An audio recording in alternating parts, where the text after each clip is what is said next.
Good morning and welcome back to Keto Homestead with Jess. I just want to see if anybody's awake, how everybody's doing. It's Gemma. Hey Gemma. Good morning, sweetie. How you doing?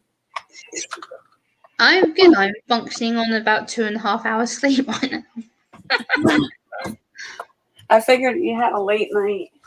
Yeah, well, late morning for me because I didn't get off Ghost Prepper's stream till 3:15 my time this morning. So Wow. and then I went to bed about 4. And then I got up my nephew woke me up at 6:30 to get breakfast for school. I was like, oh, okay. So I've been up since like 6:30 my time this morning. So yay. But you got to your goal, right? Yeah, I got to my goal because Ghost Prepper was insisting on making sure I did not leave his panel without the special number. So he was very insistent. That is awesome, though. Yeah, he is so great with it. Like he was so fun, and we talked about the baby bunnies and all that kind of stuff. That was so cute. He showed us some pictures, and they're super cute. Yeah, that's awesome. Hey, the milkmaid, thanks for coming in. Yeah, I'm up early. I've had a hard couple of days. Hey, milkmaid, how are you? Good to see you again. So I've got to come up with a distraction. So YouTube and Gemma's my distraction this morning. Like that, I can help, I guess. Be some form of someone's distraction, I guess, rather than distracting myself. Hey, Peter Dell, thanks for coming in. Hey, Peter, how are you? Good to see some people. I don't mean to be a downer, but no, I'm not feeling better. Oh. Well, we can share this out, guys. Share the stream, share it to your community tab, share it to your email, Facebook, Twitter, whatever you've got. Make people aware that Jess is on, please. And thank you. Use my manners. Yes, I saw your post in the community tab. Yeah, I think my pelvic and my hip is out of place. That's what it feels like. That's why it's so painful. But we can get Jess shared out because Jess deserves to have a lot more attention and a lot more friends on her channel. So share this out, people. Do the right thing. Help her out, please.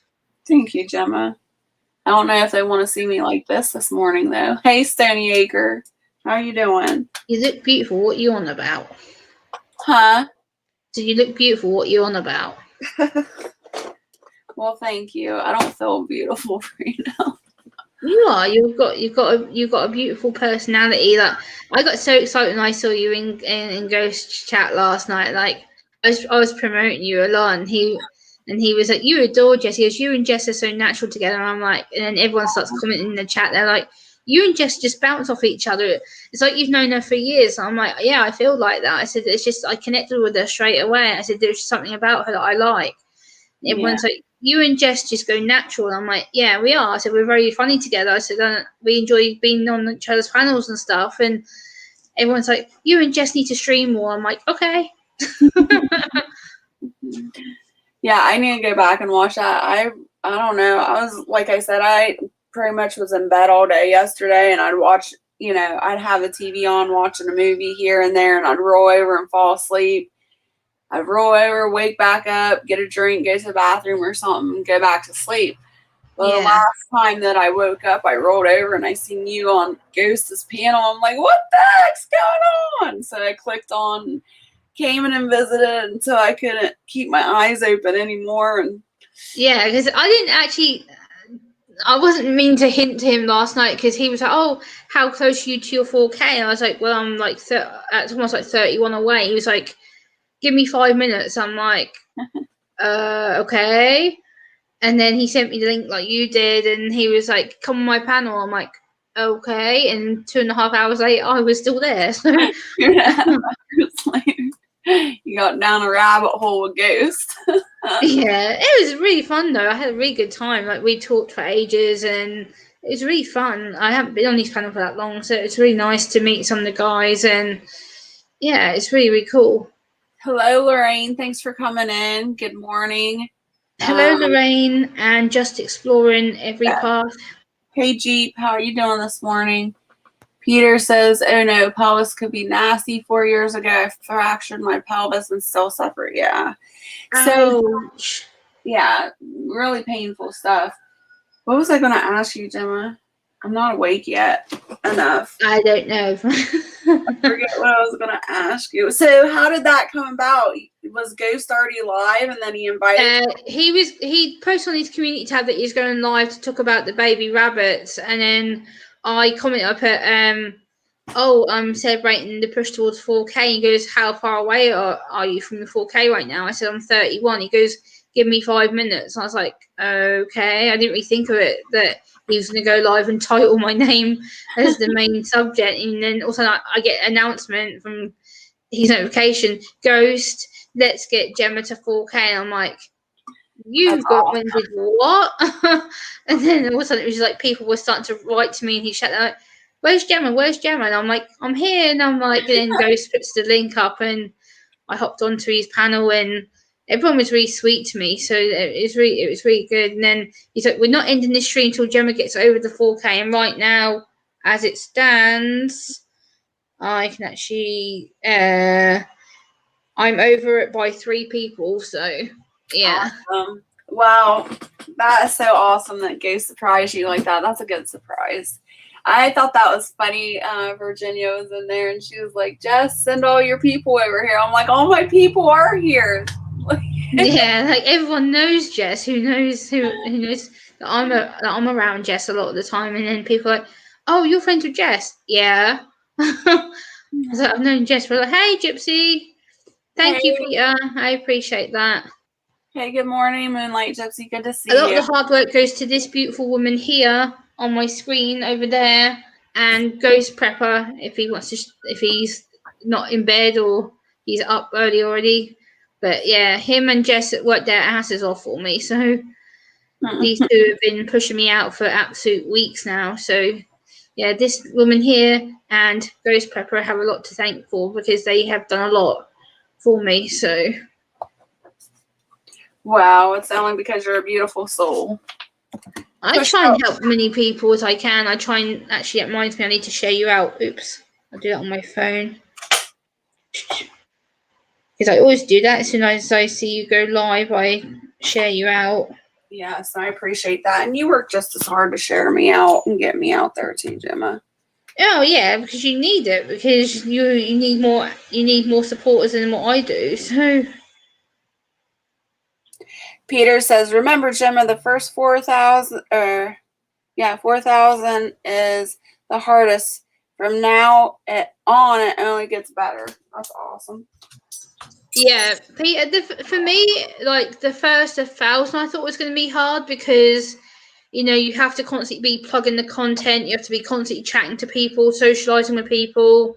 And then when I got to like my 2K, I was like, whoa, okay, this is a lot more hard than I thought it was. And because for me as well, it's more about the eye contact issues, about making sure I look at the screen when I'm filming, making sure that I show my emotions the right way, that I'm conveying myself the right way. And it's difficult because I have to learn how to present myself, and sometimes I don't know what emotion I'm trying to convey, and then people go, so were you sad in that video? Were you happy in that video? And I'm like,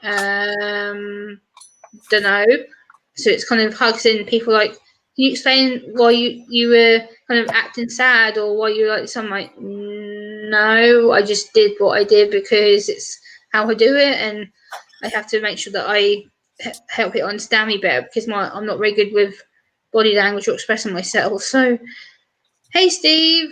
Hey, Steve. Yeah, I'm up early. I couldn't Yeah, sleep. it probably didn't help that I text Jess bang on early this morning. Oh, no, it's all right. I was already awake. I woke up this morning at 4 a.m. Eastern Standard Time. So I was just laying in bed and I'm like, ugh, nobody's awake. I'm going to get on YouTube, see if anybody's awake, and try to get my mind off this pain.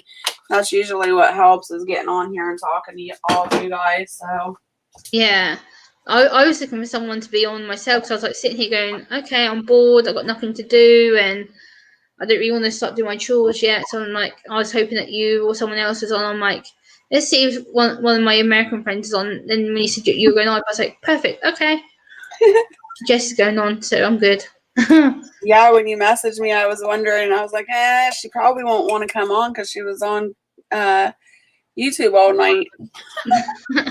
No, I'm always happy to be on your panel, Jess. It says it took me 4 years to get 4,000 and 1,000 watch time minutes, but now it's free flowing, average about 3,000 minutes per 3 months. And Wow. the reason why my watch time happened quite quickly was because I uploaded a video from a talk show over here. They were talking about bullying, especially for people on the autism spectrum. So I thought, you know what, I'll use that clip just to kind of make people aware. And then all of a sudden, that went from having 400 views in the first hour to over 2,000 views in 24 hours. And it literally just went boom. And then all of a sudden, within 2 days, I was monetized. So I was like, oh, hey, Art Carmen, how you doing? Hey, Art, thanks for coming in. Yeah, Pete, that's what I do. I share the love around, you know. I share people's streams. I share people's content videos. I've been on YouTube for nearly 7 years, so I've been pretty active for the last 3-4 years. I try and hop on many panels as I can to support streamers who are aiming for milestones and need support. So I try and stay up as late as I can, especially with the US UK time difference. I'm usually on panels till 2, 3, 4 a.m. my time, and I'm down for a nap for 3 hours, and I'm back on another panel when I wake up. So yeah, I pretty much on YouTube all the time. I'm so happy for you. I'm so excited. I know I still can't kind of process it. My mind's sort of going, yeah, you've got it. It's happened. Like I'm slowly trying to adjust to it. And like this morning, my Facebook's going mad as soon as I posted the picture saying that I hit it, and everyone's like, I've had like 12 phone calls from people here in the UK. They're like, since when did you not tell us? I'm like, I hit it last night, like early hours this morning. They're like, you kept that quiet, and I'm like, I've just kind of processed it. My mind's still going, wow, I've actually got it. Like it's actually on my profile. I can actually see the number 4, and it's bizarre. Like, I'm still adjusting to it.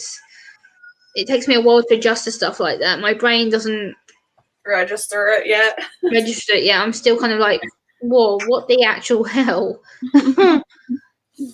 So exciting though.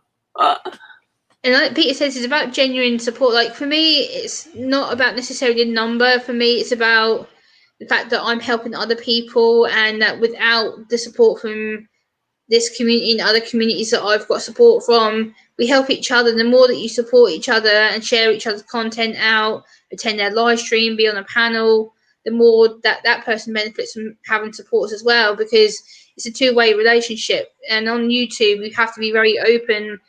And I found a lot of people one way. Once they get what they want, the subscribers, or they get the amount of watch time, then they'll disappear. Whereas me, I'm always I stick around to people I care about. So sorry, I was trying to pull up the YouTube stream too so I could go back and forth. Hello, Hillbilly Homesteader. hey, Hillbilly, and Moonlight Gypsy has a good point. She says, I never knew YouTube was like this until January. I just thought it was random videos people watched and maybe something goes viral. Never realised people torture each other. Yeah, this is the thing. Like, I was a secret viewer for quite a long time. Like, my channel's been active since 2016, 2015, but I didn't start actually creating content until 2017, early 2018. And then I didn't start streaming until middle of 2018, early 2019. So it took me a while. Hey, Stars Prepper, thank you so much for your help yesterday. You were amazing. You and Prepper 101 were absolutely amazing, dropping a link like a boss in Ghost Chat last night. It was like boom, boom, boom. Oh, Stars was in there too? Yeah, Stars was there. Yeah, she was there the whole time, I think, pretty much. Oh. So it was amazing. Like for 2 hours sleep, I think I'm doing pretty well. Probably too pumped up to sleep now. Yeah, I was going to go for a nap when my nephew left this morning. My nephew left about 8:15 this morning. I was like, oh, I'll go down for an hour nap. I'm like, nope, I'm not tired now. So I was just like, yep, I'm good.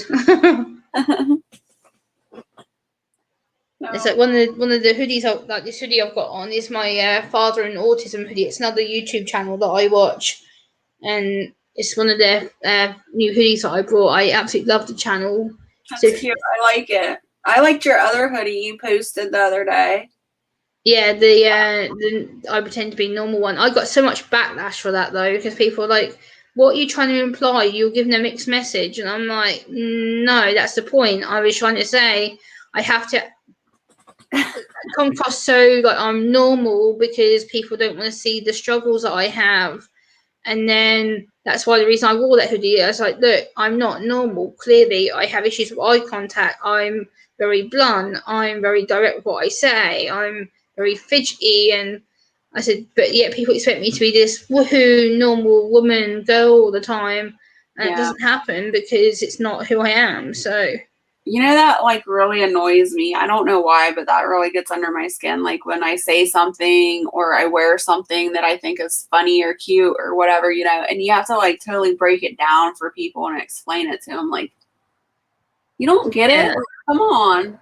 It's like someone said to me, they're like, oh, are you trying to imply that people with autism should be fixed? I was like, no. I was like, oh. I wasn't implying that at all. It annoys me because I'm just like, I wasn't saying that. I was saying that I'm expected to act so normal and that I come across so normal. I'm like, what is normal? Normal doesn't exist. No. Which is why I put the tag on saying hashtag I'm not normal because I'm not. I think people are just so controversial and so ready just to jump on anything that they can in defense of everything. It's just ridiculous.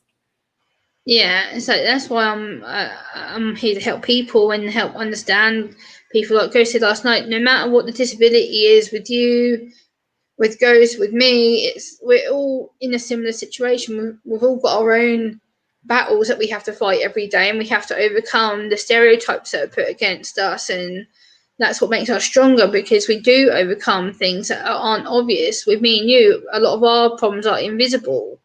So when people say, oh, how can you be in pain or how come you've had a bad day? I'm like, how can I show you what's up here? Yeah. Because I can't relate the pain from my brain to physical. The only physical thing you can see with me is the anxiety or if I fidget and people go, oh, she's having a bit of a bad, rough day. I'm like, yeah, because it's my anxiety, but it's the only side of me that gives it away that I'm feeling crappy. So yeah. Hey, Eric. Hey, Anna. Hey, Anna. Thanks for coming in. Eric, what are you doing up so early? What time is it there? Hey, Eric. I think it's like super early or super late where you are, Eric. Yeah, this is the thing that Midnight Gypsy points out a good point. Like Ghost prefaced it last night that I'm me, that I'm just my own person. Yeah, I am. But the thing is, society likes to give labels, and like the UK government, like I was saying last night, they technically register me as severely disabled, and that's what people get kind of annoyed with. They're like, oh, how can they rate you severely disabled? You function. I'm like, yes, but on my medical diagnosis it says that I'm severely autistic. I'm like, I hate that because I'm not. Yeah. It annoys me that they have to put that, but I understand why they do it, but it's frustrating. Yeah, with medical conditions, you know, they just put everybody in one big category.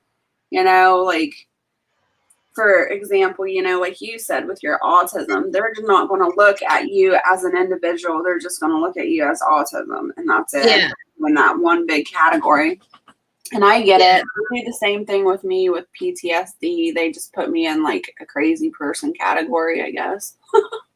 This is what I keep trying to cover with people. I'm like, PTSD, autism, bipolar, anything else on that kind of spectrum, there isn't necessarily physical symptoms as well as the invisible side of it. And the problem is what I want to break down the stigma of, because you can't see someone's pain. You can't, with you, for instance, I only see that you're in pain when you describe it and you tell me, and I maybe see you on a video call like this, and I can tell that you've had a struggle. But otherwise, I wouldn't necessarily think, oh, Jess is having a bad pain day or she's not feeling very well. It's not until you show me on a video call or you text me saying, oh, I'm in a lot of pain. I'm like, oh, now I know because you've made me aware that you're not feeling great. So it's kind of, I don't know unless someone tells me. Yeah. And that's the thing. And that's what that's kind of the struggle I'm going through right now. Like, I don't remember. I think it was Wednesday. I had my disability appointment to see if I get approved or not. And I'm like really nervous because of everything going on in the world. They're not letting people come into the courts in person. So I figured, oh well. I was trying to look at the bright side of the thing. I'm like, well, maybe we'll have a Zoom call and then they can at least still see me, Yeah. Well, it ended up not being that way. It was just a phone conversation. They just called me over the phone. So I was like pretty upset about it. I'm like, they can't see me. They can't see the pain that I'm in or anything. The only thing I can do is try to describe it to them. And it was like everything that I tried to explain to them, it was just like I was defending myself. They were on such a defense, like, well, why? What did you do? And they were just like asking questions that had nothing to do with my back. Like, it was so dumb. Yeah, it's like here, I can actually show you. I think I've got it in my folder here. With me, I have a questionnaire that I had to fill in. It's basically like 6 sheets of paper, and it asks me questions like, out of 10, how do you rate, how do you socialize, how do you make friends? I'm like, well, what do you mean, how do I make friends? It's like, out of 10, 1 being easy, 10 being severe, how would you say your friendships are? I'm like, well, I'd probably rate it about an 8 because it's problematic. I struggle to communicate. I'm very awkward, and they're like, well, describe awkward. I'm like, well, say you put me in a room with someone and I don't know them and I have to describe myself or do the standard like meet and greet with people, shaking people's hands. The thought of shaking someone's hand for me is torture because it's touch. It feels like I've had like electric shocks put through my system, and people are like, oh, don't be so silly, and I'm like, no, it's how my body reacts to it. It's I don't like it. I can't do it, and Yeah. people just assume it's me being silly, and it's not. Yeah, and that's the thing, like people, like you said, people can't see that, they can't see your pain or your reactions or stuff like that unless they're around you all the time. And that's the thing a lot of people don't realize is that I sleep in blocks. So I only sleep 2 hours here, maybe 4 hours there, 6 hours there, but I sleep in blocks. So all day long, like it's a struggle to get things done because I'll do something for an hour, or maybe 2 if I'm lucky. And then I lay back down, take a nap, get back up. And that's my day all day long, just sleeping in blocks. And so when I had this disability appointment with these lawyers, the state lawyer, whatever, the state's representative was on there, Yeah. and the judge asked him, well, what you think that she can still work, right? And they're like, yeah. The lawyer was like, yeah. And the judge was like, well, what kind of jobs do you think that she can do? And they're like, oh, she could be a housekeeper. She could be an unpacker and all this. And they're like naming off all these jobs. And I'm like, what the heck? I can't even clean my own house, and I'm gonna have to go clean somebody else's house. No, especially for you as well. Like I know you struggle similar to me with bright environments and things. Yeah. I'm like, to me, that's just no, no, no, and no, because you've got bright lights, you've got noise, you've got crowds, and I'm like, how the hell do you expect Jess to go into an environment when she's got anxiety? She doesn't like bright light places. She doesn't like crowded places. Why the hell would you put her in environments that are going to overstimulate her? Mm-hmm. It's pointless. And not only that, I haven't drove in like 2 years. Yeah, I know you said you're nervous about driving. So this is another thing. They need to consider that how are you going to get there? How would you cope driving? They don't see the anxiety it's going to take you and the pain it's going to take you. I'm like, that's just silly because, again, it's going to make you worse doing that kind of stuff than it would be staying at home and them just giving you disability. It's easier if they would award you disability because then they can see it.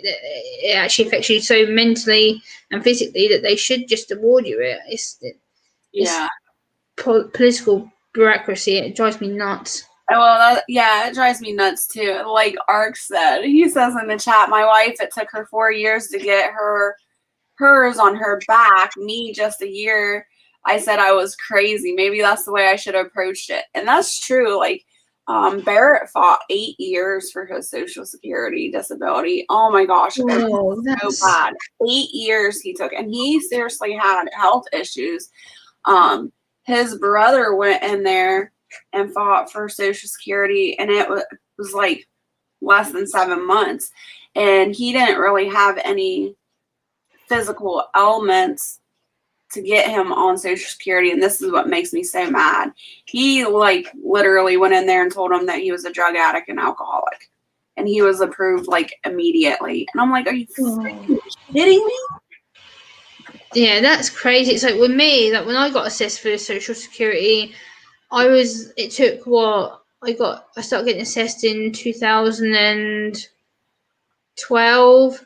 I wasn't diagnosed until the middle of 2014, so it took me 2 years non-stop of appointments and medical checkups, and I'm like, why the hell did it take them so long to even get the fact I was struggling, the fact that the reason it got pushed as serious as it did in the end was because I told them I was starting to self-harm, and they're like, okay, that needs to be sorted out. And I'm like, so if I wouldn't have told you I was self-harming, I would have still been waiting. And they're like, yep, because you were seen as an emergency and at risk, we had to push you. I'm like, that's ridiculous. So I get to a bad place before you're even going to help me. Yeah, it's ridiculous. It's so frustrating. It really is. That's why, like I talk about on my channel, I'm like, people don't understand that the pressures of filling in that paperwork and having to go to a face-to-face appointment, and someone like me and you who are anxious going to meet a bunch of strangers and them telling you, oh, so how do you communicate? Like, what's the problem? And can you tell us what's wrong? And I'm like, how am I meant to do what's wrong when I don't know? Right. And I think the most frustrating thing is like, for the past, this has been going on since 2017. So 4 years I've been going through this.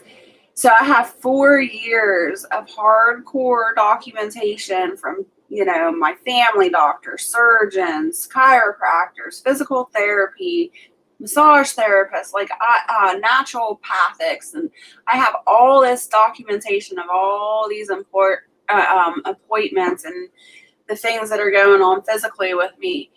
And it's like, they still won't believe you. They won't take your own doctor's opinions. Like, what is with that? Like, you have hardcore evidence, x-rays, MRIs, all this documentation, and you still doubt what's going on? Like, how can somebody lie? Like, I understand some people, lie to, like, the system and things like that. But when you have hardcore evidence like that in front of you, paperwork and x-rays and stuff like that, like, why would you put somebody through that? Exactly. I think part of the reason that when I struggled was because just for my diagnosis and my kind of behaviour went irate. I had previously got run over. I'd lost one of my best friends had died, and I'd gone out for the night to see one of my other friends, and then I started when I realised what had happened to me, I know in hospital, and they said to me, oh, you were very mixed up about your communication, and you were not very coherent, and is there any reason why you're not talking to people? I'm like, well, yeah, I'm anxious. And then it wasn't till they said to me that probably part of the result of me getting injured, run over, was the fact that they're able to spot that my communication was starting to be problematic, and the fact that I was more anxious and I didn't want to be around people. And I still have flashbacks of being hit by the car now, and it's been like 12 years. And every time I see a car headlight, I'm just like, no, turn it off, turn it off, turn it off. And I get freaked out. And it's took me to like now to kind of deal with it. And people go, oh, it's just a car light, it's not going to hurt you. I'm like, yeah, but I've been run over by a car. And the thing is, it gets worse because the person who ran me over was an off-duty cop. So it gets worse, and the fact that this even insults my parents, my mum. The day that I actually found out what happened to me, and the policewoman who ran me over claimed that she'd hit an animal, and she didn't realize that she'd hit me, and she threw me off half a mile down the road. Jeez. So it's like, not only did I have that to deal with, I had the police trying to argue against me, claiming that I was the one who deliberately tried to hurt myself. And then one of the other police who I dealt with basically told me, "Oh, you were trying to kill yourself." No, I wasn't.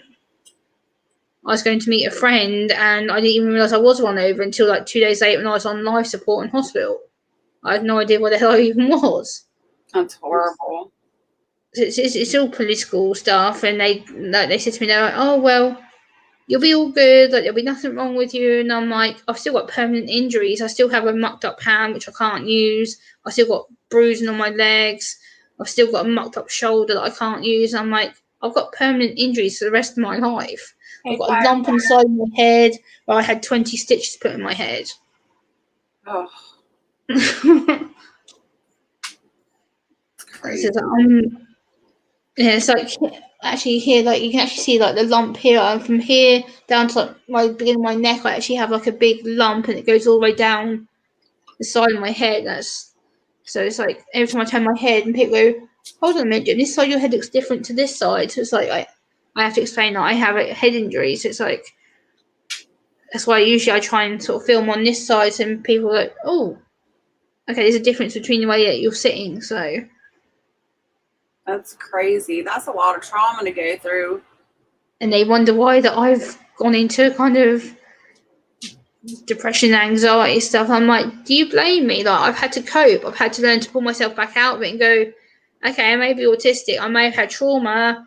I may have lost 2 best friends who died of medical problems who were in their early 20s. And not only did I have to go to 2 funerals in my early teens that I lost, and then now I've lost another few friends. I'm like, I've gone through grief, I've gone through death, I've gone through trauma, I've gone through being mentally diagnosed with autism at the same time. I'm like, I've had to deal with so much trauma in the last 6 years. It's kind of taught me to be strong. I have to, because there's other people who need me, people like you and other people who need help, because they're the ones who don't know how to speak out. And if it wasn't for people like you guys, then I wouldn't have my voice as much as I do on here. Yeah, and look at you rocking it out at 4,000 subs now. it's still weird to me. It's like it still takes me a while to process it. And like I said to Ghost, some next help I need to do is for you and for Ghost is to get you and him to your 2K, because I know both of you are pushing for that right now. So You know what I think would be awesome? If I could get like a couple of my a couple of my channels, like my big supporters that are all, I'm not big channels, but my supporters that are always on my channel and I'm always on their channel, get everybody to go live at one time. Like you go live, Ghost go live, Art go live, get everybody to go live and just like share the love and try to get all, not just me subscribers, but all the panel subscribers. Wouldn't that be awesome?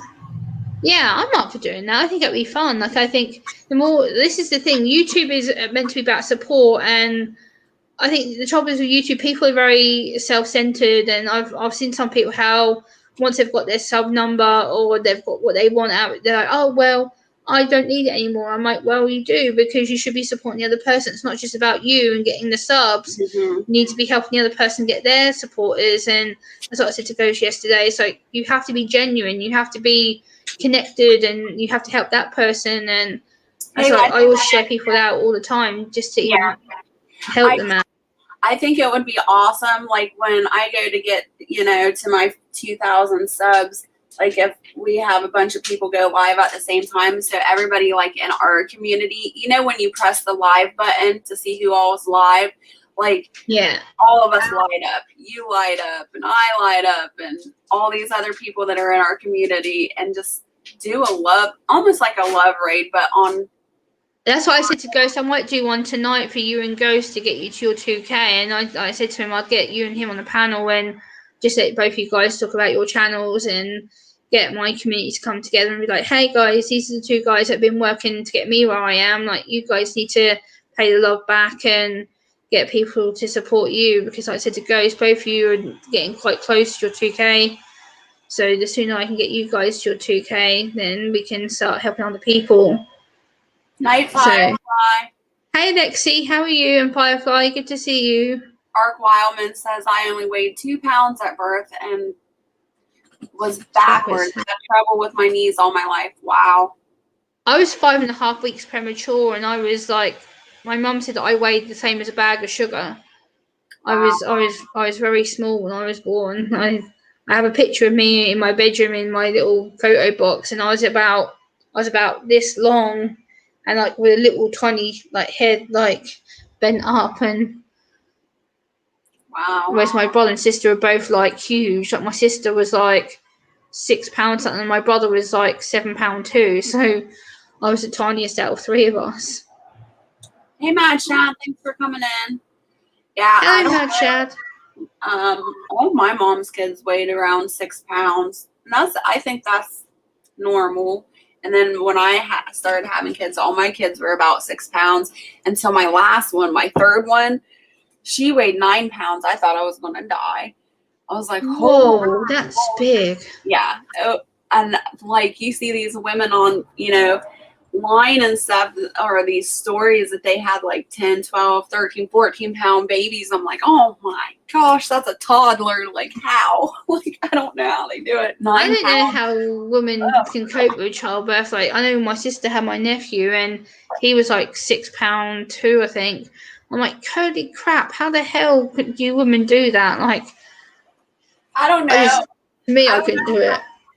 I don't know how women do it, because in my instance, like I'm a baby machine. Like when I have babies, they just like the longest labor I ever had was an hour and a half from start to finish. Like they just come on out. And these other women, these stories or friends, that I talk to, they're in labor like 16, 24, 48 hours. And I'm like, oh, there's no way. There's no way I would be able to make it that long. Yeah.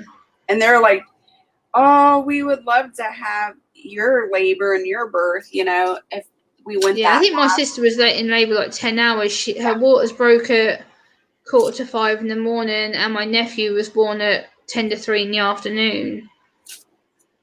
And then she was out the next day. I'm like, how the hell? That's really quick. She literally had my nephew, and within 24 hours, they released her home. I'm like, should she be out so quick? Like, what? Yeah. I found that a bit weird. Yeah, no, I was like, I don't know what the heck was with me, because, like I said, I'd have a kid. My longest kid was an hour and a half, and that was because I was induced with that one. So for some reason, it took longer. But my first baby, my oldest, was like 45 minutes from start to finish, and I drove myself to the hospital. I was by myself, drove myself to the hospital, and everybody was so mad at me, like my friends and some of my family, because for one, I drove myself to the hospital, and two, I didn't tell anybody that I was like in labor. I'm like, nope, I'm not going to let anybody. I have this thing where I don't like people seeing me in pain. Oh, yeah, I don't like that. So I'm like in the hospital, and the nurse and the doctor is like, is there anybody you want to call? You don't have anybody, a support person? I'm like, maybe I'll call somebody.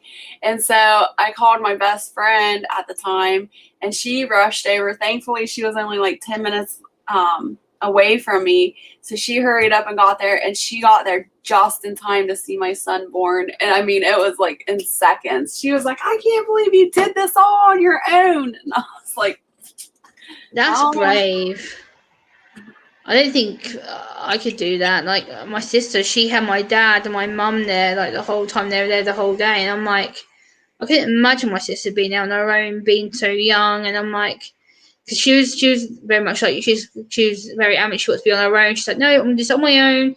I'm ready. And I'm like, no, you're not. You're not going to be nowhere near ready. And then when it happened, she phoned me when she was in a taxi with one of her friends. She's like, yeah, I don't want to panic you, Gemma, but. And I'm like, what's happened? She goes, you're going to be an auntie today. I'm like, what? And it was just crazy. It was, and now he's like nearly 9. It's insane. Yeah. I remember my aunt, hey Christopher, thanks for coming in. My aunt, I think I was like 14 or 15, and she was pregnant and going into labor, and she wanted me to be in the room, and I had no idea what labor was about or birth or anything. I was so young. And I went in there, and she was like, I'm so glad you came. And she had like a room full of people. And I was just like so awkward and nervous. I'm like, I don't know what to do. So I like sat in this certain chair that was in the room. And I wish I had never sat in that chair because I had full view of everything that happened. And I swore for years. I was like, I'm never having kids. I'm never going through that.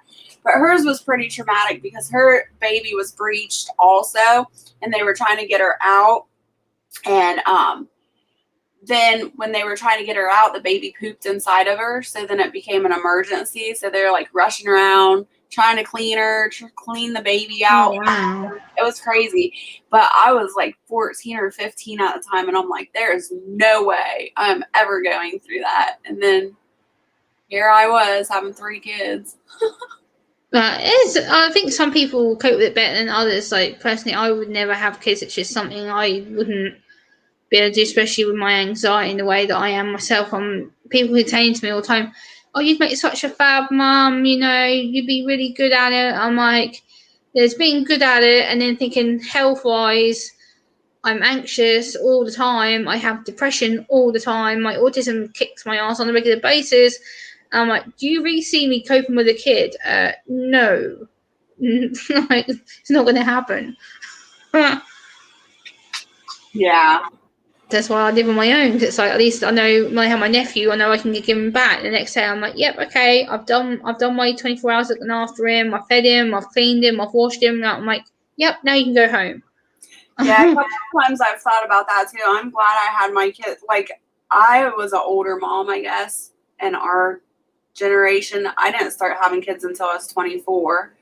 So, I think a lot like, man, what if I have my tubes tied, burnt, and cut now? So there's no way I'm going to get pregnant. But I think, gosh, if I got pregnant now with all the back issues, could you imagine? Like, oh my gosh. Because yeah, I was 21. My nephew was born. That was insane. Yeah, there's no way. And I have, like, some women have what's called labor, back pain or back labor. So all their pain when they're having kids is in their back, and that's how I am. That's probably why my back is one of the reasons it's messed up. Yeah, I think back pain is something that ladies do have a lot. I know my sister has problems with her back even now, and she says to me, she went, people don't know what back pain's like until you have it. She went, when you're carrying a child, everything hurts. It's not just the back, it's the stomach, it's the legs, and like, even now, my sister's a beauty therapist, and she sits treating clients all day. And she rang me yesterday, and she's like, "Oh my god, Gemma!" She's like, "I'm so stiff," and she got up and she went, and she's like waddling, like trying to get up, and I'm like, I didn't realize how bad it was for her. And she's like, "Ow, my back, my back." And I'm like, now I know how you feel because she was in such pain. I'm like, now I get it because it affects people in such different ways. I had no idea how severe it could be for people. Yeah, Stars Prepper says I didn't have start having kids until 23. All my friends had kids in high school, and shortly after, so did mine. And even my family, like the people that I was around, they're all like, I don't know, around 15, 16. When are you going to have your first kid? When are you going to have a baby? And I'm like, not me. Ain't this girl.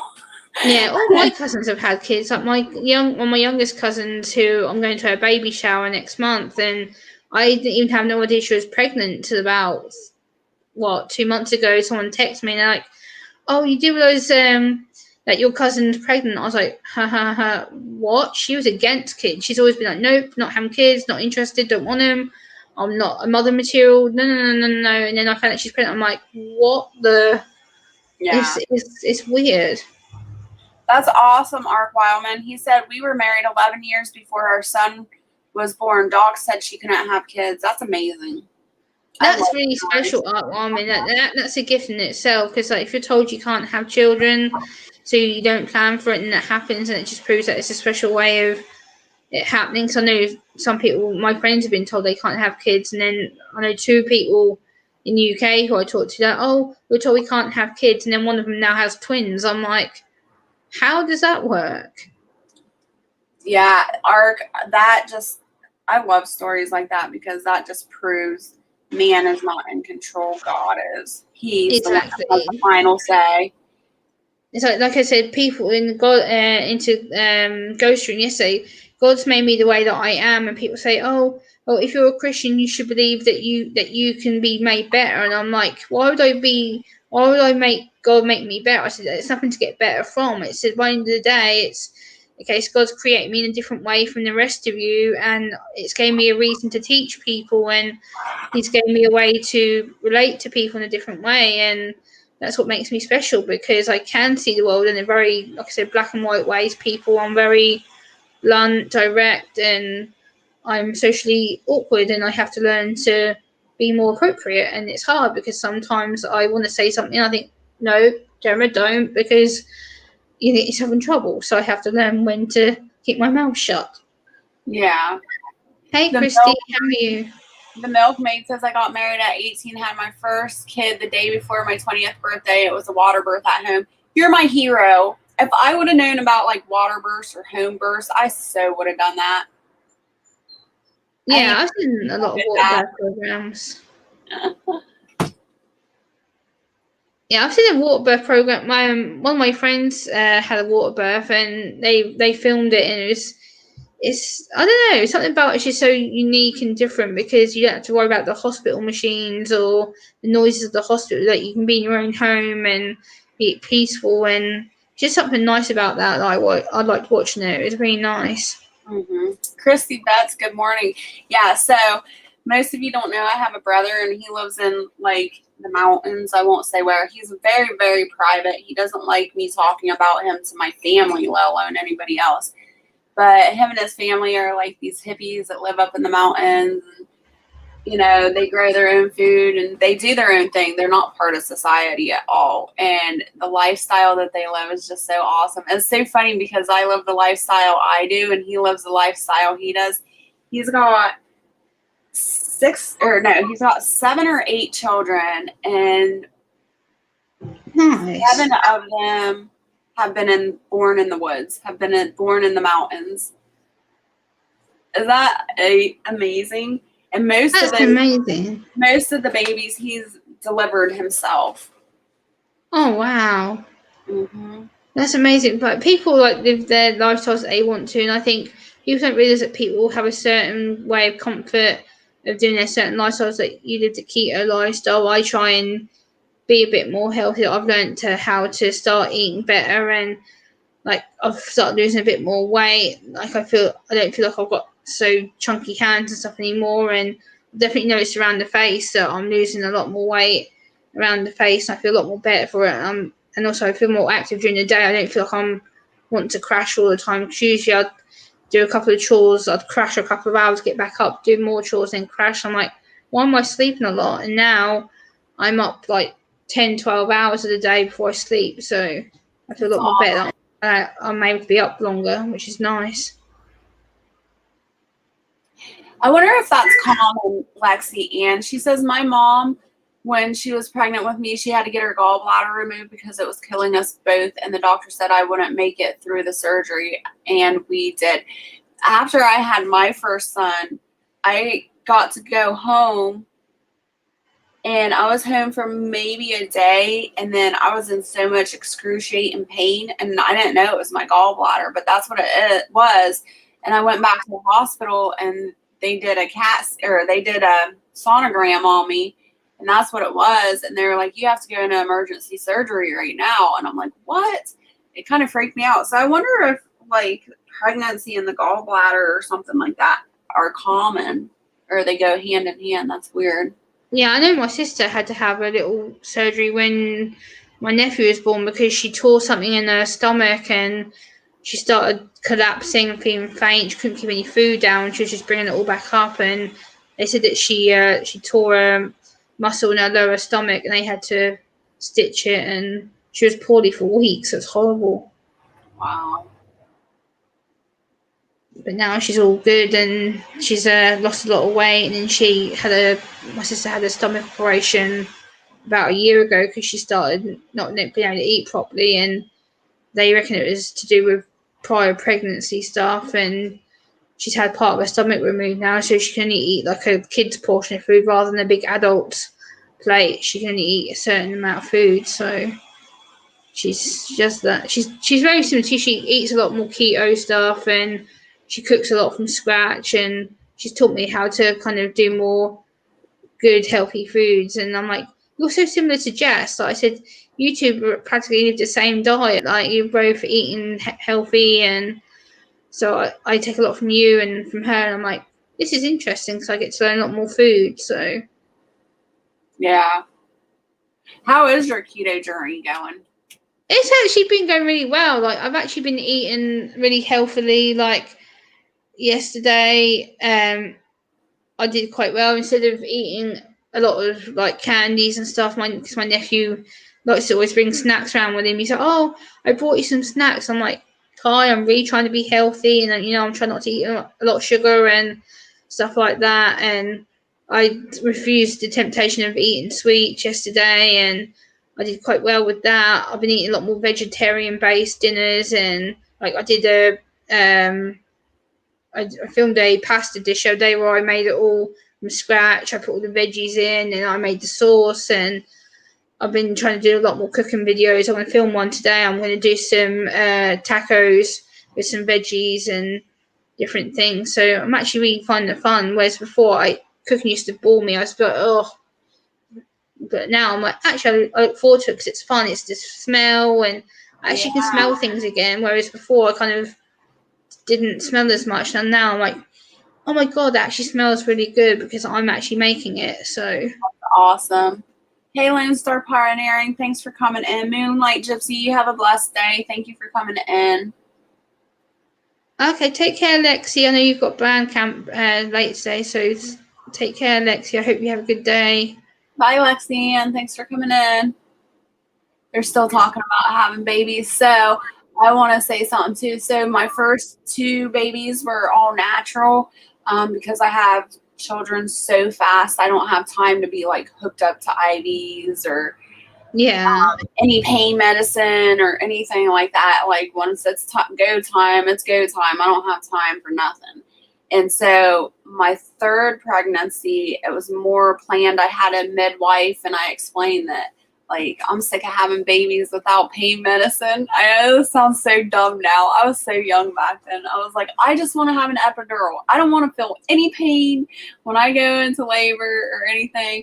I was like, I just want. So anyways, the midwife was like, okay, well, we can induce you, and then that way we can have a chance to give you pain medicine before you go into labor. And I'm like, all right, awesome. That's the plan. Biggest mistake.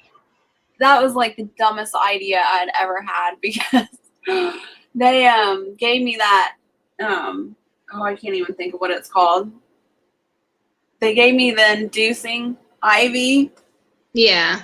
And when my contractions started, like normally on a normal pregnancy, my contractions are right on top of each other anyways. I don't get like breaks in between trying to breathe or push or anything. It's just constant, nonstop.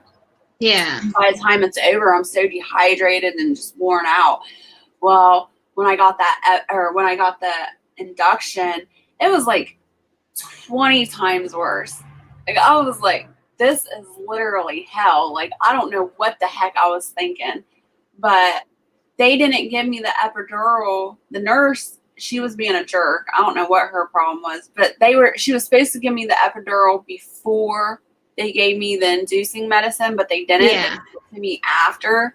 So I was in so much pain. It was bad. It was so bad. I was like, I'll never be induced ever again.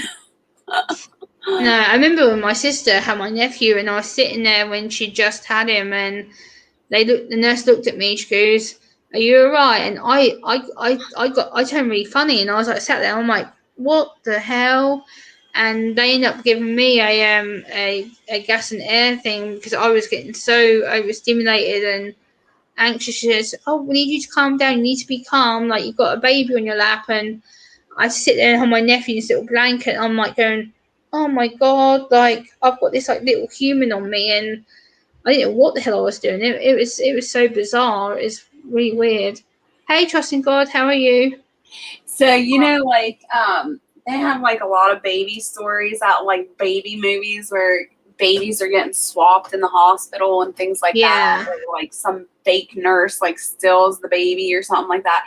when my son was born, which is my first, they're like, all right, we got to take the baby to the nursery and do shots and footprints and all this stuff. And I'm like, no, you're not. He ain't leaving my side. It took them forever. They kept trying to sneak in while I was sleeping, but I would sleep, Oh. like the crib was next to me, and I would sleep with my hand holding onto the plastic crib. So as soon as they went to pull the crib away, I'd wake up. I'm like, no.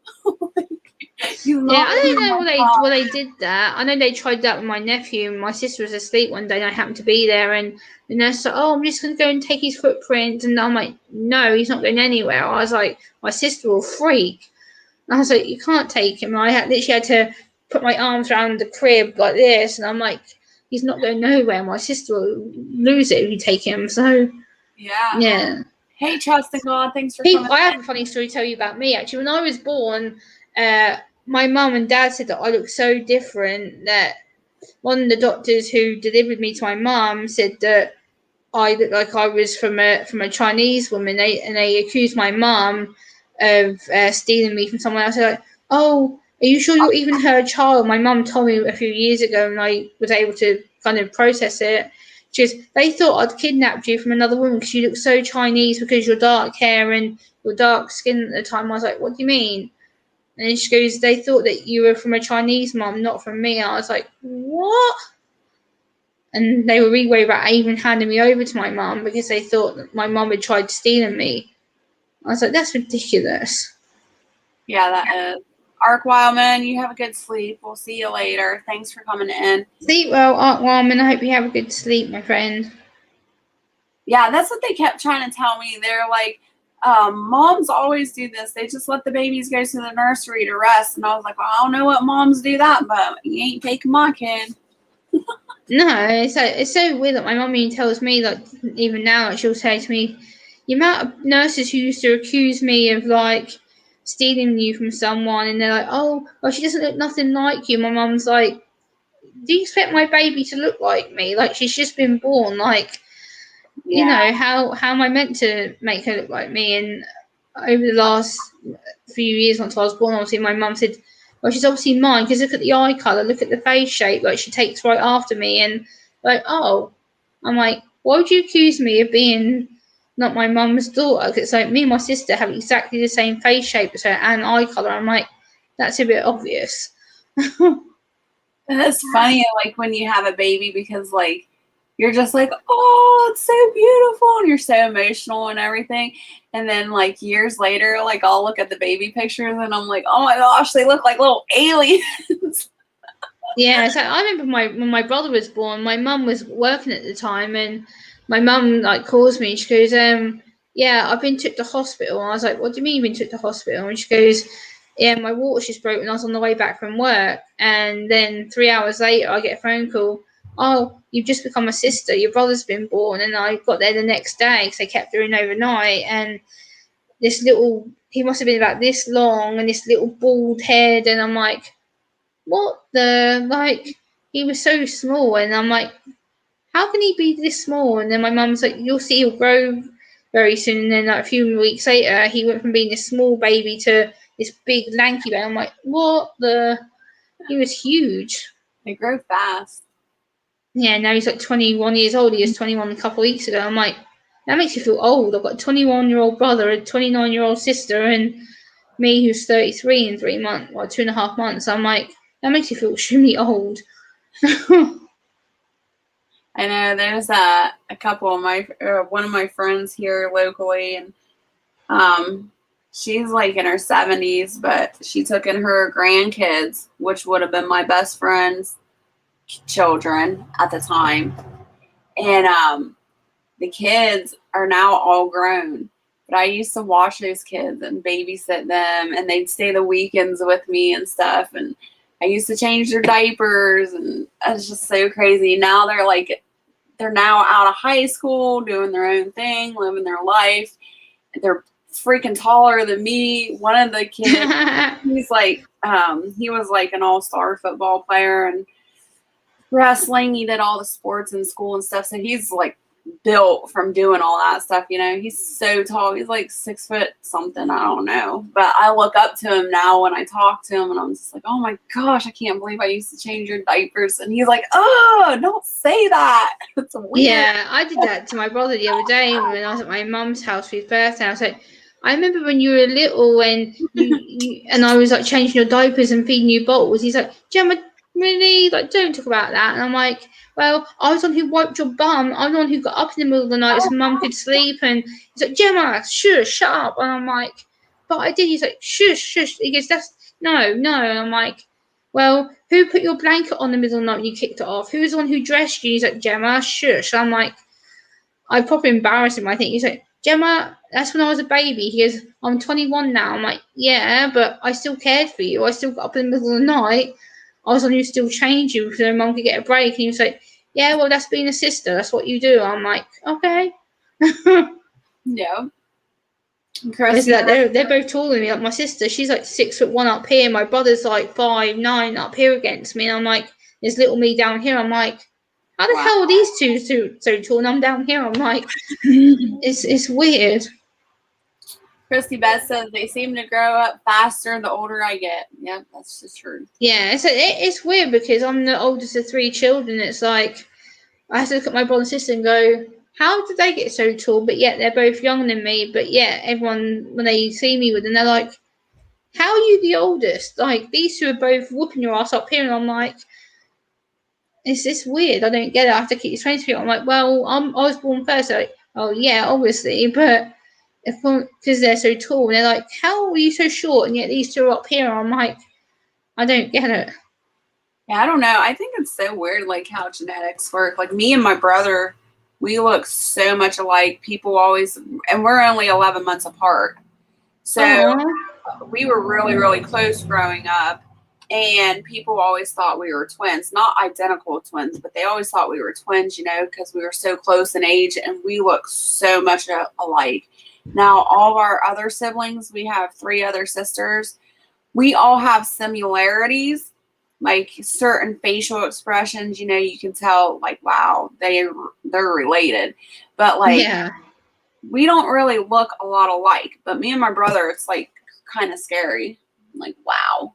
Yeah, people will say to me, I look more like my mum's mum, my nanny. Like every time I see my nanny, and they're like, oh my god, you two, you're spitting twins of each other. Like, what the hell? And I'm like, it wasn't until I was in a photo the other day. I'm like, I do look the double of my nan. It's quite scary. Yeah.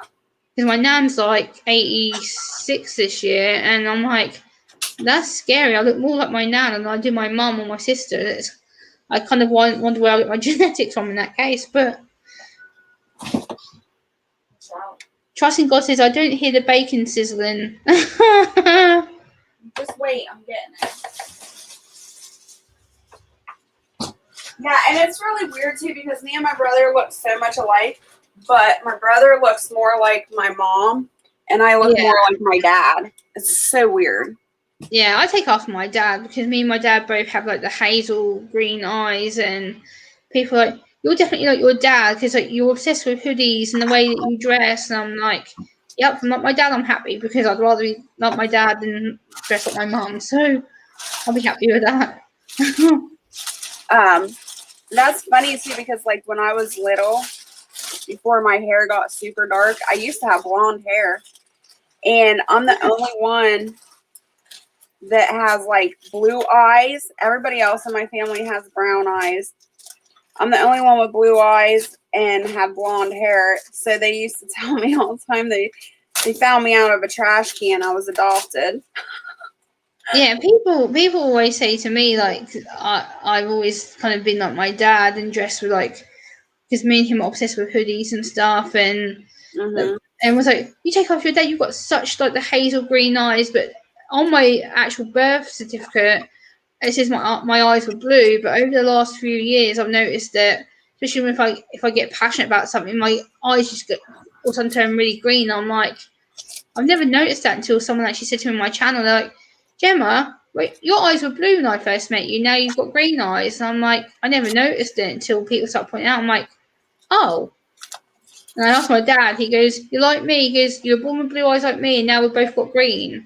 He Yeah. goes, I don't understand it." He goes, "Maybe it's genetics." He goes, "I know grandma, my dad's mom, who's no longer here, she was born with blue eyes and she had green eyes towards the end of her life." And I'm like, maybe it's grandma, because obviously she's the only person that I know of who had green eyes on my dad's side. I'm like, okay, I'll take it as her genetics. I'm happy with that. Does your eyes ever change color with the mood you're in, Gemma? Yeah, that's what I've noticed. Like, if I get angry, like my eyes can go really dark green, like, but usually they're between hazel and light green most of the time. But when I was actually born, my eyes were like bright sky blue, and then over the last few years, I've noticed they go between more of a green, dark green color. And people said that on my live stream. It's like, "Gemma, when you get passionate, your eye color, you see it really quickly." It kind of, I'm like, really? And it's not until I've gone back on replays of streams or when I've been on panels with other people, I'm like, what the? Hold Yeah. on. I'm like, it's bizarre. I've never seen it before. And I'm like, my eyes have gone from being blue on one panel to all of a sudden on green. I'm like, huh? That's My eye color, the reason I asked is because my eye color changes all the time. It goes back from light blue to dark blue to green to Yeah, gray. I never understood that. And then someone pointed out to me the other day when I was on a stream, and they're like, "Gemma, your eyes were blue just now, now they're green." I'm like, "Yeah, that happens all the time. Like my eyes constantly change." Especially if I'm wearing my glasses, like I can go from having bright blue eyes, I put my glasses on, and like my eyes go green. I'm like, okay, that's strange. Keep talking, Gemma. I'm walking out of the room, but I can still hear you. Okay, no worries. Trusting God says I haven't had bacon in weeks, maybe even months. I don't cook bacon in my apartment because if I do, I have to put the fan on, and it just makes my whole apartment smell for hours. And have the windows open.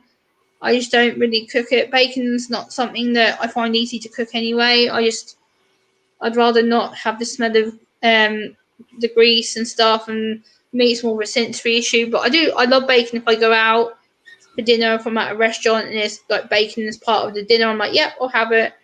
But with regards to cooking it myself, I don't do it. I got something for y'all. Okay. Oh, is that you? That's Oh, me and my brother. That's when my hair started turning dark. You can still see the blonde streaks in it. yeah, you can. Oh, wow. But see how dark his hair is? Yeah. Isn't that crazy? Oh, you're cute. Oh.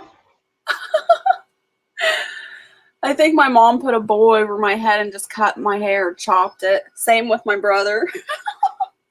Yeah. I love No, that picture. in my eye color. Yeah. I noticed, like, Jess just said to me, Milkmaid, like, when I get passionate or I'm focused on something, Jess is talking to me. I've noticed just now that, like, this eye has changed more green than this one. I'm like, it's because I'm focusing. The more that I focus, it seems to happen, the more darker my eyes get. And then I noticed that the other day I was on another stream. I'm like, yeah, I've never noticed how quick my eyes change. And now it's like, I noticed in this one's like, whoa. Yeah, I think it's weird that lighter color eyes change like that for some reason.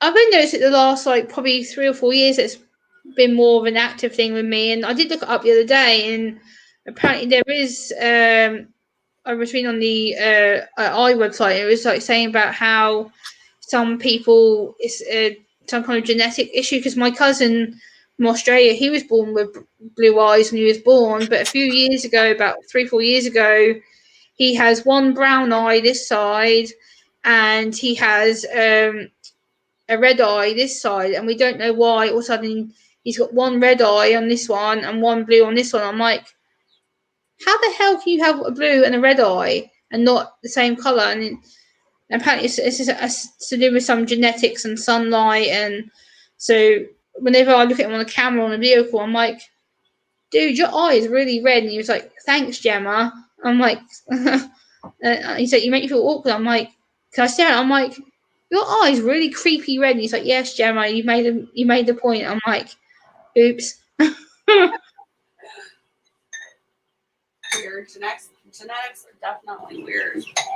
Yeah, I'm proud of my eye colour. I like having green eyes because to me it makes me closer to my dad, and plus I have a more closer relationship with my dad anyway. Me and my mum, we're very kind of my mum. I know she loves me and she cares about me, but my mum and me are very difficult. She's been raised in that kind of decade of it was wrong to show affection to kids, and she's never told me, my sister, my brother, that she loves us because her mum, my nana, was brought up to believe that was a weakness. If you show affection to your kids back in the day, that you'd be punished. So my mum's always been raised in the environment of saying that, like saying I love you or well done or any of that kind of stuff was wrong. So I've always had to have the affection from my dad. That's so weird. My grandma was raised, my step grandma was raised in that generation too. They never like hugged or showed any type of affection whatsoever. It's like every time I talk to my mum and I say to her that I love her on a phone call, she gets so awkward with me. She's like, "Why do you have to say that?" I'm like, "Because I'm your daughter. That's normal." And she was like, "But why would you say it?" I'm like, "Because it's normal. Like I tell people I love them all the time. Like it's an affection thing." And she's like, "But do we even know what love is?" I was like, "Well, yeah, I should hope so." I was Yeah. like, "You're children. Like you're married. Like love is one of the commitments of being married. Like you should know what love is because it's one of the grounds of marriage. Like you don't get married unless you love someone."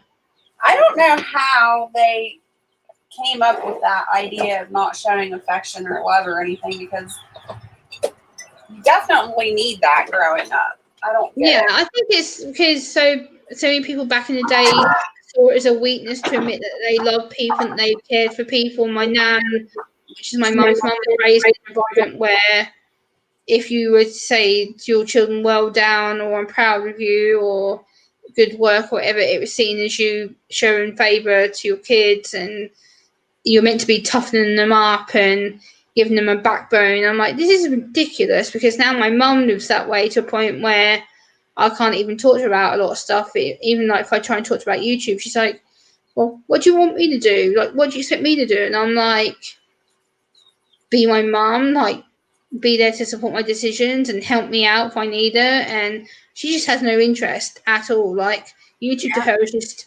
boom, no, she has no interest. Hey Errol, thanks for coming in. Yeah, I'm like the milkmaid, hugs and kisses all the time. My kids, they get really irritated. I don't care. You're getting hugs and kisses if you're Yeah, around. I love hugs and kisses. Like, I'm a hugger machine. Like when I meet people, like I will give hugs constantly. Like I love hugs.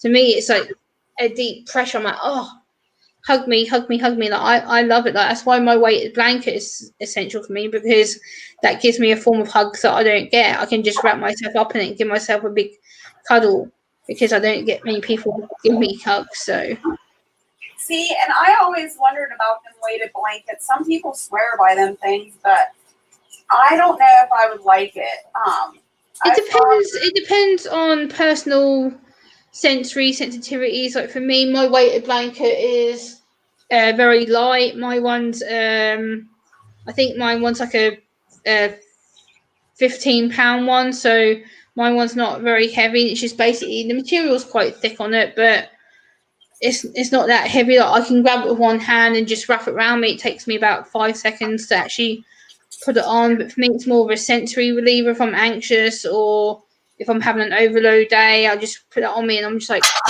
oh, everything can be forgotten about because I have that deep pressure to calm me. So I use it as a sensory defense mechanism rather than some people just buy a weighted blanket because they want a blanket, whereas I use it for a sensory issue.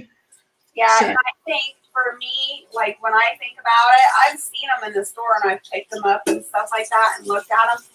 I feel like for me, I would feel like I'm being held down. yeah, to me it's more of a sensory grounding. It helps me to feel calm and like for instance, I'll show the guys the blanket they haven't seen it. It's over here um in my corner here.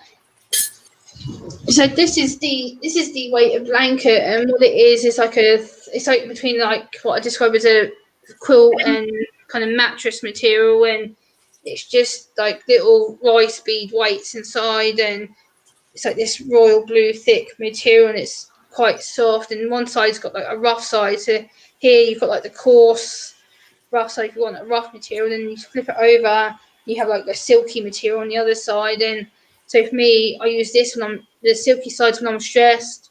I can use it to put on my face and stuff. And then the other side, if I'm having a really bad day and I just want some weight, I flip it over and just use it to ground me. So Huh. it's a Yeah. really good product. I really love using it. Thanks for coming in. Christy Bet says, not sure I could use a weighted blanket with fibromyalgia. Yeah, and that's my issue too.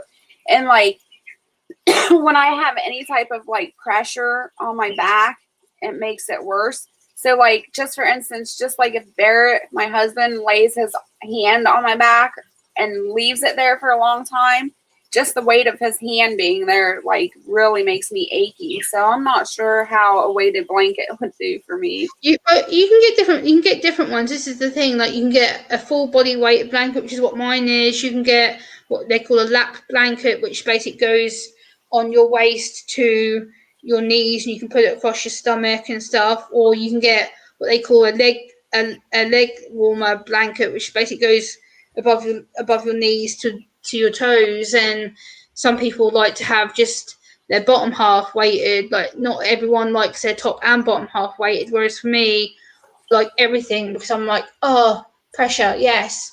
Whereas some people don't like it. So there is different ones that you could probably try. I think you would probably benefit from the lap blanket because I know you worry about having space and being able to move. Whereas a lap blanket, you can get up and move with it.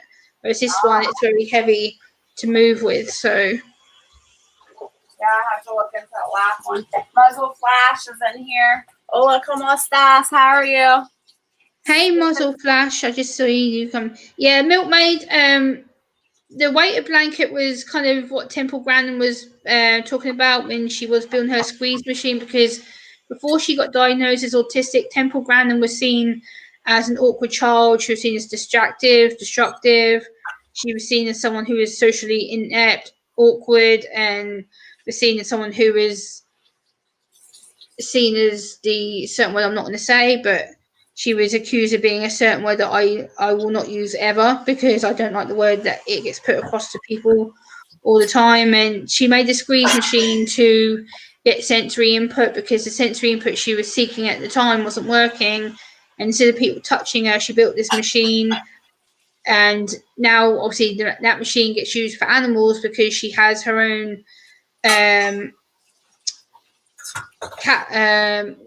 animal cutlery machine where she makes sure that all the animals gets their deep pressure squeezes, and she makes sure that when animals go into their pens that they feel good, they're calm, and that they're not stressed out and stuff. And I think it can work for both animals and humans because we all need deep pressure at some point. We all need touch to make us feel better, and I think a lot of people don't see that. So it's difficult because we never know what people like and what people don't like. It's kind of, whereas for me, I'm very much about pressure and touch and needing the constant kind of reassurance and grounding, whereas people like Jess may not like it. So it just depends on personality.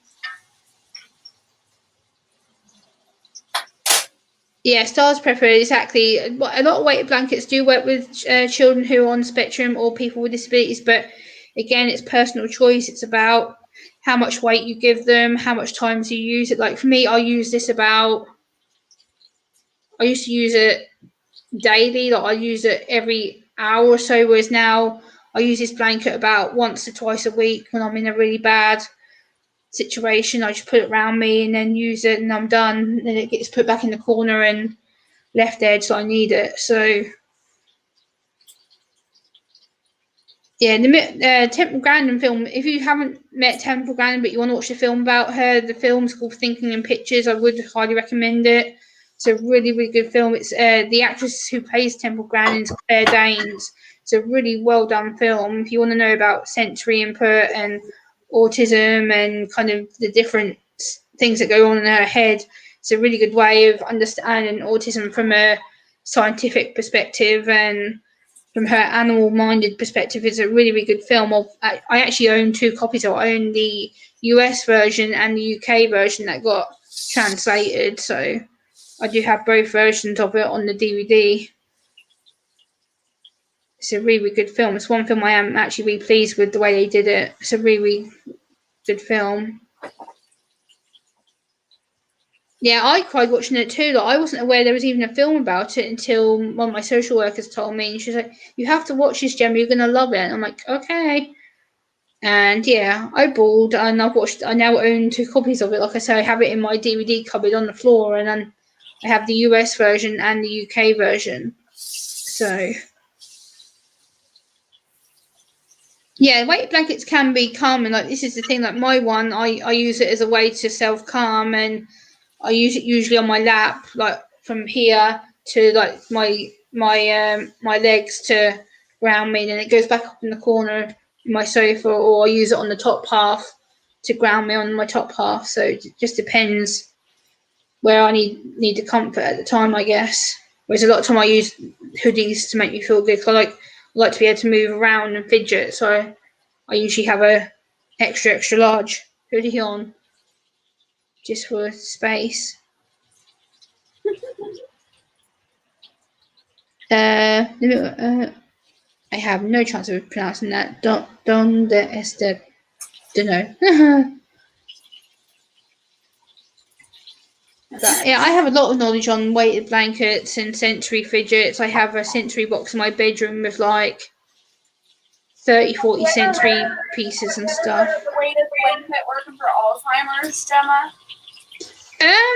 It could do. My granddad has one. He has severe dementia, and again, it depends on personal weight issues, and also it depends on the kind of texture, because this blanket was actually sent to me by a autism specific company on Facebook. They contacted me and sent me this for free, so I didn't actually have to pay for it. This was actually a gift as a way to promote them on YouTube and stuff. And my granddad has one. It depends on, like you say, the personal weight, what you'd like weight wise, and if you want it to be soft, if you want it to be tough, if you want it to be big, like, because they did different sizes. Like, this one is I think this one was a 120 by 130 something, and it's like, this is one of their thickest ones, but they have like thin ones, they have ones for children, and it depends on the material as well, because I'm very fussy with material on my skin, so I have to be very careful with certain materials and textures, because I can get an easy reaction that turns into a sensory hell for me. So I have to be very careful what materials I use. Yeah. So that's another thing you have to consider. If you are sensitive, if you are sensitive skin, or you don't think you'd cope with a full weighted blanket, I would seriously look into lap blankets, or even things like scarves can do the same thing. Like a basic scarf you can get from the store, like wrap it around your neck or wrap it around your waist. Like that, again, can give you the same sensory input that a weighted blanket can, because it's still the same deep impact. It's still the same material. So even a basic scarf, or even a basic, like your basic quilt or duvet, again, that can give you the same weighted blanket feel, but for a cheaper price, because the quilt does exactly the same thing as pressure as a weighted blanket does. So you may be better off with an actual basic duvet and using it to wrap around you, so it gives you the same feeling as a weighted blanket anyway. Yes, there is weighted vests and weighted jackets. I'm looking into actually buying a weighted vest pretty shortly, because I want to try and see how I'd cope with a weighted vest going outside when I'm outside in the environment, because that's when I do see that my struggles are more imminent when I'm outside in the community and I panic, or if I go into a restaurant. And like Jess knows, a few weeks ago I was in a restaurant with one of my friends, and the waitresses, I know they didn't mean to get in my face a little bit, but they're like, "Oh, are you ready to order? Are you ready to order? Are you ready to order?" And I'm thinking, I'm clearly not. Like, I haven't read the menu. I've just sat down. Like, I'm panicking already. And I'm like, what am I going to pick? What am I going to pick? What am I going to pick? And I'm trying to pick my dinner and a drink on the menu. And then they're sitting here with a notepad, like, looking at me. And I'm like, clearly I'm not ready. So if I had something like a weighted vest on, it may help me to be more calm when it comes to ordering stuff. But again, I think it's part of communication, and also that restaurants just need to be a bit more friendly when it comes to people with disabilities, because they seem to just want you to order right then and there. And it's like, well, no, you're not ready. If you're not ready, you're not ready. You can't just pick something just for the sake of it. Right.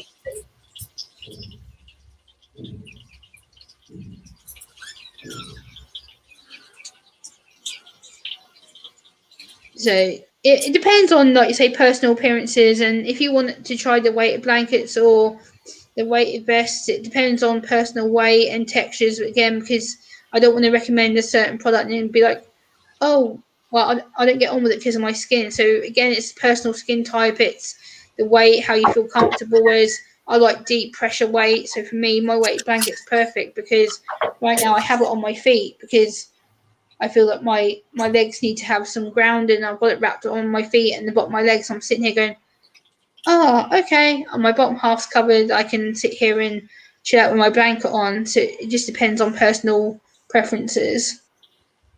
Yeah, exactly, Stars Pepper. It's about being kind and considerate. And again, it comes down to what people understand about disability in general, because there's autism awareness is one thing, and then chronic illness and invisible disabilities like Jess is another, because people don't often see the struggles that especially women with disability go through. So people like me, people like Jess, who don't present on the obvious outside that we have anything.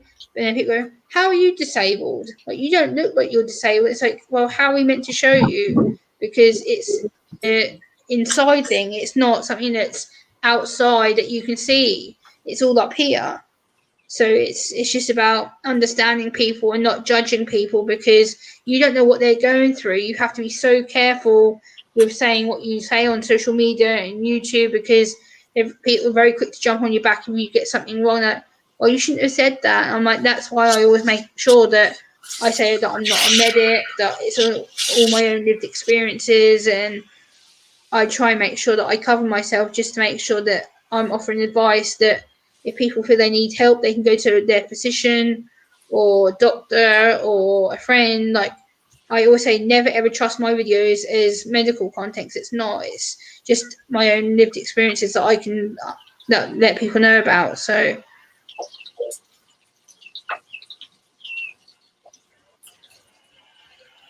Because a lot of people, they try and act like medics on here, and it's very dangerous because they try and offer advice to people, and it's like, nope, you shouldn't do that.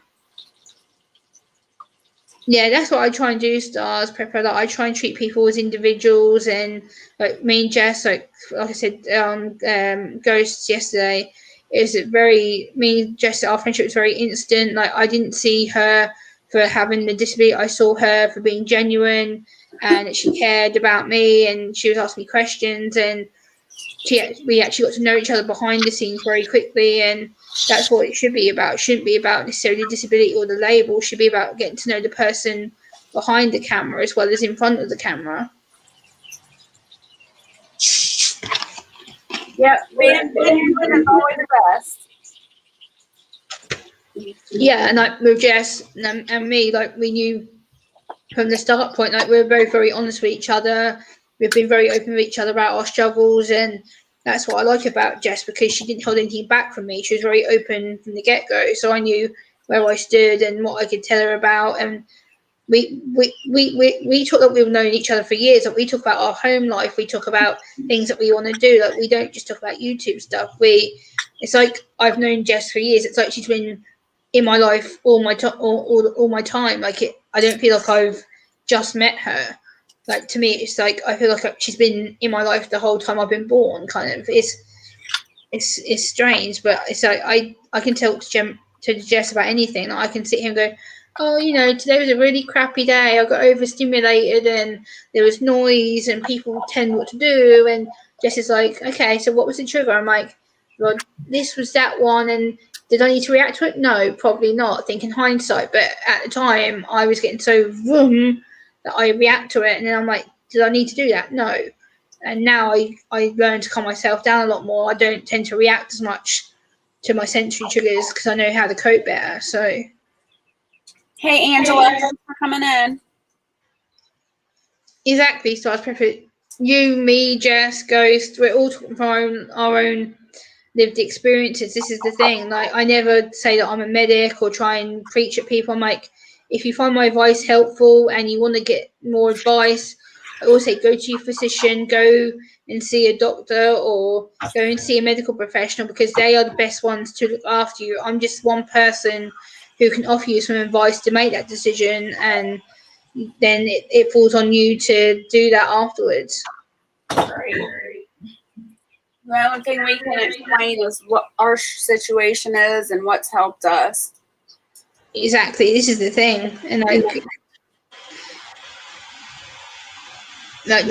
Jess is amazing at that. Like, I've seen Jess help so many people, like the advice she gives and how she talks to people, and also it's about that interaction that you have as well. Because with YouTube, I've learned to be more patient. I've learned to turn take. I've learned to know where people's boundaries are, whereas before I didn't know where people's boundaries were, and that to me is a bad thing because if I don't know where that boundary is, how am I meant to know where I overstep it? So it's kind of, YouTube's taught me a lot about respect towards people and where people's personal boundaries are, because I didn't know that when I first started. I kind of assumed that I was allowed to talk about anything, and then you get people going, "Whoa, Gemma, you probably shouldn't have talked about that." And I've kind of learned what topics are good to talk about and what ones you should not say at all. But that's the same for all of us. We all learn that as we go. Yeah, exactly. And you say something quite a bit that really bothers me. You always say how you try to act normal or you try to be normal to fit in and stuff like that. But the funny thing is, Gemma, you're more normal than most, like more than you think. Like the things that you struggle with and go through and things, when you say you're socializing and you struggle with socializing and stuff like that, that shouldn't make you feel like you are excluded or anything like that, because all of us go through the same things. Just because you have autism doesn't mean that you don't have the same feelings or the same reactions as we do. Yeah, exactly. Which is why I try and understand people who have come from a different point of view, and like talking to you and with Ghost, and I relate to a lot more of you guys than I thought I did, and it's interesting because now I understand. Oh, okay, I'm not necessarily different. I just see things in a different perspective, and I'm just me. I'm someone that lives with what I go through, and I try and help other people and learn about them. And I said to Ghost yesterday, it's fascinating because I learned about his PTSD and how he deals with his problems, and it's interesting because I learned how to see it from another other perspective, whereas before I didn't really understand it. Yeah. And that's basically all it is. It's just a different perspective from a different view from different people. That's all it is. So we go through, I think all of us basically go through the same thing, you know? Yeah, totally. I didn't mean to necessarily say that I was normal, but when society puts that kind of expectation on you and they expect you to be this person who doesn't struggle with boundaries and they expect you to know how to communicate with people, I'm like, I wish society would just understand that some people are just not going to get it. There's some people who are going to struggle with the rest of their life, and it's someone like me who is finding strategies to get better at it. It's just practice, and once I get the hang of it, I'm all good. Yeah. Well, society sucks, and I don't go by society. I go by my own rules. Me too, which is why I always say to people, I don't conform. I'm not one of these people who are in a conform box where I'm like, you must do as you're told. No. Do you see what Stars Prepper said? She's 100% right. You're totally normal, Gemma. You just have an insight of a lot of us don't have. That's awesome. Exactly. Like I have my own perspective, and I see things, like I said to Ghost, just in a very black and white kind of direct way. Like I used to think back in the day, not so much now because I know it doesn't work, but back in the day I was very much strict on it's my way or no way. You either agree with me or you don't, and I don't really care. Whereas now I'm like, that doesn't work. That's not the attitude, Gemma, because people are different from you. There's different viewpoints. That's okay. It's okay to debate and talk, and And now I'm like, you know what? It's not about my way or no way anymore. It's about everyone's different. We all have a different story and we all have a different view. And I learned to accept that because it's how we get along. It's how you make friends. And I've had to learn how to understand people better. So it's been an adventure for sure. So I put out, I had a scheduled video drop yesterday. I think it was like at 8 o'clock. Yeah, I think I got the announcement. Did you see it for Grub Terra? It's Yeah, like, I did watch part of your video. I think I need to finish watching it, but I watched the part of it. well, what it was about was it was a review. A company sent me some black soldier fly larva for my chickens. So I did a review on it, and they just messaged me on my YouTube channel and said, "Yay, love the review. Thank you so much." So that's Oh, awesome. yeah. Hey, Simply Southern Roots. I thought that was pretty cool. I didn't expect them to comment on that video.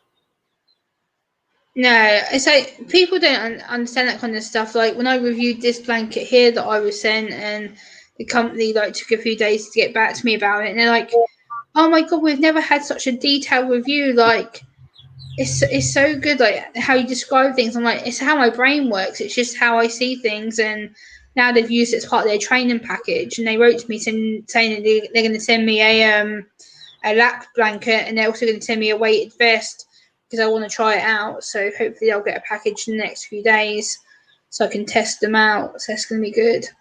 That will be awesome. Thank you, Stars Prepper. Yeah, it was pretty cool. All my chickens and ducks and stuff love the black soldier fly larva. Muzzle Flash, I'm sorry, I did delete your message. I don't promote any type of religion or politics on my channel, so I do apologize, but I delete messages, anything like that.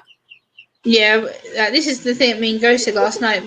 There's topics you just don't touch on certain channels, and that's religion, politics, like because it gets heated and people argue, and it's just yeah. I don't like talking about them kind of subjects on my channel either. I'm just like, nope, I'm gonna avoid it because it's just not worth it. Yeah. Hey, Jeep Girl, and not only that, like what I've explained before in my lives is, I'm all into it and listening to all of you, but I go to your channel for that. I want everybody to come to my channel, for relaxation, fun time, none of the politics. This is just a place to get away from that. Yeah, exactly. This is a place to relax, and it's like my channel. I'm very much about relaxation. I'm about enjoying each other's company and helping each other out, and I want my place to be a place of fun and where you can relax from a stressful day at work, or maybe you might have had a bad day at home doing something, and then you come to my channel and go, okay, I've had a bad day, but now I'm going to chill because I'm in a different channel where I can just turn everything off. So for me, that's kind of what I use other channels where I'm like, okay, I can turn off now. I've done all my stuff, and I'm like focus on the channel owner and the stream. I'm like, okay, it's fun time now. I can do what I want. So Right. And I think that's where people misunderstand me because they see me in so many different platforms and on other people's, channels and stuff like that, where I am getting informed on topics of the world. So I think people get confused when they come into my channel. They want to talk about that or bring that over. And I understand, but that's why I go to those channels instead of do it on mine. yeah, exactly. We all have a message that we want our channel to be about, and I think that's what people don't understand. Like we try and keep it to a certain topic or a certain niche, and people will try and kind of divert from that. I'm like, no, I don't want my channel to become about people's political arguments and stuff. I had someone in my chat a couple of days ago they're trying to talk about how they like to build like models and stuff, and I'm like, I understand that you're passionate about building models of like Star Trek and stuff. I understand that's cool, but that's not what my channel is about. My channel is about disability and mental health, and it's about education, and it kind of threw me off my stream. I'm like, what do I do now? So it completely threw me off. It's difficult sometimes because it can throw you off sometimes. So I look a lot of streams. Like I probably spend a good 8-9 hours a day lurking streams. Like sometimes I won't even go in and say hello until like one of the people. Like, I know that I lurk yours sometimes, and then also I hear someone going, "Oh, where's Gemma? We usually see Gemma." I'm like, "Hi, I'm here," and they're like, "Oh, there you are." I'm like, "Yep, I heard my name." I think that's so funny. I love catching people off guard like that.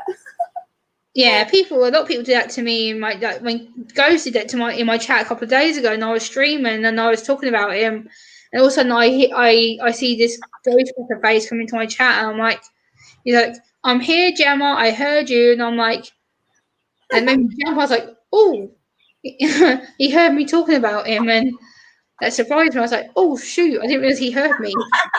Ghost is like the best lurker. Yeah, he came. He's like, "I heard you, Gemma." I'm like, "Okay." He's always out there watching. He's probably watching right now, honestly. Probably. He did tell me he lurks a lot of streams, so I wouldn't be surprised if he is lurking in the background somewhere. He goes, "I heard every word you said, Gemma." I'm like, "Yep, okay." And I was talking about you. He goes, "I'm sure Jess is lurking in the background too, Gemma." I was like, because I was talking about you in my stream a couple of days ago, and I was like, "If you don't know Keto Homestead with Jess, you need to do this and this and this." And he goes, "Just like, you're promoting Jess way over, Gemma." I'm like, "I don't care." I was like, "I want to promote it," and I was like, I kept dropping your link in my chat, and Ghost was like, "How many times is her link in your chat?" And I'm like, "Again." And I'm like, then Ghost was like, "Do you want me to drop it for you?" And all of a sudden it's like Ghost was dropping your link, and I dropped it about 3-4 times, and then he started dropping it. And everyone's like, "Okay, we'll go check Jess out." And then everyone was like, saying that they're going to come over to yours. So I was like, "Make sure you go over there, leave her a comment, do it the right way." And they're like, "Yes, Gemma, we know." I'm like, I don't want people being horrible, so I'm like, do it properly, leave your name, make sure you watch a proper video, watch it in full, make sure that you share it out. And I always bang on about my streams. I'm like, if you're gonna help my friends, do it like this. And they're like, "Gemma, we know." I'm like, well, thank you, Gemma. I appreciate it. I like promoting people. I think it's fun. For me, I'm like, instead of me promoting myself, I'm like, well, hold on, what about Jess? What about this person? And I'm like, they need me. I'm like, share to my tab, share to my Facebook, share to my email, share to my Twitter. I'm like, boom, boom, boom, boom. Just the more I can share it out, the more views I can get you guys. So, Stars Preppers in the chat saying, I gave her a pressure canner the other day so that she could start pressure canning, and she said she's been staring at it, but she's scared. There's no reason to be scared. You can do it. It's super easy. And I told you guys, anybody that's in the chat today too, if you need help learning, I'm more than welcome to do a one-on-one session with you guys. All you gotta do is reach out, email me. My email is in my about page. We can, if you have Facebook, we can jump on Facebook and do a behind the scenes chat, or I can jump on StreamYard behind the scenes, or whatever you want to do. Yeah, this is the thing that people need to realize is like people like me and Jess are always available behind the scenes. Like I have Hangouts, I have my email, I have my StreamYard. Like if people want to call or just have a message with me, like I'm happy to jump on a call with anybody. They want to just have a chat and hang out. Like I have my email open most of the time, and Jess knows I have my Hangouts ready in case people want to have a one-on-one chat with me. I'm pretty much up nearly all the time, so. Yeah, and the only days that I'm not available are the days I'm in like super pain, and I don't want anyone seeing my face or hearing my voice. Yeah, that's understandable. There's days obviously where not everybody's going to be available for sure. But 90% of the time I'm here.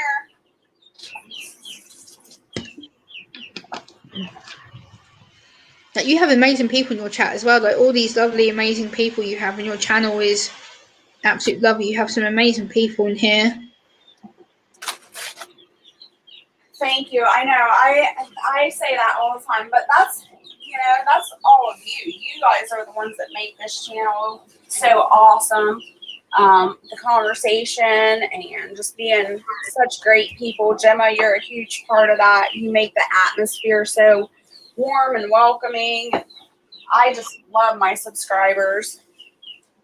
I just need to start listening more to people and kind of like my dad said to me the other day. He's like, Gemma, sometimes you need to learn where to turn the switch off because I like to chat a lot. I'm very chatty. I'm very sociable. Whereas a lot of people, because they know I'm autistic, they go, well, how can you be sociable?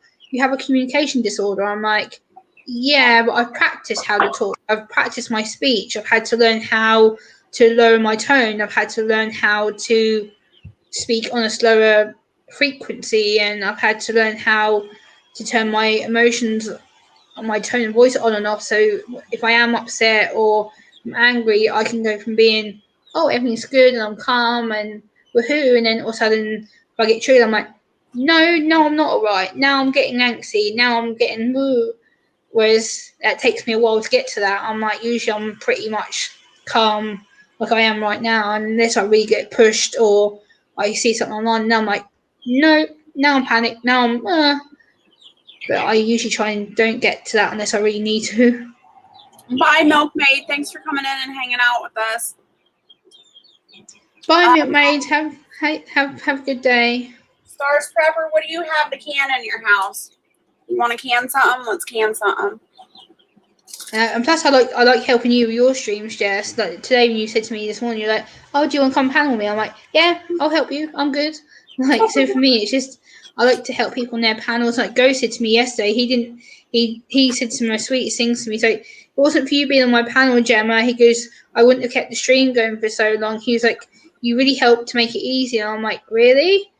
Like, I was fidgeting and like I always like turn my head at different angles so I can try and look at the chat and look at the screen, so I'm interacting with the people. And he goes, do you really worry about that? And I'm like, yeah, I do, because I don't want people thinking I'm being rude or that I'm trying to deliberately look away like I'm not interested. It's not the case. It's the fact that I'm processing everything and I'm having to think about the right way to converse with people. Stars Proper, we can do that tomorrow. Do you have anything that's unthawed now or vegetables or anything that you can? Gemma, it's funny because I was talking to Barrett. What was it? It wasn't yesterday. It was the day before. And you got so protective when somebody came in my stream and said something certain. You know what I was talking. You know what I'm talking about. Yeah. Barrett was laughing. I was laughing after the stream, and he was like, "Well, and Gemma, she's a go-getter, isn't she?" I said, "Yeah, she's my muscle. She takes care of the people I need taken care of. I love her." Yeah, I'm very protective like that. A lot of people see me as like, they call me like the little pit bull. They're like, oh, Gemma doesn't muck around. Like Gemma doesn't play nice. If she sees someone being horrible to her friend or who she considers family, I will get into a little pit dog mode. I'm like, nope. You get asked once to be nice. You get asked a second time to behave. After a second time, you bye. I don't put around with crap. I'm very much, you warn once, you warn twice, bye. You don't get warned again. I'm not one of these people who warn people 3-4 times. I'm like, nope, you're warned twice. I was friendly. I asked you nicely to behave. You didn't. Therefore, number 3 is a ban. But there's a person in Ghost chat last night who kept trying to self-promote, and even Ghost said 3 times, look, please don't self-promote. I don't do that. The only reason I'm promoting Gemma is because she's so close to a milestone that she deserves it, and that's why I'm doing the stream about. And then these 3 people came and they're like, well, if you're promoting her, promote me. And Ghost's like, no, I've made it pretty clear what I'm doing. And he ended up banning 3 people because there was 3 people in his stream that kept trying to self-promote themselves. I'm like, really? He's made the rules. He's explained to what he was doing. Play by the rules. You either do as you're told or you get banned. It's not that hard. No. And that's the thing too. Like, I totally agree with that. Like, I am 100% about promoting other people's channel and stuff, but there's a time and a place.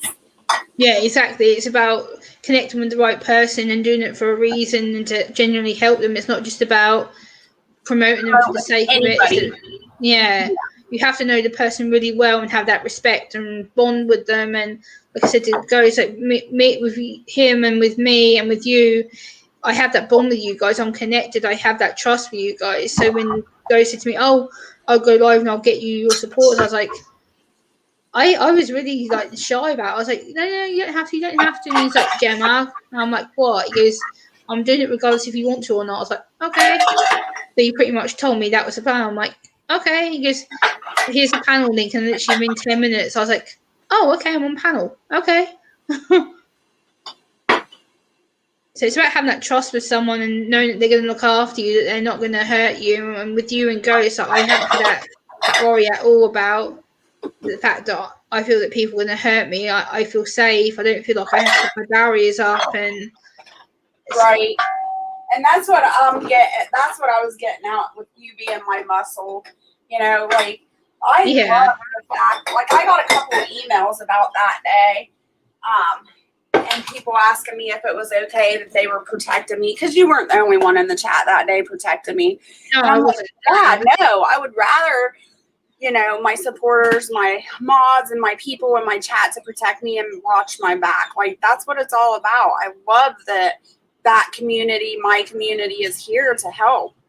Yeah, exactly. When you make people mods, this is the thing.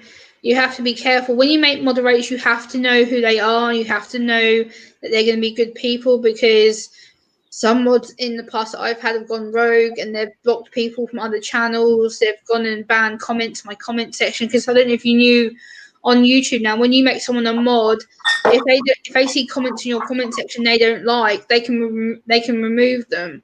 Right. So you have to be very, very careful who you mod, because they can go through every single comment you ever had. If they see something they don't like, they can delete it and block it. Right. So you have to make sure you trust the people who are mods. Yeah, I need to go back through and evaluate my mods and stuff like that. It's so hard though, because it is. I want people to feel welcome and want to be mods and stuff like that, but at the same time, I don't want them to take that power, you know, and do whatever they want. And also, a thing that I find is hard is that not every mod is going to be able to come to every live, which is completely fine. That's understandable. Yeah. When I go live, I don't have one single mod in there, you know, and I'm like, oh, crap. What do I do? That's why I always make sure you message me, or I know you often will message me on Facebook to let me know. I'm like, oh, Jess is going live, or you'll message me in Hangouts. I'm like, either way, I make sure that I'm up or I'm in the background. If I see anything, then I can get rid of it. Usually I have my laptop and my phone on, so if I see you're live, I'm like, I'm checking. I'm like, and I always make sure that I'm in the background, or if I'm there in person, I'm like, I'm here, I'm watching, and I make sure that I'm known, that I'm around. Yeah. So then people can see that I care for people. I do a lot of modding in silent. Like a lot of streams I go into, I don't even sometimes make myself know that I'm in there, and all of a sudden there'll be a troll. I'm like, nope, bye bye. And then all of a sudden they're like, oh, Gemma's here. And I'm like, yep, I've been watching for like a few minutes, and I see a troll. I'm like, yep, now make myself known because I've removed it. Right. So people, oh, Gemma was here. I'm like, yeah, I'm just being quiet. I'm working. I'm watching for the trolls. And they're like, wow, you were quick. I'm like, yep, I don't muck around. If a troll's going to be nasty, then you're gone. I'm not going to let them continue to hassle someone.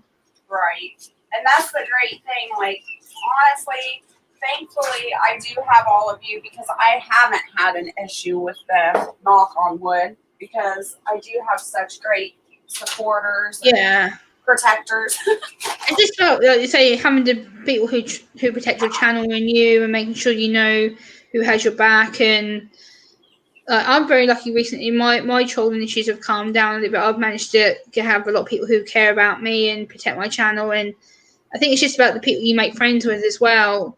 That you have to learn who you're going to be friends with and who's going to have your best interests. Right. Not everybody will have your interests at heart by the end of the day. Exactly, Star Trek. I've had to learn to develop thick skin over the last few years, because when I started YouTube, I was very immature. I was like 24 at the time, so I was very immature. I had no clue what I was doing. Like, I would talk to anybody and everybody, and then people were like, Gemma, what are you doing? And I'm like, what do you mean? And they're like, this person doesn't care, and this person's going to hurt you. And I'm like, huh, what? And they're like, look what they're doing to you, Gemma. Look, they're blocking you from streams, or they're not reading your comment out. And I'm like, oh, they're busy. And they're like, Gemma, it's every stream. And I'm like, oh. And it kind of clicked to me. And I'm like, oh, they're not being my friends. They're just using me for attention, or they're wanting to use me as a target board. So now I probably communicate with maximum about 5 people offline, which is Ghost, Jess, and a few other people that I communicate with. But I used to communicate with like 20, 30 people a day, whereas now I'm up to like I communicate with like 4 or 5 that I consider close people. I am very spontaneous. Well, you guys get with me, Stars Prepper, Jeep Girl, email me. We'll work out something. TH2, hello. If I didn't say hi, I'm sorry. And there was something else. Oh, baby peeps. Yes, you hear baby peeps. They're in the living room. And yeah, I've had to develop some thick skin being on YouTube as well, Gemma. And it was very difficult in the beginning.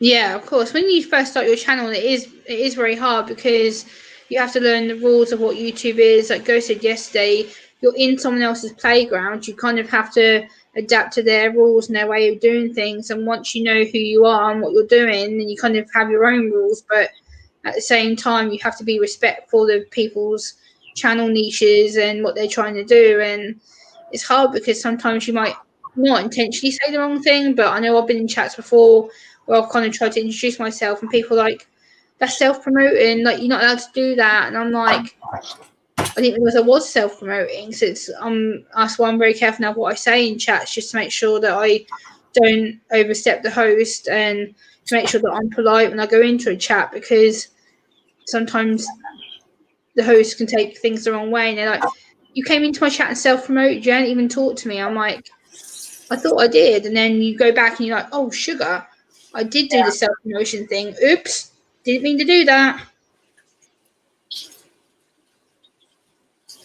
So it's just about learning how to communicate. Like Jess, you've taught me a lot about that, and Ghost has as well, like the way to talk to people when turn taking and asking questions and making the conversation fluent and keeping it going. And that's what I struggle with on my channel, is if I'm on other people's channels, I'm much more fluent. I'm able to observe people and listen to people, whereas on my channel I kind of get into a bit of a tongue twister moment. I'm like, what do I do now? And I kind of panic, whereas if I'm on not your stream or like on Go stream, I'm pretty much able to just go, okay, I can turn take, I can run with it, I can.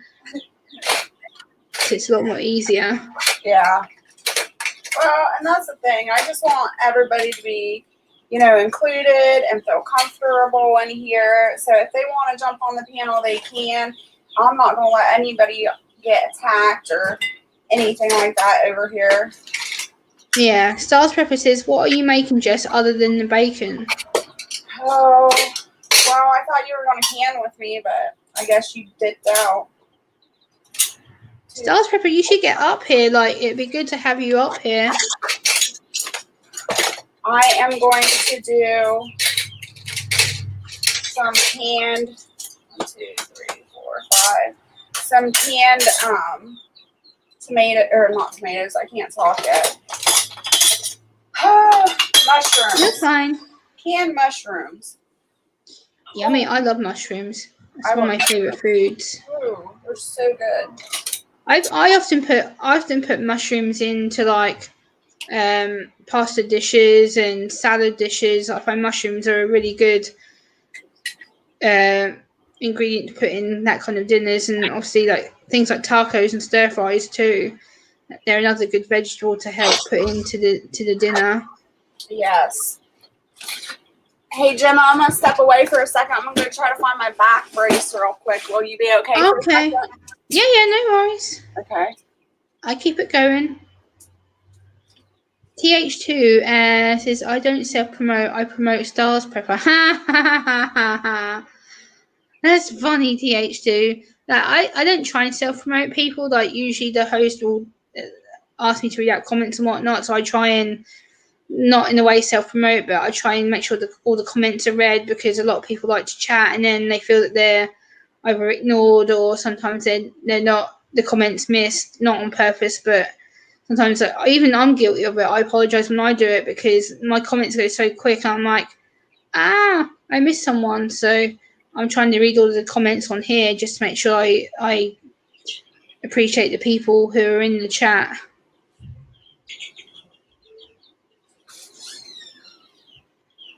Welcome back, Moonlight Gypsies. Good to see you back.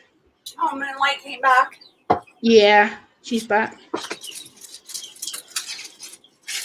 So I try and make sure that I interact with more of the chat, and I think that's one thing that I've learned to do over the years. Especially the last 2 or 3 years, I've learned to kind of function on the screen and read the chat so that people don't feel that they're being necessarily ignored by me. But I do struggle sometimes with the chat and being on, like I said to Ghost yesterday, sometimes my energy is purely focused on the panel side of things.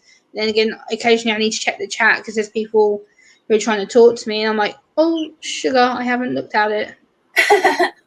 I do that too. It's hard. It's hard to look at the panel and look at the chat and keep up with the conversations in both. And yeah, that's why I struggle. Like I said to Ghost yesterday, if I have you and Ghost on my panel, I know that one of you two will help read the comments because that's what I struggle with. I'm like, I can't do the panel and both the comments, so I'm trying to spread myself out. And then Ghost is like, well, you don't need to worry about the comments. I'll read them. I'm like, okay. So that kind of took the stress of me reading the comments out. Yeah. Well, it's funny because like sometimes when I'm like really, really into like the chat, trying to keep up with the chat, and I'm on the panel or I'm on the live, it's funny because like I'm trying to keep up with the chat and then I forget to listen to the other person on the panel. And they've already answered a question that I've came across in the chat, and they're like, "We just answered that," and I'm like, "Oh, sorry." Yeah, I do that all the that. time.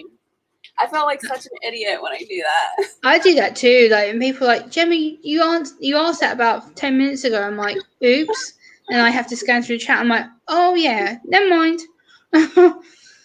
I totally do that. So the other day, someone asked me about what was it? What's my do I drink hot drinks or something? And I'm like, yeah, the only hot drink I drink is hot chocolate because I don't like tea or coffee. And they're like, what's wrong with you? You're British. You should drink tea and coffee. And I'm like, ugh, the smell of tea and coffee makes me want to vomit. What is tea coffee? A mix between tea and coffee? So people ask me, do I drink tea or coffee? And I'm like, I don't like either because Okay, for me, yeah, tea or coffee. But usually they say, oh, do you drink tea or coffee? And it's like a quick question. I'm like, no, I don't, because tea to me tastes like water, and then coffee just tastes like I'm drinking what you guys call gasoline, we call diesel or petrol. And I'm like, why would I want to drink something that looks like syrup? It's thick, it's smelly, and I'm like, no. It's just that's. And people are like, you're weird, you're British. That's a British drink. I'm like, not everyone drinks it. Like, there's me and two of my uncles in my family who don't touch the stuff at all. Like, I just don't drink it.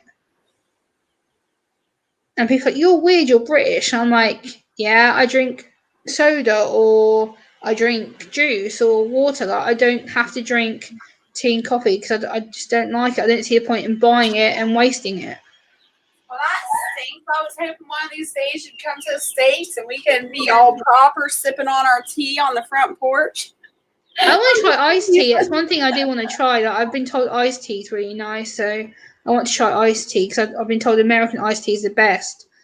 So, because there's British iced tea over here, and the British version sucks. I've tried the British version, and it's gross. I'm like, ugh, no. Jeep Let's see if I can. you're always welcome here. I love when you all go live. Being able to chat with everyone is the happy place. I don't have any friends here that I hang out with.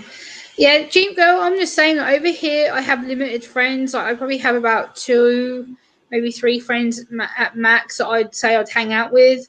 But a lot of the time, like, a lot of them are either working or, like, right now, one of them is, well, could be potentially go back into a mental health hospital for a little while because she has issues. And it's difficult because sometimes all I want is someone to talk to, and I'm like, where do I go now? I'm like, oh, I go to YouTube because I can go to my YouTube family.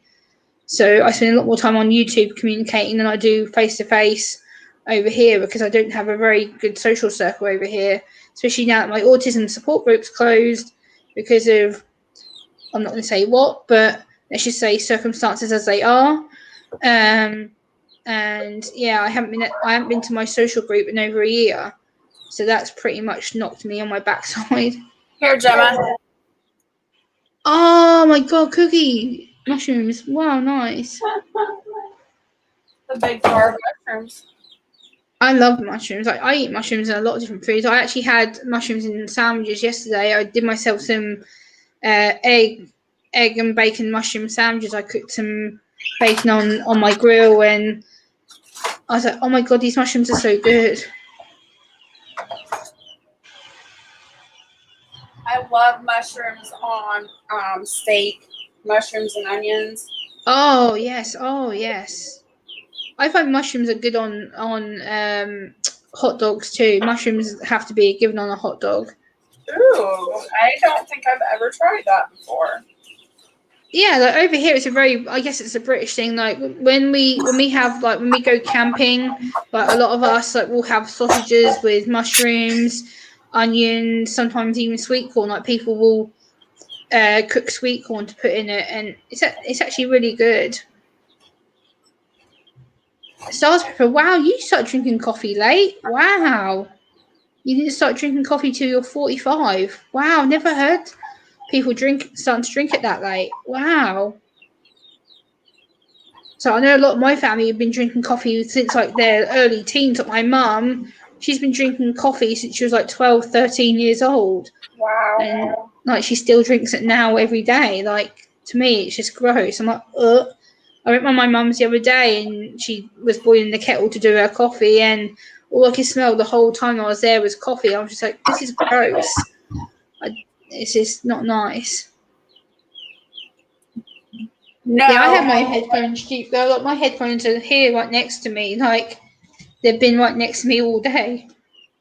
Felicia, they're just I don't know. They're domestic mushroom stems and pieces, is what it says. Yeah, I use diced mushrooms. I buy ones that are already cut up, and I can just put them into the pan and cook them. Good morning, Leslie. Hey Leslie, good to see you again.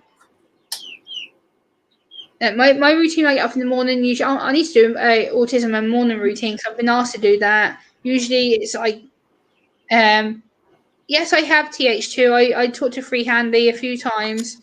So usually, I get up at like between 5 a.m., 6 a.m. my time. Usually, I get up, get showered, and it's usually I chuck my rubbish out into the bin outside. Then I'll do like vacuuming and all that kind of stuff. And then I usually by midday, which is like now, I sit down and do like all my YouTube filming, editing, and then usually the rest of the afternoons to reply to comments and emails. And I usually do phone calls up until about 10, 11 o'clock my time before I think about bed for a few hours. And then I'm up again at like 2 a.m. doing it all again all day. So I'm pretty much up for like nearly 20 hours before I actually get some decent sleep. Free Handy's a really good YouTuber, actually, TH2. Free Handy, she's actually a really, really good lady. I've actually spoken to her a couple of times on a panel. She's a really nice lady.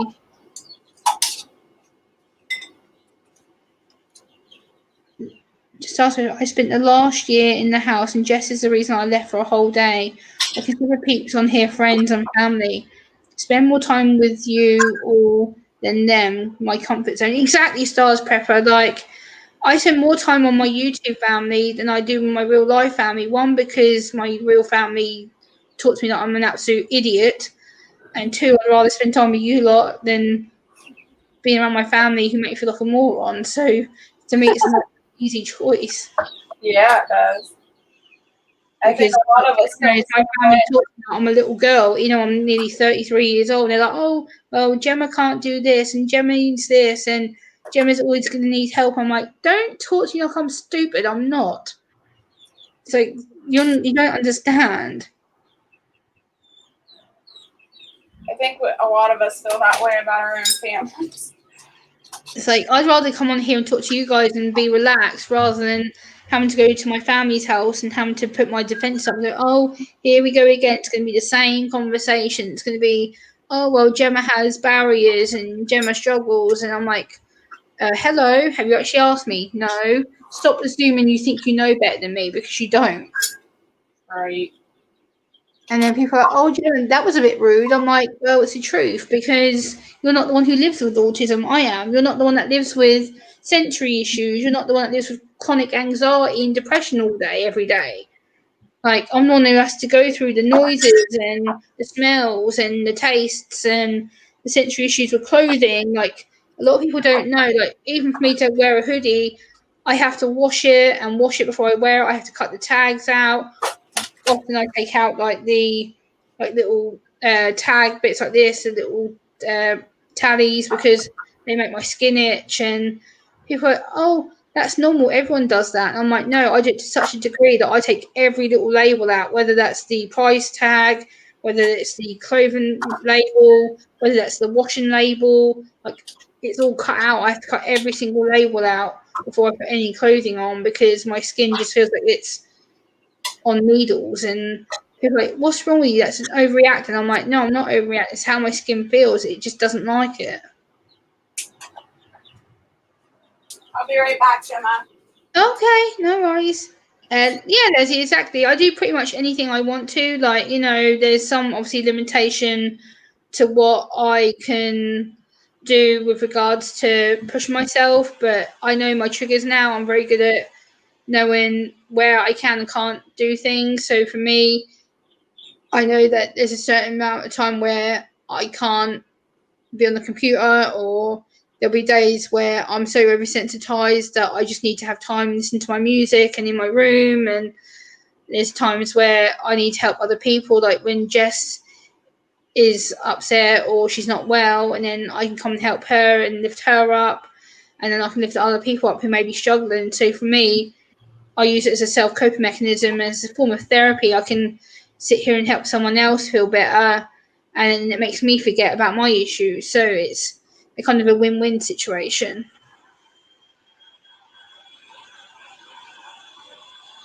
Yeah, exactly, Stars Pepper. It takes the kindness of others to be brave for yourself. We all need to have a boost. Exactly. This is the thing that I do on my channel. I'm very much about self-awareness, self-acceptance, and helping people to understand their own conditions. Because the thing is, a lot of people are frightened to talk about their conditions on social media or even YouTube, and it's scary because you don't know how people are going to react to what you've got to say. And it's all most definitely about helping and encouraging, supporting. And I love this community. Like, I love the family that I've built up here with a lot of you guys, and without you guys I wouldn't be here. So you guys are the reason why I create the content while I'm still around. And it's important. Like, community does matter, and people say, oh, community is just one word. No, it's not. Community is family. It's something that we defend each other, we support each other by watching videos and commenting and sharing, and that's what you do. Like, that's what community is. You share each other, you support each other, not just on a live stream, but video, or you do it behind the scenes video calls or emails. That's true support on YouTube. That's what we should be doing. You're doing a great job, Gemma. I'm chatty. I'm glad. You fill my blanks in. I try. Like I said, it's all about helping you and help supporting you. Like, I don't like seeing you when you're sad and when you're in pain. So for me, if I get a chance to jump on here and help you run the stream and stuff, it makes me feel better, because it makes me forget about my anxiety that's in my head, or a silly thought that I might be having in my head and thinking, oh my God, this could turn into a really bad day. And I'm like, no, it's not going to be a bad day, Gemma. You're with Jess, you're on a stream, you're doing really well, you're laughing and joking with her. Like, there's nothing to be sad about. And I knock myself out of it, because I'm like, you know what? Do I need to be sad? No. Do I want to be sad? No. Of course I don't. Do I want to be anxious all day? No, I don't. Because there's nothing to be anxious about. A lot of the time I wind myself up about nothing. I have to learn to control it. I'm like, I don't want to feel crappy. Of course I don't. All right, so, oh, I got a mushroom in that one. I ran out of mushrooms because I'm going to make mushroom soup with the remaining of the mushrooms. So yummy. I'm just going to fill my jars with gauze and water and make some sterile water. Make some sterile wound dressings. Nice. Moonlight says, I do not appreciate when people assume something about myself, or if I witness people doing it to others. Leslie says, I know I would feel lost without every single person in this community that I chat with on pretty much a daily basis. Yeah. Gemma, my oldest son, is on the autism spectrum. He's 23. Totally understand the sensory issues. I have RA and fibro, so I have issues with clothes too. Certain things bother my skin. Yeah, exactly. This is one thing that people don't really know about autism or even disabilities in general, because sensory issues are so underlooked, and it winds me up because people go, "How can you be so sensory to everything? Like, how can clothes bother you? How can smells bother you? How can materials bother you?" And I'm like, "You do realize it's processing. I have to put the item of clothing on. I have to adjust to it. I have to deal with the weight of the product. I have to deal with the smell of the product. I have to make sure that the material's not going to make me want to scratch and scratch and scratch, because a lot of materials do make me scratch. I get so scratchy and irritated that I end up causing a rash like on my neck and sometimes on my face because I get so heated. I'm like scratch and try and get it to stop. And people are like, Gemma, why would you do that? I'm like, because it's irritating me. I have to make sure that it's not going to make me feel overstimulated, and that's why I use up my weighted blanket to keep my legs cozy. And like, while I have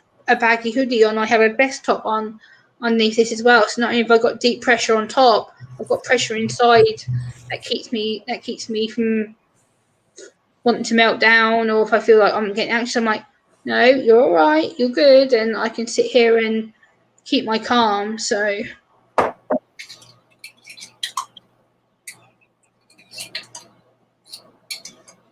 yeah, I definitely understand the Jeep girl, because again, sensory is one thing that gets undermined a lot by people because they see me appearing to be so functionable and polite and talking, and they're like, and sometimes like on Ghost Stream last night, I had my pajamas on, and I was getting a bit irritated by the top, and I kept like scratching my shoulder, and I'm like, oh, it's just how like my skin is. It's like getting irritated. I was trying not to scratch as much, but this morning I woke up, I've got like a red line right up my shoulder from where I'd scratched because it was just the material was bothering me. So this morning I got rid of that pajama top and put it in the bin. I was like, nope, that's not going to work on me. Nope, I don't want to have another scratch session. So I literally took it off and binned it and just put the hoodie back on.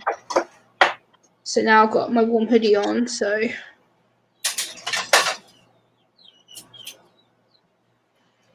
yeah, exactly. We can all understand each other regardless of having different conditions. And sensory issues is a combined thing. It's across the board, like not just for me, but with Jess, with Ghost, with other people. We all have our own sensory triggers that we like and that we don't like. For me, I'm very much about heavy pressure. I like to have things that make me feel weighted and grounded, whereas people like Jess don't like that, and that's okay because we're not all the same. We don't all like the same sensory triggers and sensory touch things. It's about our body's perspective and how we see things.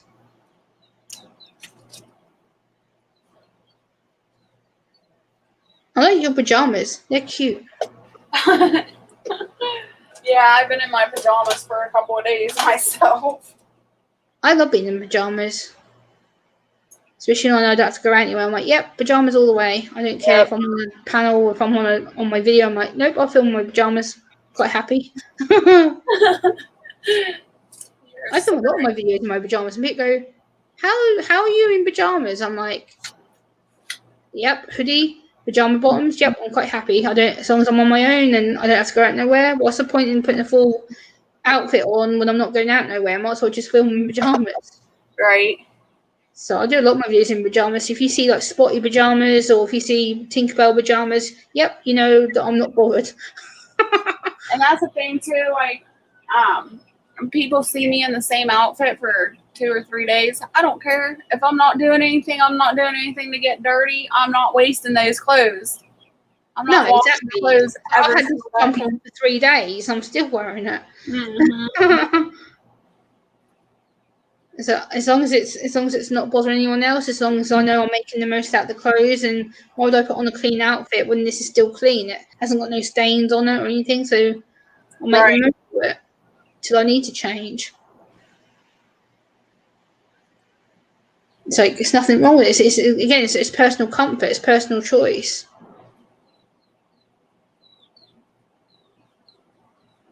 Stars Prepper, you need to really get up here and like you need to do some canon with Jess. Like you guys are great together. Like when you've been on panels and stuff, and I'm going to start looking into getting some canon stuff, and I'm going to start trying to can some food and.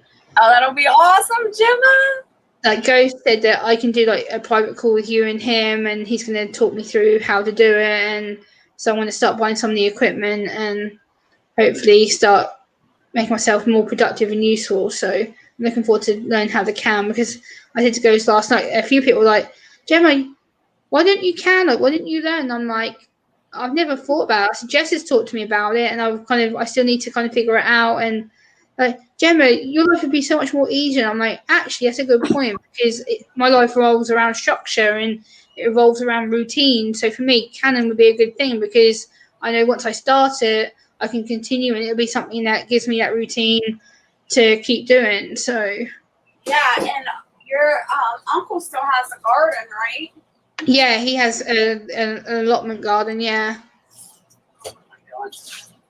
which is about 20 minutes from where I am right now. And my uncle has some of the most amazing food. Like, I went there a couple of days ago, and he had these like big cucumbers and things. I'm like, oh my god, like these are massive. Like, and he's like, cucumber?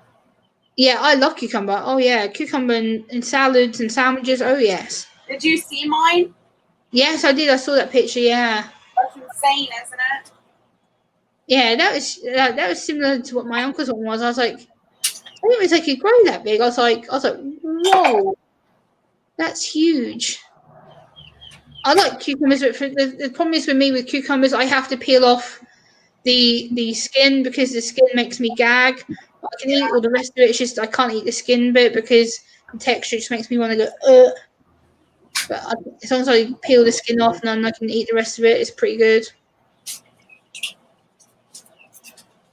I'm like that with things like sweet corn as well. People say, "Oh, why don't you just eat the whole of it, Gem?" I'm like, I can't, because I need to just get the skin off it and eat the good part of it.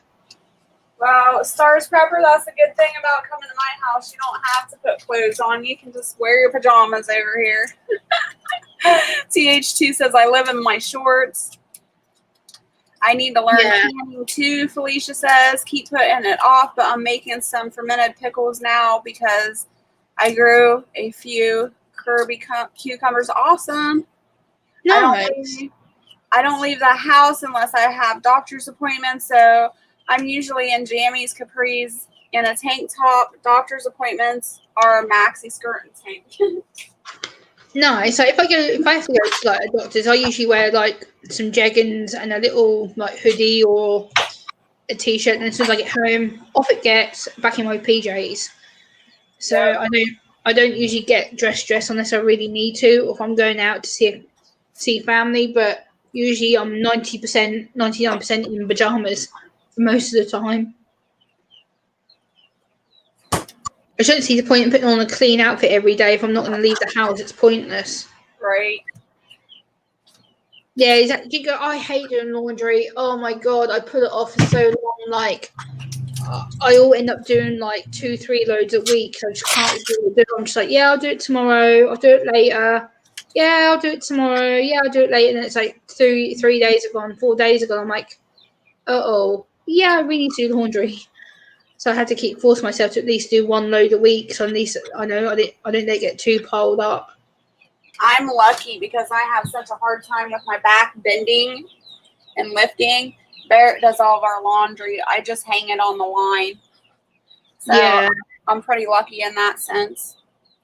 Yeah, I'm quite lucky I'm able to bend and stuff. But for me, it's just the thing of carrying the clothes to the washer, and then I'm like, oh my god, this is heavy, and that kind of does my head in. But apart from that, I don't mind doing washing. I just have to force myself to do it. Leslie says my attire is usually workout pants and a t-shirt, typical mum clothes. Yeah, I get you. I'm like that. Like I do. Like Jess knows I live in hoodies most of the time. Like when I talk to Jess in private, I'm like, I often have a baggy hoodie on, or I'll have a sweatshirt hoodie on. Like I live in hoodies most of the time, or pajama hoodies. Like I don't I don't wear much t-shirts or whatever. I'm usually in a big baggy hoodie because it's what I feel comfortable in. People are like, you're so tomboy. I'm like, yep, don't care. As long as you're comfortable, that's all that matters. Yeah, exactly. It's personal comfort. Again, it's to do with sensitivities and to do with how you see things. So after this, I'll probably put some fresh pajamas on and just walk out in pajamas the rest of the day. Sounds like my kind of woman. Yeah, I love my pajamas. Oh, yes. Especially my Disney pajamas, my Tinkerbell ones. I'm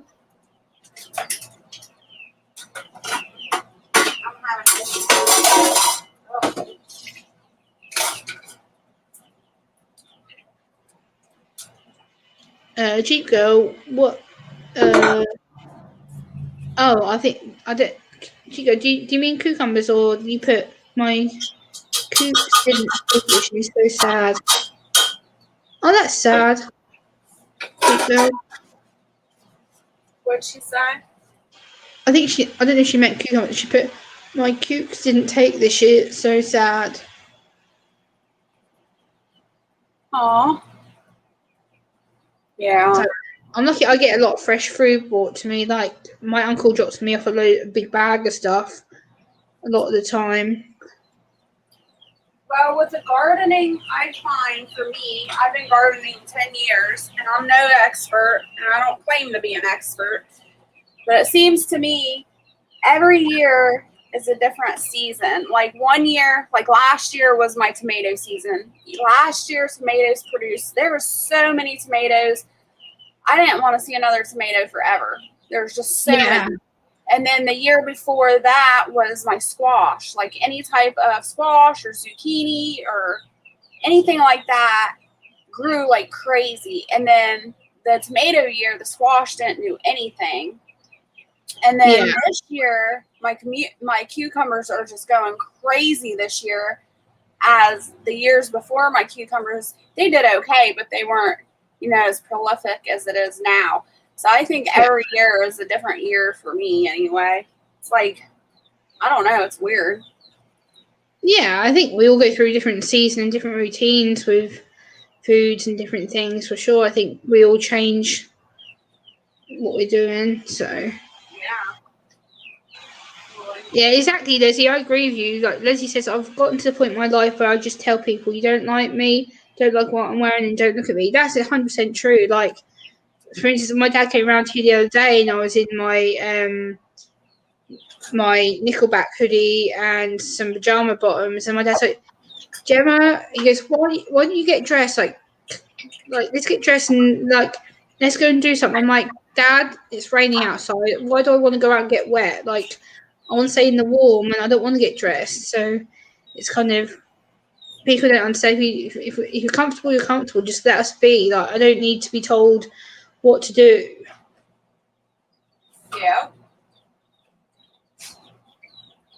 Family is just like so much harder on you than anybody, I think, so. Yeah. They're so judgmental. Yeah, this is, I think society is in general though, like, it depends how you see it and how you deal with it. Like, I've learned to pretty much just ignore a lot of it, but it's hard because when you're on YouTube, you are seen as someone who's a public figure and whatnot. Jeep Girl says, laundry gives me back spasms with all the bending and twisting. Still trying to find something that will help. Jeep Girl, I have, I don't know if you have them in the States where you're at, but I have like a double-handed, like plastic, it's like a bendy plastic material where you can just like bend the handles and you just pick it up like this. So every time I have laundry, I just put the clothes into the little basket and then slide the basket to the washer and then transfer the clothes into the washer from the. That might give you a bit more help with the bending and twisting, but I don't know what else I could tell you about really. But I have like a plastic sort of tub that I use to put clothes and stuff in. So because I have dodgy hands, so I can't do much lifting either because my hands are complete mucked up. I need to have surgery on this hand again, and this hand I'm waiting for a referral. So both my hands are pretty much mucked up. And that's my road accident. I've got what they call CTS, carpal tunnel syndrome, which basically means that my nerves are all cut off and I actually have pretty much no function in my hands. Like, I've had surgery on this hand already, but I need to have surgery on this one. And right now I have no feeling. I have literally no grip, no nothing. It's literally powerless. So I'm very careful with lifting things, like especially lifting laundry and lifting rubbish bags and stuff like that, because my grip's not very good. I drop everything. Like yesterday, you should see my kitchen. Oh my god. I was making dinner and I had my nephew here and I was making dinner for him and I was lifting the trays out of the oven after cooking and I can feel myself about to drop it. I'm like, move. It's gonna burn you. I don't want to burn you. I don't want to burn myself. And I literally went to drop it. I'm like, and literally just my hand just went kaboom. And luckily the food stayed in the tray, but I dropped it everywhere in my kitchen. I was just like, oh, what? It's just so annoying because I've got no function in my hand to stop me from dropping it. Once my hand goes, it's actually boom, just everything just drops, and I've got no power to grab anything. It's literally my hand is numb. It's like I can't feel nothing in my hand at all. It's literally just numb. So, That's horrible. because I can show you, like, this hand. This hand is the surgery hand that I've had done, and in this hand, look at the size of them. Like, you can tell my hand's double the size of the other hand. It's literally. Oh yeah. I need to have surgery on it, but it won't happen yet because of situations. But I put the referral in for surgery like 5 months ago. I've still not heard a thing yet. So Oh my gosh. yeah, carpal tunnel's not pleasant, especially at night time when you're trying to sleep and all I can feel is my hand going like this at me, and it's like, ow.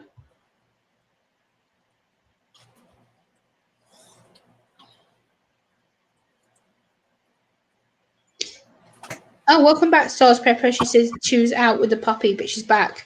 Welcome back. Yes, welcome back. I miss having my dog or a puppy. I used to have a puppy living with my dad, but she's been in heaven now for like 2 years. She was old. She died when she was 17 in human years, I think.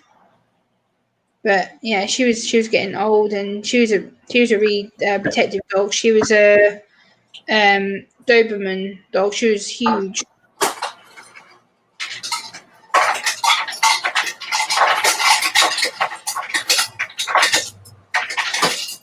Sorry, that was kind of loud. No, you're fine. No worries. What are you having with your bacon, Jess? I just made bacon. That's all I was planning on having. I'm making mushroom soup now out of the leftover mushrooms. Oh, sweet. That sounds lovely. So we'll have mushroom soup tonight for dinner, and I won't have to cook later. Nice. That's handy. Yes. Usually when I can, I try to make dinner out of whatever I'm canning, so I don't have to do more than I need to. Yeah, that's a really good way of doing things because that's organized. You ready to see some cucumbers, Gemma? Yeah. I'm excited. I love cucumbers.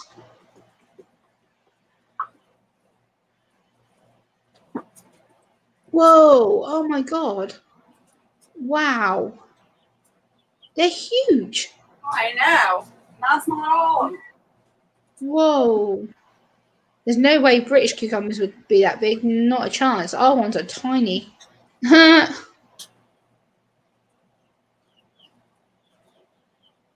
Leslie, I can understand your carpal tunnel issues. Whoa! How do they get so big? I have no idea, but they're crazy. And then the last one. Is that insane? Yeah, they're huge. The UK, wow, okay. Our cucumbers put us to shame. Our cucumbers are titchy compared to them. Like literally, our cucumbers are about this long. Like they're really short, small ones. Well, I never seen cucumbers that big. That's really different. these are actually Asian cucumbers. Oh, okay. Or Chinese cucumbers. They're called Suki something. Oh, Weird. nice. Stars Prepper says it's okay to tell us the recipe. Just saying, I can make it with you. I have a ton of canned mushrooms. Well, get up here. Get on the panel, and I'll show you how. You don't have to show your face. Yeah, Stars Prepper, you can get up here. Just turn off your camera if you don't want to have your face on here. And I'll walk you through it. Yeah, Jeep Girl, I need to get some hand braces because that's what they're trying to say to me. I need to have a hand brace back on. But the problem is with the hand brace, my hands get so bad. Like last year, I think I actually uploaded a video on it. I think I called it the hand brace video. And my hand got so bad that I actually snapped the bit of metal that's meant to keep your hand straight. My hand was so bad that the bit of metal was actually bent backwards like that. Because my hand had got so swelled up that I actually ended up forcing the metal bit to actually snap in half. So I actually took the hand brace off to get in the shower in the morning. The actual hand brace was snapped. And I'm like, yeah, I don't see how this is going to work. I've snapped 2 in a week. Yeah, I don't think it's going to work. So they're kind of, I said, I need surgery. There's no other option because the injection doesn't work. I've tried the injection 3 times and now I just need surgery because it's the only option that's going to end the numbness and the pain I keep having. And yet they won't do it because, oh, you're too young, you can self-heal. No, I can't. Is that why you were at the surgery clinic the other day? Yeah.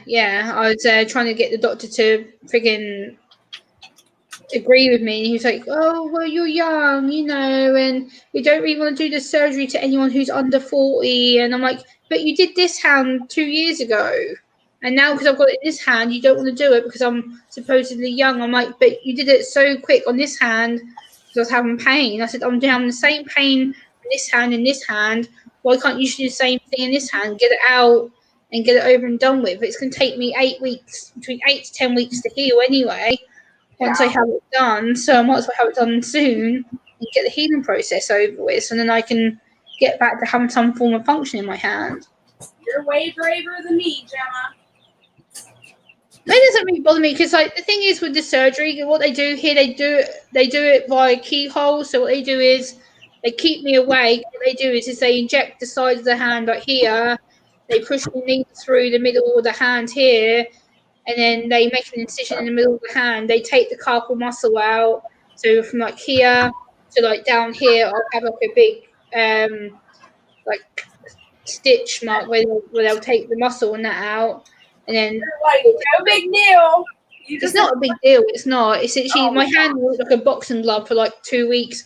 So I had to have like this like gauze glove wrapped around my hand to keep all the infection out and stuff. So my hand will probably look like double sized like this for a little while because it's going to be swollen and stuff. But I'd rather have it done than put up with this numbness all the time. It's driving me nuts. Nope, I'm good. If people mention surgery to me, I run the other way. Nope. Hey, Tim, you're welcome. Thanks for coming in. Yeah, Felicia, I did get given some. When I had my first hand done, they did give me some turmeric, like protein drink thing to drink to reduce the swelling, but I reacted to it, and I can't have it because I started feeling sick and headache, and so I can't have it. That's crazy, Gemma. I react the same way, and you're the only other person I've ever met that can't do turmeric. No, it just really drove me nuts. Like I started feeling really dizzy, lightheaded, and I'm just like, nope, this doesn't like me. I don't do dizzy. I didn't get dizzy, but I got really sick to the stomach and felt really nauseated, and it made me go to the bathroom a lot. Yeah, that's what I found because I got to the point where I was going to the bathroom so often. I'm like, should this be happening to me? Like, why am I up and down? Like, why can't I keep still? And I'm like, no. Hey, Keto Licious, thanks for coming in. Good to see you. Yeah, I can't do too much. The only other thing that they have tried to offer me is amoxicillin, which is like a painkiller to knock the numbness out. But again, when I had that for my recent tooth infection I had, it made all my mouth go all numb for days and I couldn't swallow things properly. So I'm like, no, thanks, I don't want that. So I'd rather just get the surgery done, get it over and done with in one shot, rather than having to take pills and no, thank you. Right. I'll just get the surgery done, get the injection in my hand, take the muscle out, and be done with it. Stars Prepper, please come up. Stars Prepper, I'll be here to help you if you want to come up.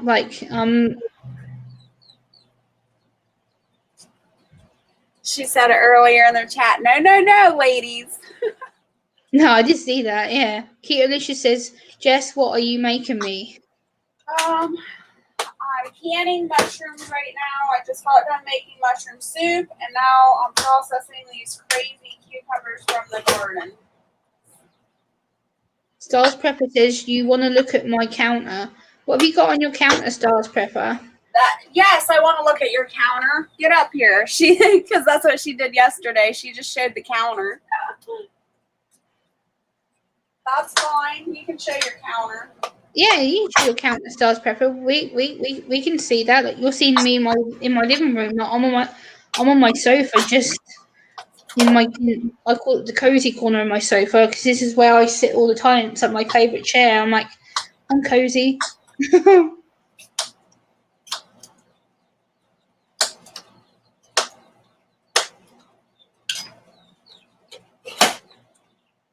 Oh, black pepper, yeah. And that's one thing I was told that's meant to help carpet tongue as well. Black pepper is meant to help reduce the inflammation, but again, pepper is something I can't do. It just makes me all sneezy and itchy, so I can't do pepper either. You can't do what? Peppers? Yeah, black pepper. Like I can do pepper like obviously the food, but I can't do the actual black pepper. It makes me all sneezy and itchy and whatnot. So, hey, Garden State Gardener, how are you? Hey, Garden State Gardener. Good to see you. I think part of a lot of my sensitivities is due to my autism. I can't do certain things, so I can't things like black pepper and certain things like turmeric. And I also found that I can't stand anything to do with coconut. Anything coconut based, I can't stand. It drives me nuts. Oh wow. That's what my mum cooks a lot of stuff with coconut oil and things. And the other day, she didn't tell me that she'd used this coconut oil in our spaghetti she cooked us. And as soon as I could see her dishing up the spaghetti, I could smell it. I'm like, you've got to be kidding me. She's like, what? I went, you cooked this in coconut oil? She, no, I haven't. I was like, yes, you have. So I can smell it. She, you're not going to eat it now, are you? I was like, nope. I can't stand coconut. It just makes me feel sick. The smell of it is disgusting.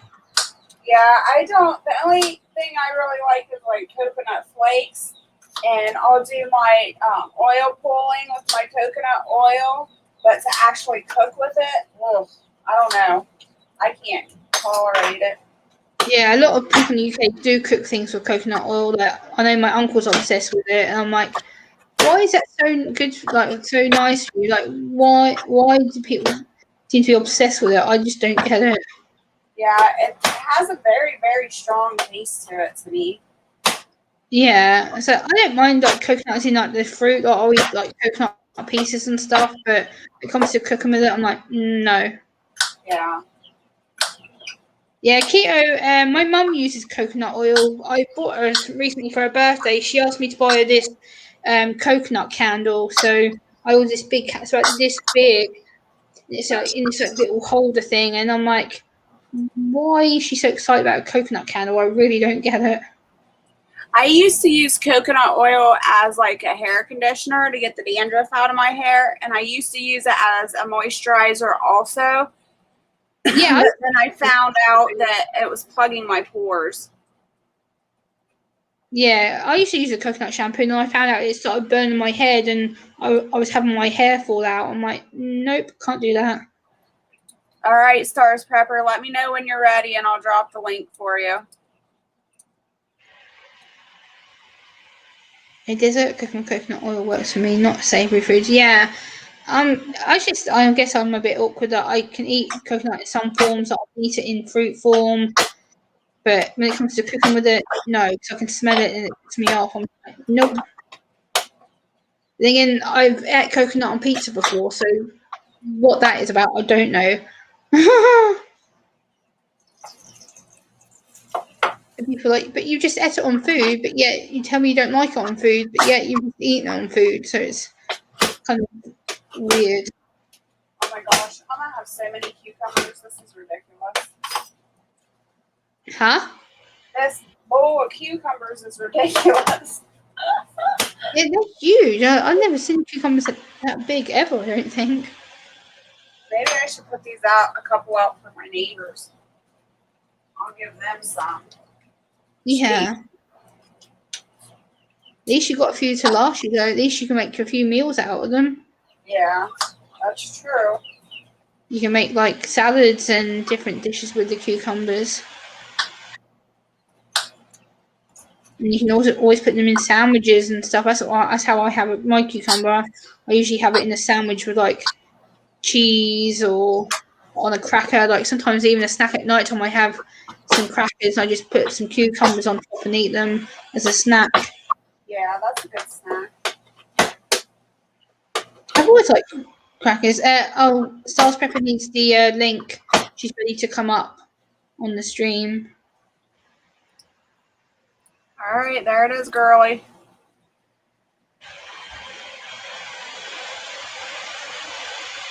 Yeah, them cucumbers are looking awesome, Felicia. Like, I've never seen cucumbers that big, ever. I've seen a lot of cucumbers in my time, but not near as big as that. Yes, my uncle has an allotment. He grows cucumbers by the load, but they're nowhere near as big as them ones.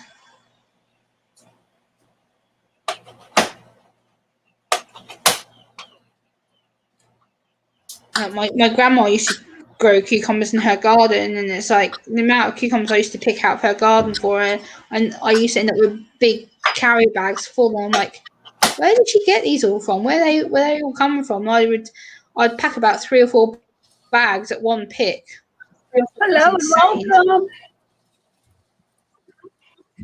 Hey, Stars Pepper. Hello, everyone. Can you hear me?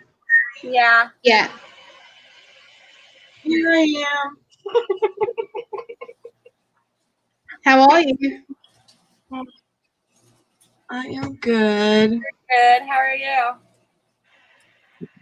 Oh my goodness. I want to Gemma, know what's like in that soup because I want to know if I can make it. Gemma, we can't hear you now. Yeah, I'm here. Oh, okay, I there you can't are. hear her. So the soup, what I do is I get it warm and then I put a tablespoon of butter in there with a tablespoon of garlic, minced garlic. And you probably have flour, right? Right. I think I need to make a roux. I would do a tablespoon of flour, wait for that to thicken up, and then add your mushrooms, your drained mushrooms. And then I use heavy whipping cream, but you can use milk. What the heck, Gemma? I have both. Where'd you go? I couldn't hear her at all. All right, Gemma's probably getting tired. She's been on here all night, all day. So, Gemma, I hope you have a great day. Congratulations on 4,000 subs. Congratulations on 4th Day. We'll see you next time. Good morning, Cindy. So, do you have all the ingredients?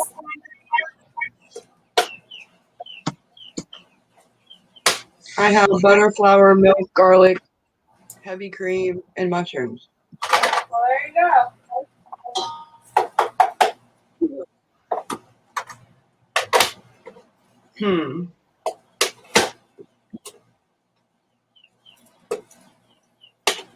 Are you going to make it?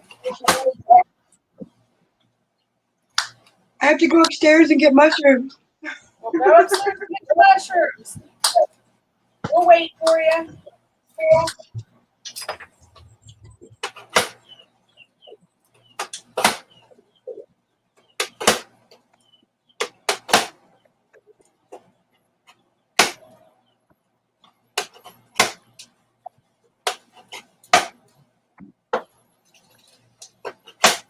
So I'm going to be doing cucumber relish later. I'm just chopping up all these cucumbers so I can prep it and be ready.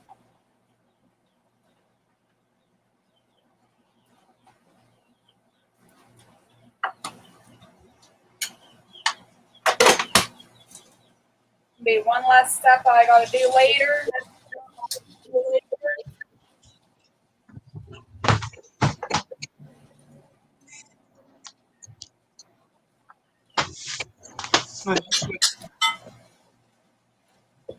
My ends almost staying for the sticks.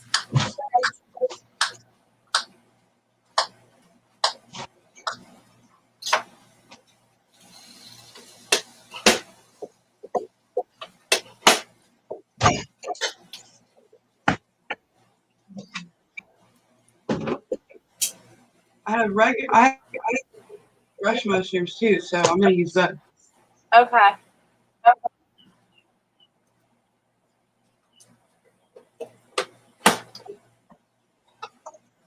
Cooking with Jess on a Wednesday morning.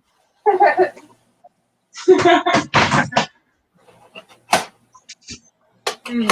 wasn't planning on doing all this, you know. But it's okay. It's okay. I wasn't planning on getting back up here and showing my counter again, but well, the more you get up, the more comfortable you'll be with me. That's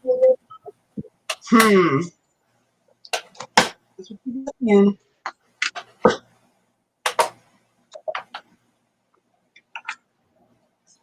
This is like the biggest bowl of cucumbers I've ever seen in my life.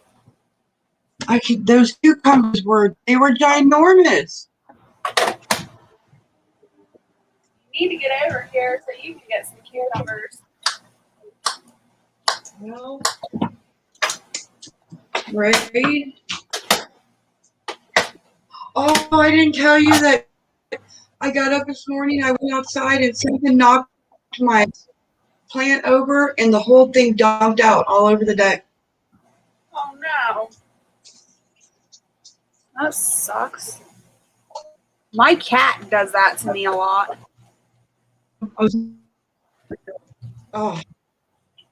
don't know what did it, but now I was out there at 4 o'clock this morning picking up all the little roots trying to replant them all. Oh, horrible.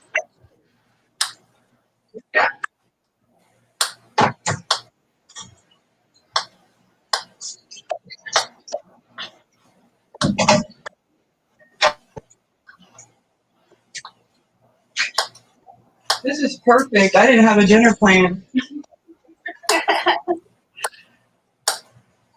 But now you don't gotta worry about it. We had a really heavy dinner. Huh? I said, well, now you don't even have to worry about it. You'll have dinner done. No, I don't have to worry. You can. Super loud.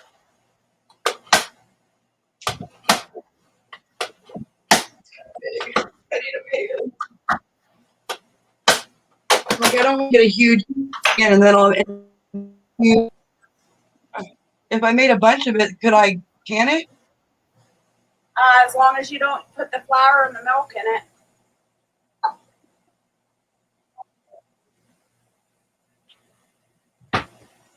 Yeah, no.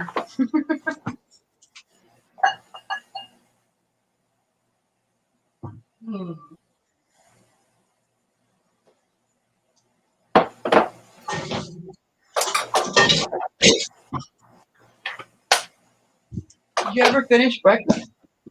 I just made bacon. Ooh, I could put bacon in my soup too. Yeah.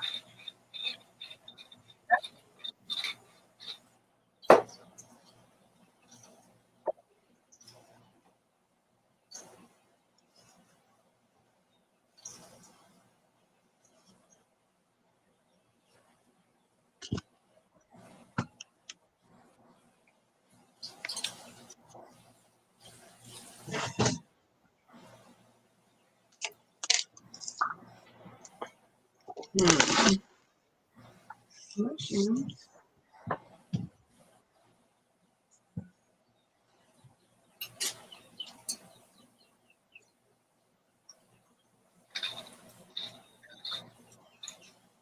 I forgot to put the chat over there so I can see the chat. I don't know what's going on. I know it's so hard when you're doing stuff, but I can't just sit in front of the computer. That's what really throws my back out of place.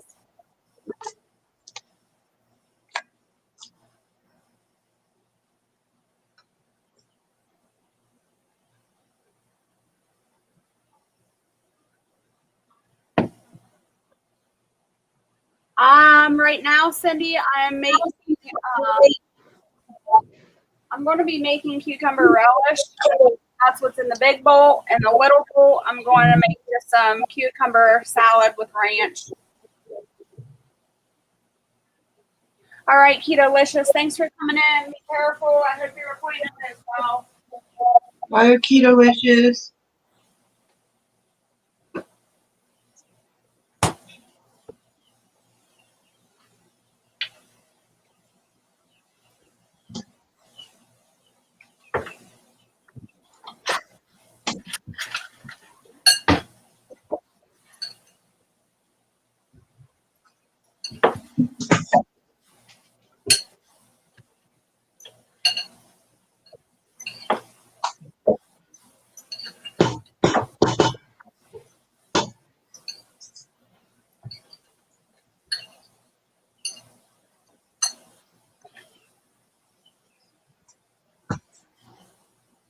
Oh, that's pretty.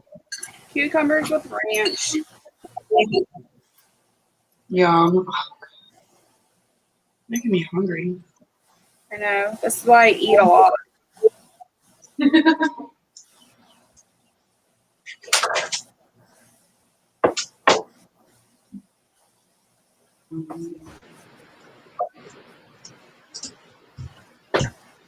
why cucumbers and bacon for breakfast.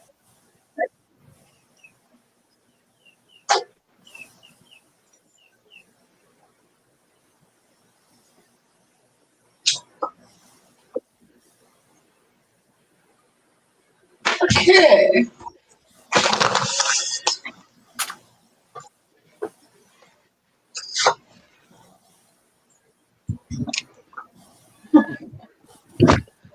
Yeah. Let's see. Thank you, TH2. It is a nice I was hoping he was still there. I'm like, I'm up here and I have mushrooms. Okay, oops.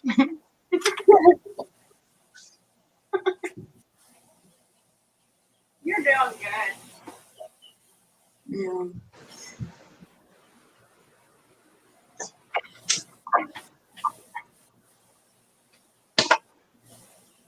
I'm not used to people hearing me like conversate during the day because there's nobody around but me and the puppy. So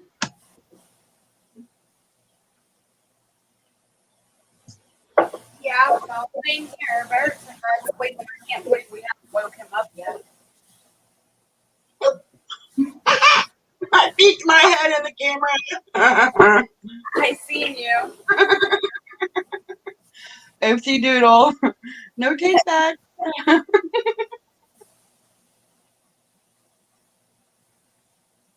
Want to give us a peep show. I'm good. I like side and my hand now, so and my counter and the puppy. I think some family members accidentally got in there on Friday night. Accidentally. Yesterday, when that was. Oh my God, Friday night. Yesterday. Was it yesterday? I wasn't live yesterday. Was it yesterday before? Yeah, the day before. I forget stuff. Did you say yesterday, the day before? Yeah. Yeah.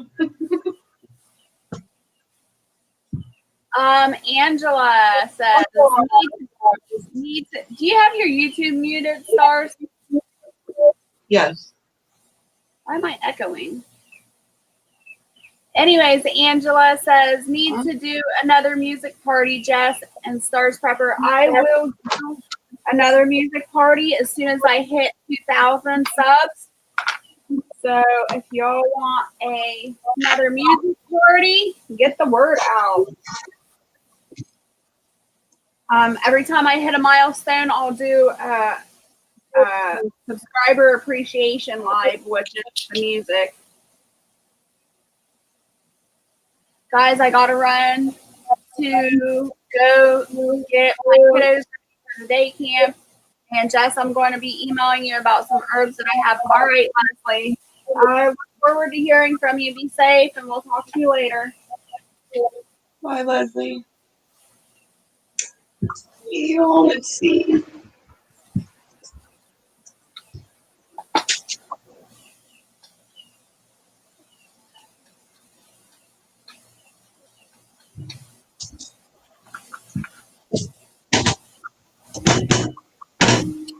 Oh my goodness. Did you talk to Jeep about what day would work for you girls for the camping? No. I was just trying to get on your nerves because you were all spontaneous. Always. But then I thought Jeep could do it too because Jeep's nervous. So I thought, well, if we all did it together, because I'm terrified. Even if you're standing here, it's still going to freak me out. Yeah. It'll be fine. You'll do good. And then you'll be addicted. I just got to figure out what I want to can first.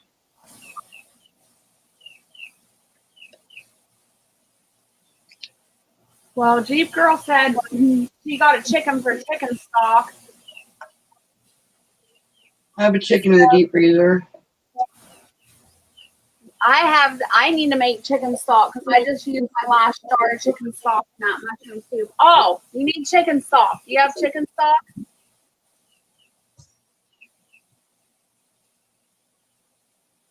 I don't know. I'd have to go. I don't know.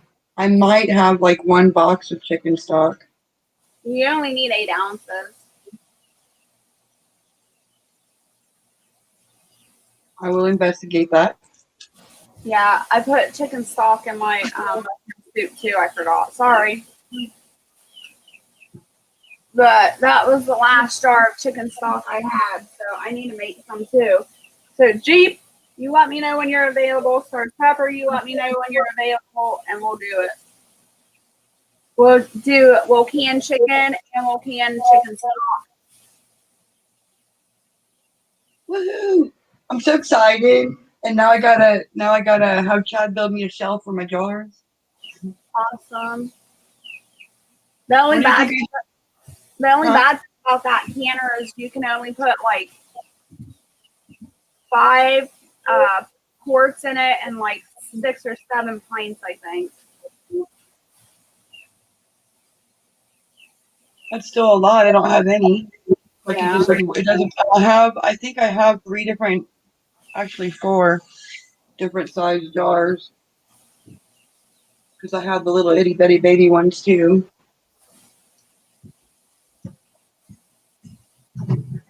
Oops.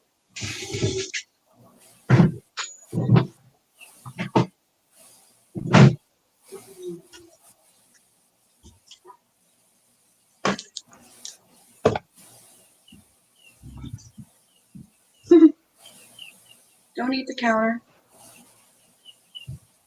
What kind of can would be best for tomato sauce or meatball and sauce? You'll have to pressure can that. And I do meatballs and marinara sauce. Oh, so good.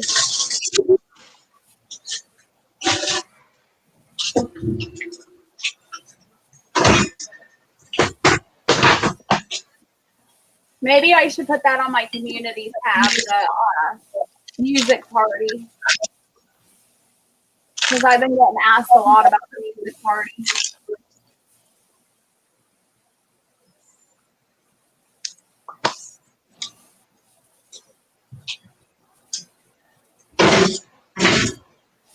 I'm trying, Angela. I am trying.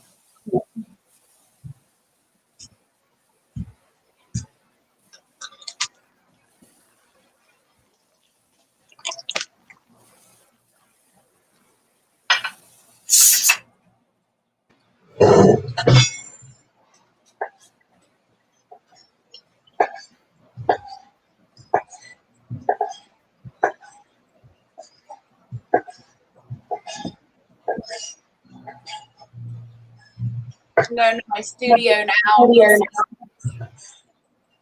Let's see. Take care, THT. Oh, bye, TH2. See you later. Thanks for coming in. Bye, TH2.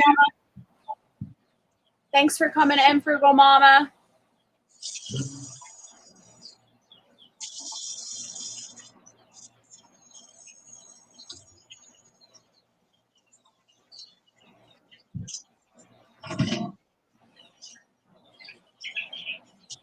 Jeep Girl says, yes, chicken for me. I heard meats are easiest.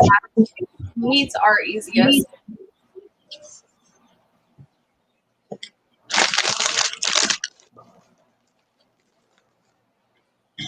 I have a question. I'm going to put some country style ribs in slow cooker. How can I keep it moist, not dry? Any suggestions?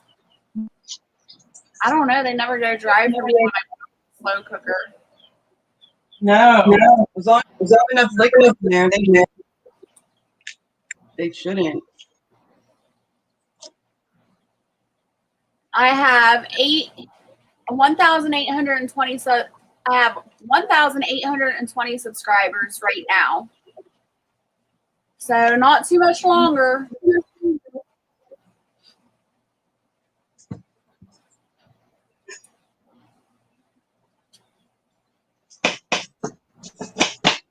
Oh my gosh.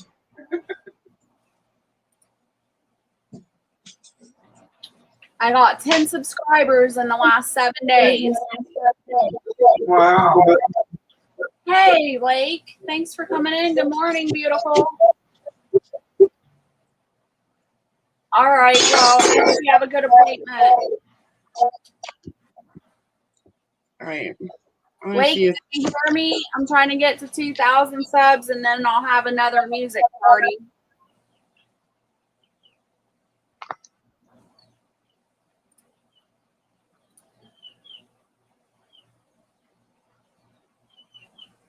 Where'd you? Oh, you covered your camera up. I'm like, what happened? Because I was trying to figure out why it sounded like that, so it sounds better now, I think, on my side, but I had it muted at the top of the thing, but I didn't have it muted on the screen on YouTube, so I think that's what it was. Oh, yeah, it sounds a lot better. Yeah. Angela says that should be easy to get to 2,000. I hope so.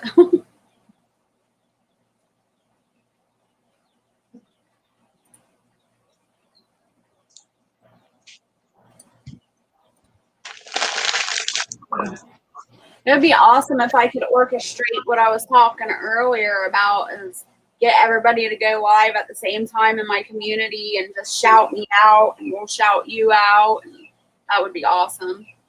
Shout out party. Yeah. Everybody just go from one channel to the next, putting views out there, likes. Or you go do raids. Well, we can't do raids necessarily anymore.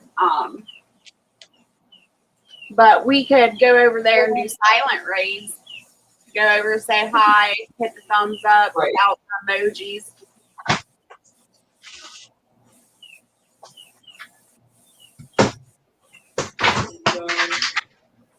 Well, my mushroom soup ended up being mushrooms and bacon, and then I had these little tiny, like, the green beans that you snap the ends off, but they are real tinky. So I threw those in there, and then I have half an onion, so I'm throwing that in there too. So I added a couple things to my soup. Well, that's what you're supposed to do. Make it your own. And he'll eat it, so it all works out. I feel like I'm supposed to do something else. I don't know what I'm supposed to be doing.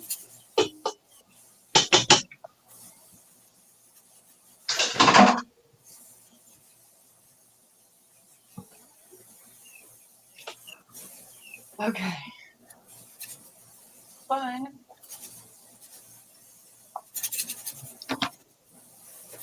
Yeah, it would be a good idea, Angela.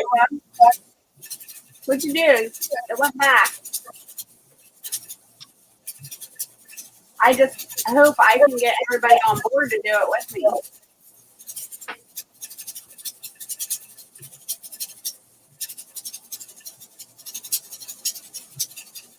Oh, I didn't see Lake Fairy. Hi, Lake Fairy.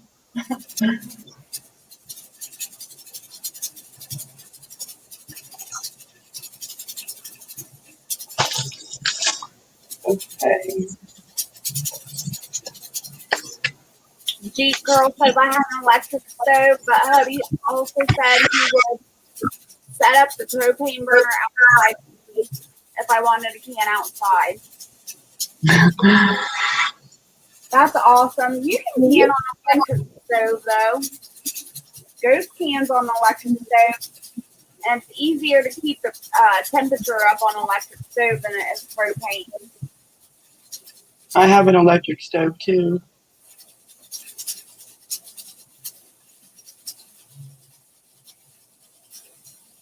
Hey, Will it Brian. matter? Does it matter if I don't have the burners and it has that thing over the top? No, that's fine.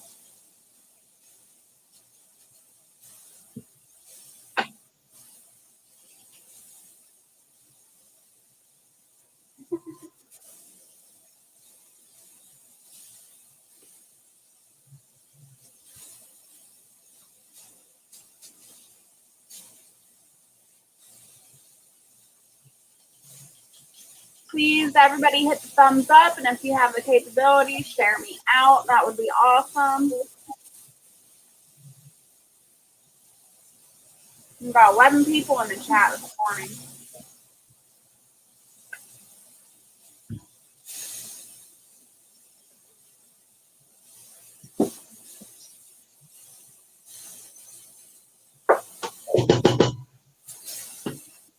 Oh, it smells so good in here.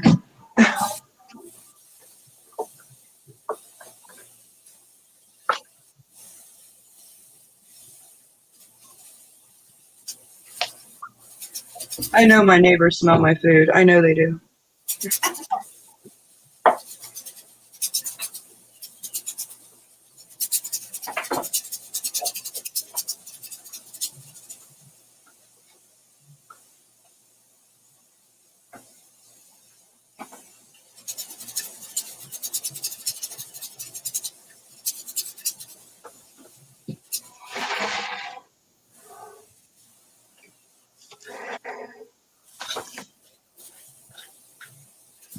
What's Cloud doing? He's laying at my feet. I was gonna put him on puppy cam, but he would be at my feet. So he's trying to go down the steps now. He can go up them, of course, but and he just stands at the top of the steps and cries. Oh.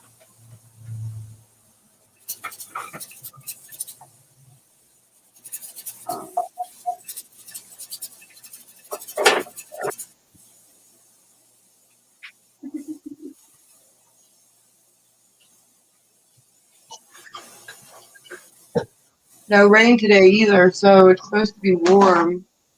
Yeah,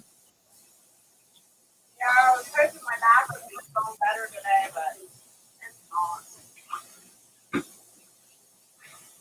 I really need to get outside the garden, work the garden, but I have beans I need to pick, all kinds of stuff. Right. Out there right now. Oh.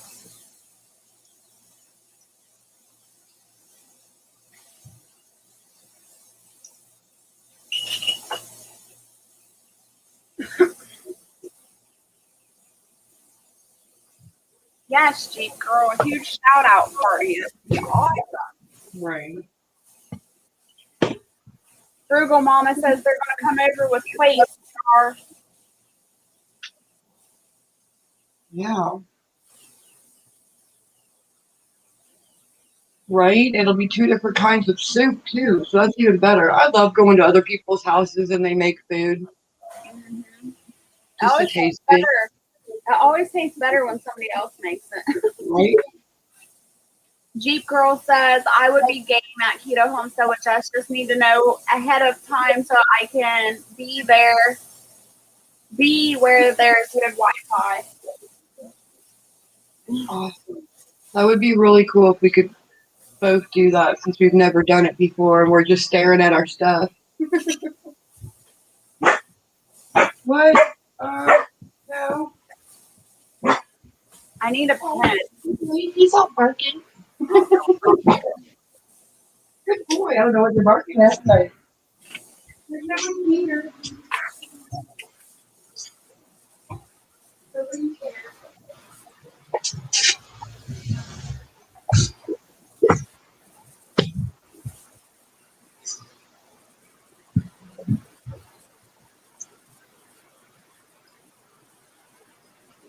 All right, Jeep Girl, I wrote your name down. Yeah, you can go live with 50 subs.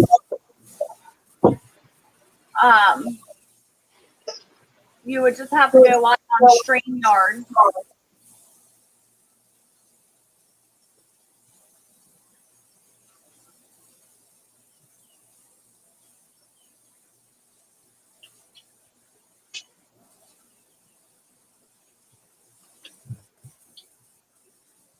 You guys made all those videos canning with Ghost and Ghost made all these everybody's made all these videos, so a lot of us went and got pressure canners and started collecting jars, and now we're just looking at it because it's like, okay, we watched everybody else do it for a good month and now we want to. Well, I'm glad because that's what we were trying to do is get people interested and get involved and do it themselves. Mm-hmm. I figure I do it once and I watch and everything and then I'll be good and then I'll be like canning my little heart out. A glass top, that's what it's called, Jeep Girl. I couldn't think of what it's called.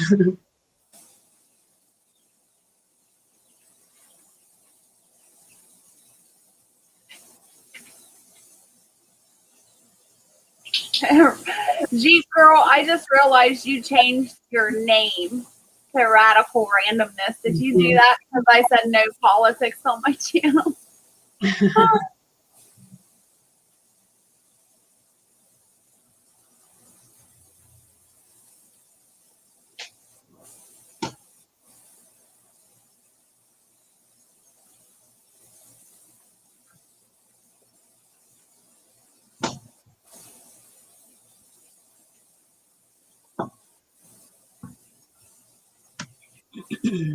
What's a decent pressure canner for a newbie?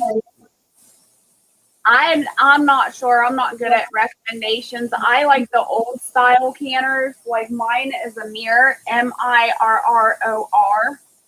And I've had both of my Mirror canners forever. They were my mother-in-law. She used all her life, and then they were passed down to me when she passed away. But Ghost and a lot of the other ones are using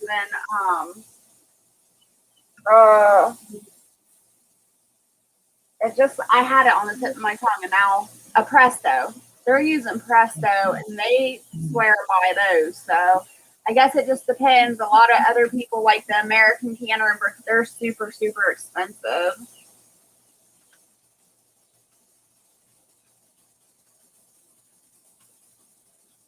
Right, I've seen them for like $65, $70, but then I'm like, if you don't have one and someone's not nice enough to give you one, then we go get one now. Because I know that at we have stores where we are where they're limiting how many jars and lids and things you can buy. So I figure it's only a matter of time before everybody wants to get a pressure canner for their harvest from the summer. Sure. Gardener, State Gardener, you have a good day. Blessings. We'll see you later. Hi, Garden State Gardener. But also you can get a lot of, I've picked up pressure canners for friends and stuff like that at Goodwill and Salvation Army and things like that. And there's some really good pressure canners out there. Yard sales is a good place to look. The only thing is that I say to look out for is there's a rubber gasket on the inside of your canner on the lid. Just check that over, make sure it's not dry rotted, cracked, or have any like nicks, like big nicks in it. And as long as that rubber seal is good, that's a good canner. It'll still work. And even if you still purchase it, you can get a new seal. You can order a new seal offline. I think Amazon carries them. But I always look looking at yard sales and garage sales. Yeah.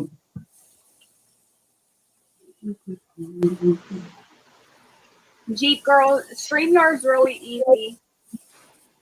It's just a step-by-step process. You click on or look up StreamYard on Google. It'll take you there. It's StreamYard.com, and I'll walk you through the steps. All you got to do is put your email in there, and you're good to go. Brian says, I always see pressure canners at yard sales. Yeah.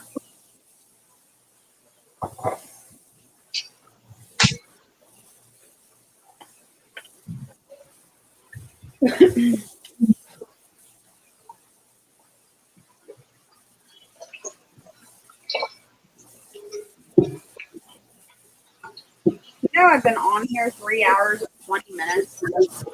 Oh my God. Oh my God. Wow. I've only been up for 5.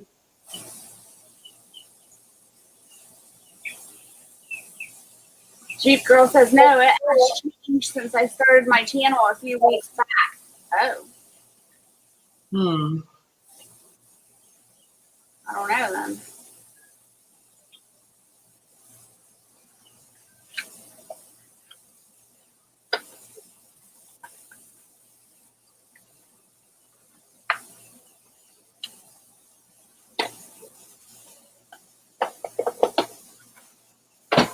Oh, see. I've got 27 minutes to dinner.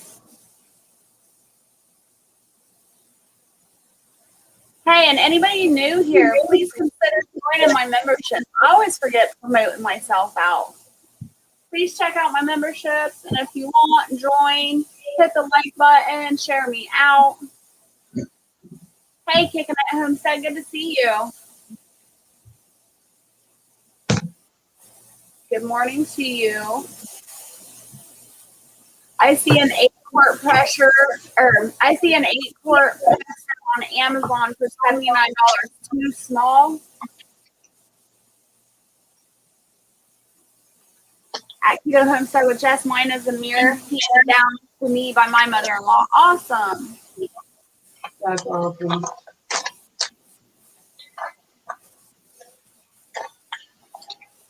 I'm gonna go look at this 8-quart pressure quart, or I can't talk. The 8-quart Presto.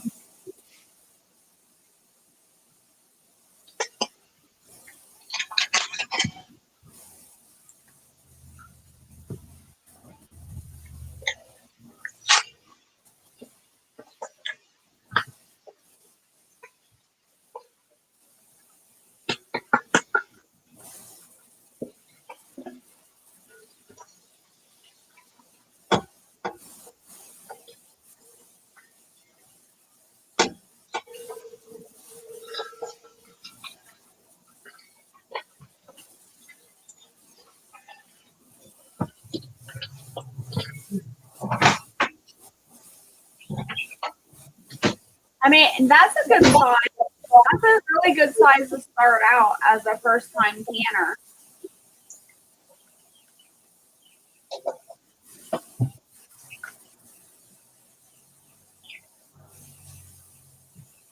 I was trying to see how many pints it was in. But 8 quarts, that's quite a bit.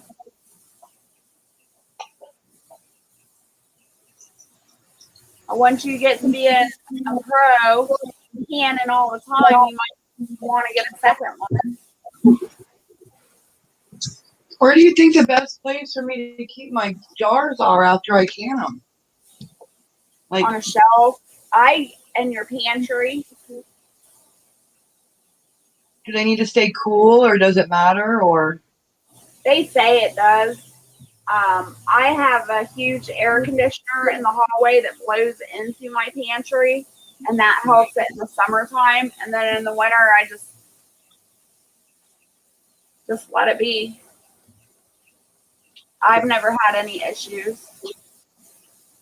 Hey, the Conservator Patriot, how you doing? Good to see you.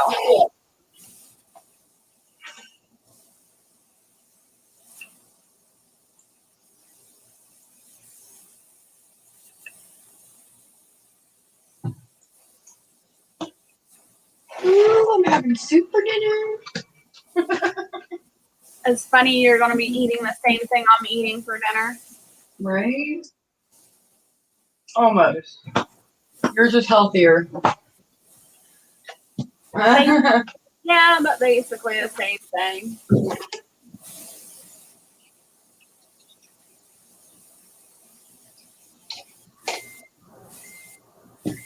Oops.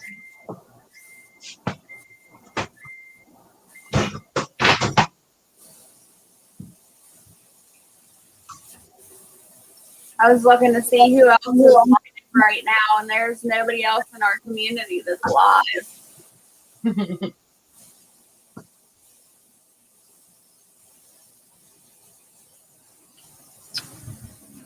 I'm doing good. Good to hear, the Conservative Patriot.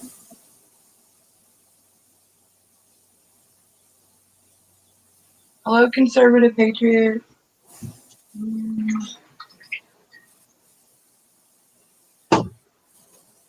Dang, we jumped down to 6 people in the chat, too. I'm shocked.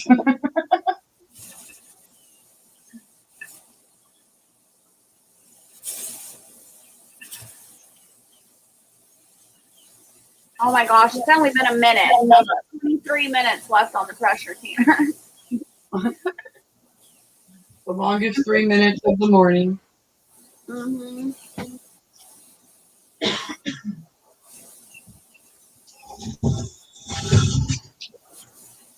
We lost 2 family packs of chicken and 3 pigs of packs of steak yesterday. We can't find ice anywhere for 100 miles. I can't find a pressure canner anywhere. Where did you find that, Jess? Wow. Oh my goodness. Wow. Where are you at? My pressure canner was handed down to me kicking at Homestead, but you can find pressure canners at yard sales, secondhand stores.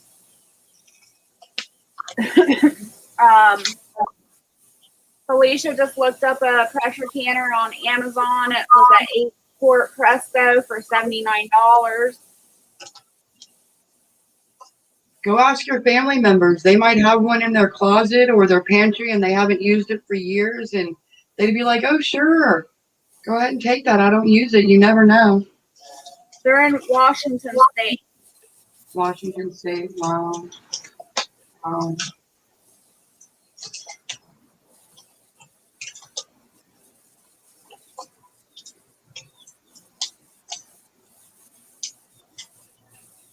I'm sorry to hear that at Picking at Homestead. Wow. I would post it. Post it on, like, if you have a, here in my local town, we have a Pay It Forward on Facebook. And you can ask people on there. Hopefully you have a Pay It Forward wall on Facebook in your local town. But I post on there quite a bit when I need something that I can't find. And people will offer up stuff all the time for free. I just got a huge, you know my desk I just got, Star? Yeah. I looked it up to see how much it was worth. Oh, what? That desk is $3,000 brand I have new. no doubt. I have no doubt. It's gorgeous. And it is in really good condition. It is a really nice desk. But I didn't have a desk for my YouTube, for my computer and stuff, so I didn't post, but I kept an eye on it to see if anybody was hosting desks, and this woman in my local town was moving out of state to Florida, and she just wanted to get rid of it, and it was just so big. She didn't want to mess around with trying to sell it or anything, so I got it for free. Awesome.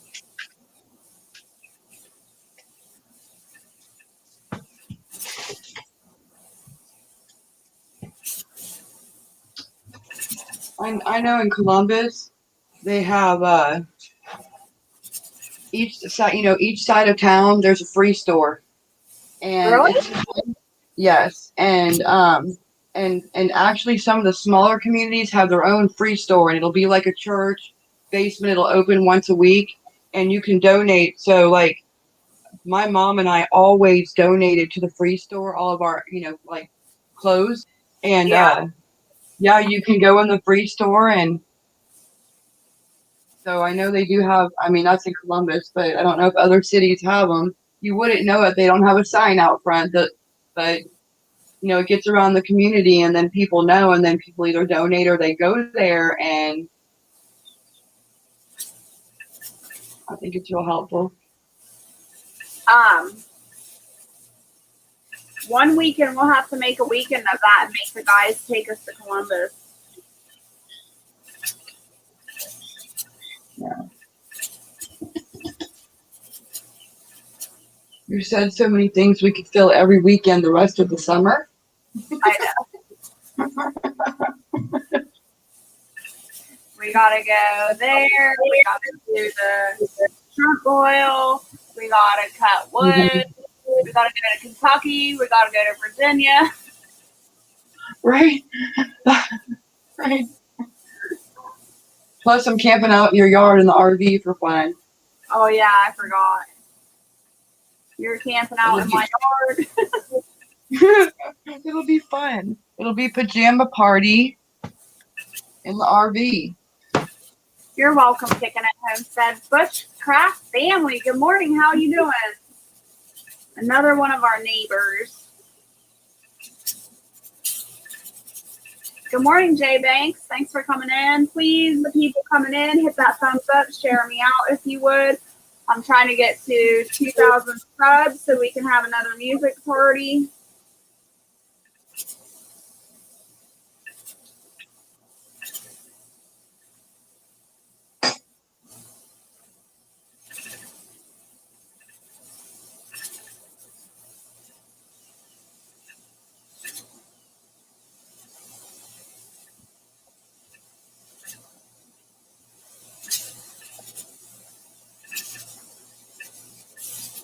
How's your mushroom soup coming along, Garth? Do what? How's your mushroom soup coming along? It looks really pretty, and the green bean little pieces give it some color.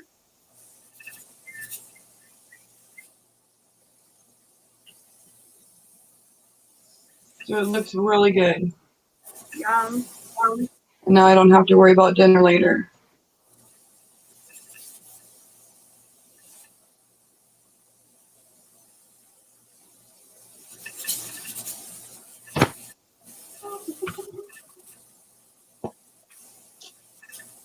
Goodness. All right.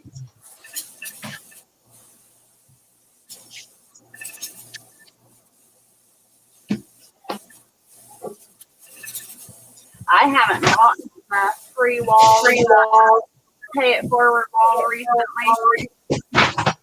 I'm definitely ready for another music party. I think everybody is Kicking It Homestead. Mm-hmm. So fun. Wasn't it Susanna that was just singing her heart out? Yeah. Yes, that was so cute. So cute. Yeah, I just wish more people would have gotten on the panel. Kicking It Homestead, you'll have to get on the panel next time. Oh, you remember the other day when I was on live and Trust told Barrett how to fix the lawnmower? Yes. It worked. No, it did. Yeah, it did. No. Isn't that awesome? I'm so excited. That's awesome. Yeah, see, small world. That's awesome. That's got to make you feel better. Yeah. Yeah, because our grass was insanely high. Mm-hmm.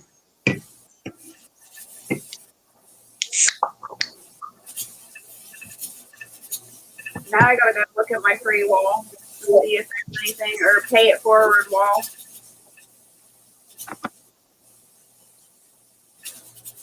Awesome. Kicking it Homestead says I'll get on the panel next time. Oh, nice.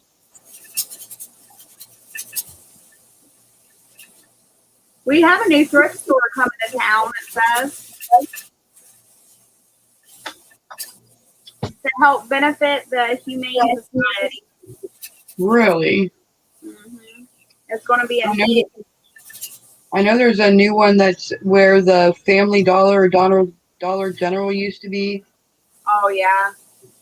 I can't stand that company, though. I won't say the name of that company, but I can't stand them. Right. I haven't been in there. The thrift stores here are like the ones in Columbus.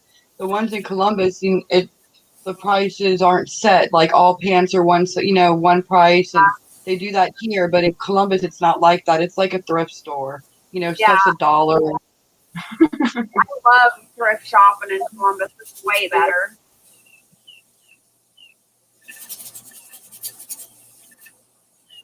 Jeep Girl says, I want to hit the thrift stores in Michigan this year. I'll come camp. Always ready for a road trip. You're more than welcome, Jeep Girl.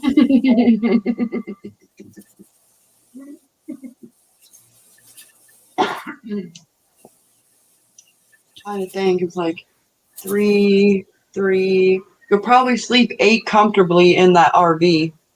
Wow.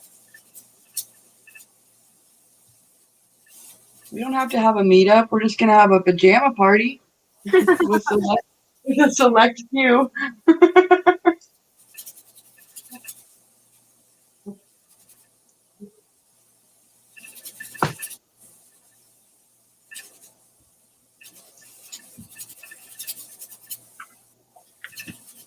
Our restore closed in my area. Yeah, that restore freaking store was ridiculous, Bushcraft family. I used to do the restore there, what is it called? I used to go there all the time to check the prices. It was ridiculous. I'll go to Lancaster, which is like an hour from me. I'll go to that store before I would go to the one in Zanesville. Freaking expensive. Habitat for Humanity. Oh, Habitat for Humanity. Yeah. Yeah. But I love Habitat for Humanity. All these cabinets I've got in my kitchen, they're all from Habitat for Humanity.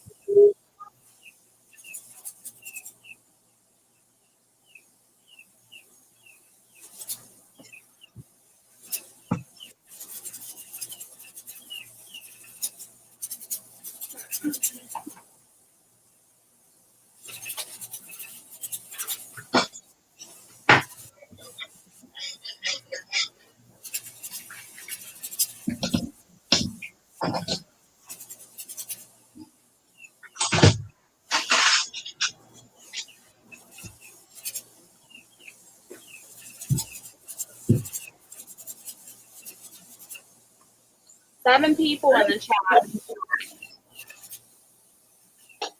Everybody waking up and popping in.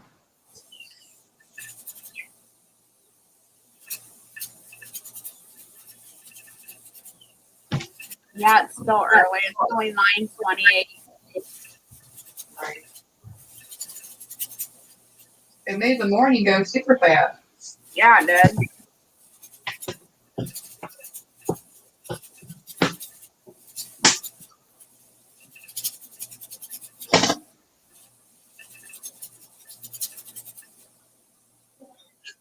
The conservative patriot says I woke up an hour ago.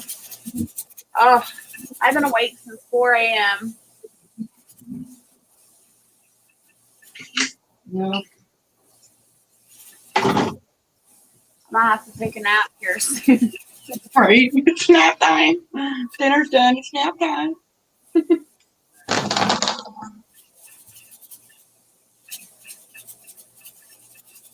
Has anybody in here watched The Conservative Patriot? Have you, Star? I've watched The Conservative Patriot. I'm subscribed. Have you seen his 4th of July video? From, I don't know. That was a good, really, really good video. If you guys haven't checked out that video on The Conservative Patriot, the 4th of July video, go check it out. It's awesome.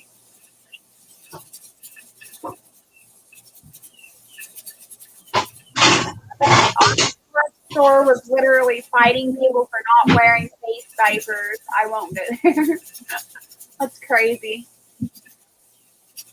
Just uploading a video, waiting for it to finish with text. Yeah, I got to do video editing too and uploads. Ugh. I don't wanna. He's like, I don't wanna. You're welcome, The Conservative Patriot. But it's true, that was a really great video. I loved your message. And I love that song that you mentioned in there. I am being positive. I will not be negative. I am being positive. I will not be negative. Right? So I gotta tell myself. Oh. Good vibes. Good vibes. Uh-huh. That's why I'm on here today. So y'all can boost me up. I'm feeding off your energy. I spoke from the heart, I know. You can tell. You can definitely tell in that video.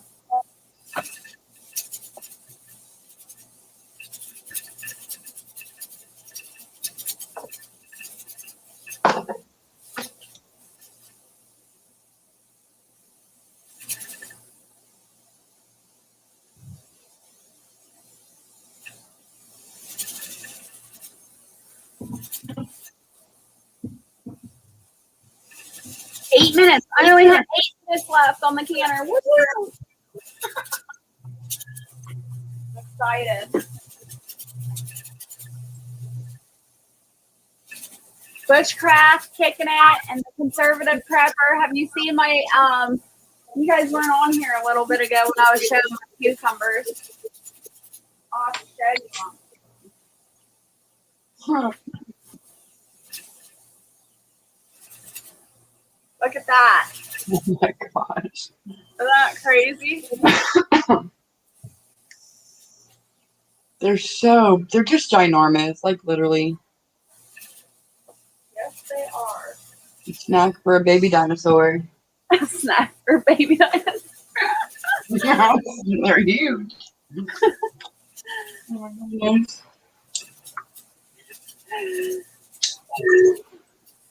I like them so much too because they're the burpless cucumbers, and whenever I eat cucumbers, I always get the burp. So I tried a new variety this year, and they're awesome. I love them. I'll definitely be growing these again. Kicking at Home says my cantaloupes are blooming awesome. My cantaloupes, my watermelon, all my squashes, my zucchini, all that's blooming.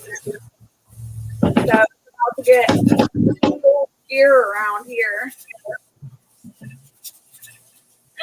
Kicking at Home says that's one curly cute. I'm so excited for everybody's harvest. It's so fun to see everybody get their stuff and show everybody. You need to get your butt over here and come harvest too. Look, I hear what you're saying. I'll just have him drop me off on his way to work. He'll be like, that's in the complete opposite way. He would though. Well, You'll there just you have go. to see. It'll be like 5:30 in the morning. All right, I'll be awake. And just think of it this way: it'll be nice and cool. 5:30 in the morning, so we could be out there harvesting. Right. No, I think that would be fun. And then afterwards, we can just take a nap. Taking a nap. We're so alike. Something ate all my onions. Oh no. Aw. That sucks. Yeah.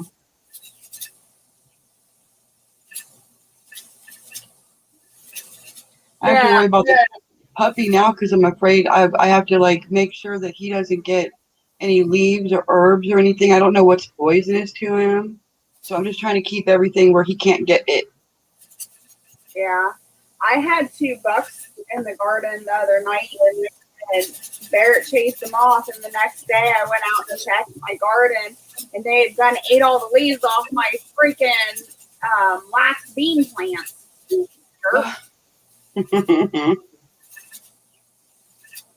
I guess I should get my day going. Got some vids to make so I can upload tomorrow. Should do dishes, laugh out loud. I see what other kinds of shenanigans I can get into. Have a great day, everyone. Much love. Much love to you, Jeep Girl. Thanks for hanging out with us this morning.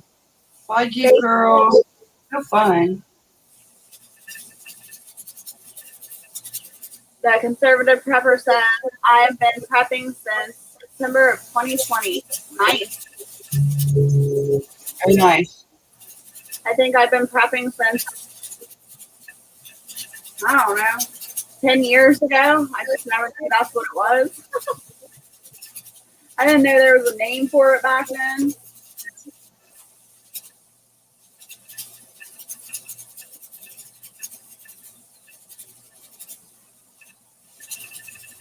No, I mean Girl, I meant the radical randomness part. When you first came into the chat today, it was, what was it? I know what it said. It said,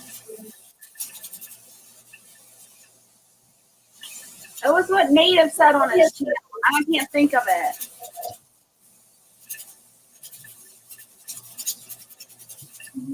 Give me liberty or give me liberty.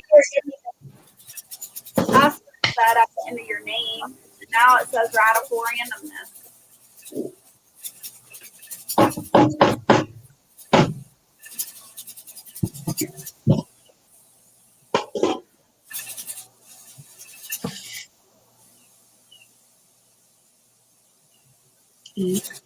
Yep. Conservative patriot. Yeah, agreed.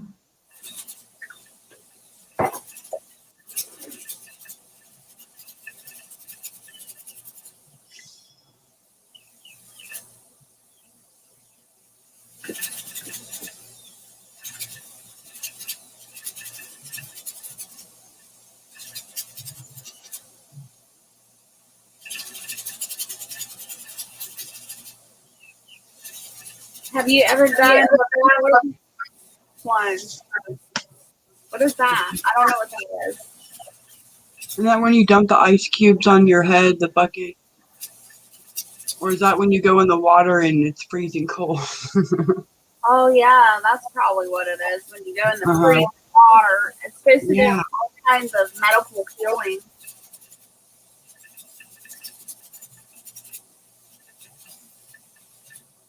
I haven't done it. I'm too scared.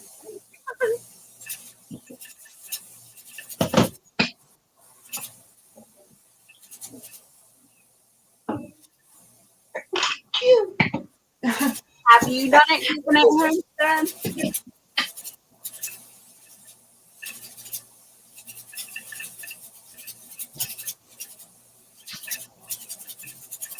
Yeah, when you jump in the lake in the winter. Oh my gosh. Not on purpose. Well, I can't really say that because I have done that when I lived in Montana and they have the freshwater lakes and rivers up there. In the middle of the winter, me and a bunch of, this was years and years ago, me and my friends were drinking and we jumped in the lake in the middle of winter, freezing cold, ice cold water, and we were like 100% sober when we walked out. It was so cold.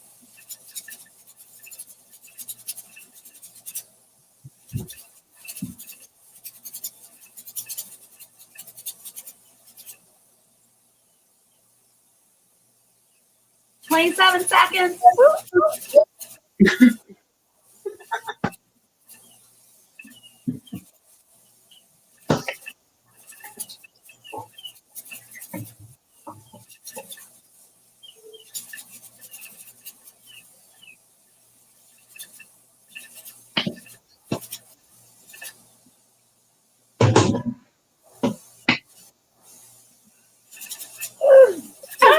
Time.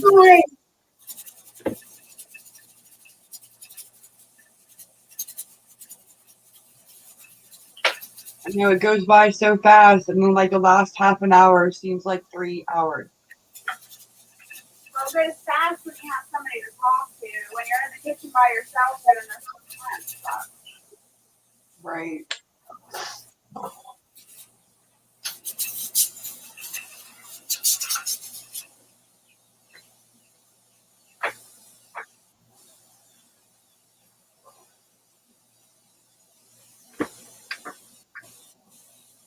Oh, okay. Jeep Girl said no, that was Leslie.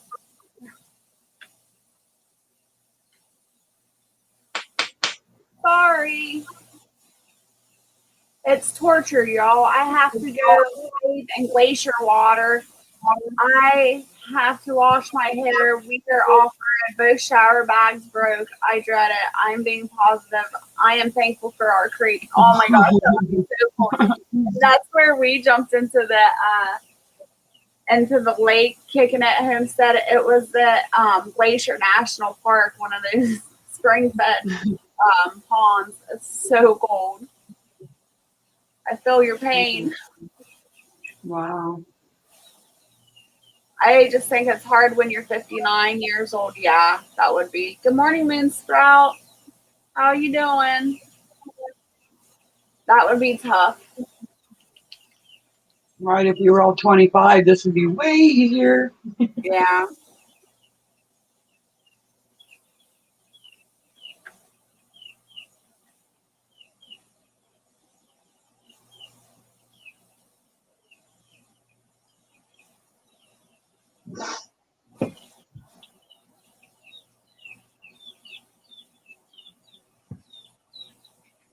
Yeah, Jeep Girl. Sorry I got you too confused.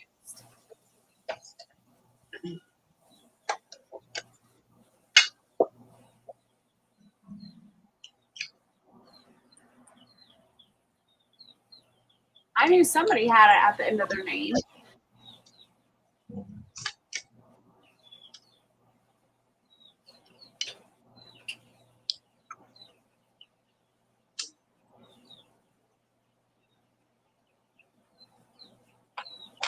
So are you still using your tincture? Star? Huh? Are you still using your tincture? Yes. Is it helping at all? Kind of. Have you upped the dose yet? No. No. Because, Yeah. hair annoys me. But no, but I did look into it and have a bunch of stuff in the cart. Awesome. From the Appalachian Standard? Yep. I love that. I just went through it and just kind of read everything and was like, well, it just doesn't hurt to try. Yeah. Maybe if I had a bottle of wine first, it wouldn't matter kicking at Homestead if you drink that bottle of wine or not, because the minute you get in there, it's going to savor your butt up. I was going to say, aren't you going to get sober as soon as you get in there? It'll be a waste of wine. Just take a sippy cup of wine in there with you. Yeah. I'm good. Having quiet coffee. Baby is still asleep. Awesome. Kicking at Homestead, do you have any more hot springs around you? Just Spiky girl. She's leaving. Bye, Jeep girl. Thanks for coming in and hanging out with us. If you have hot springs nearby, just jump from one to the other. The cold to hot.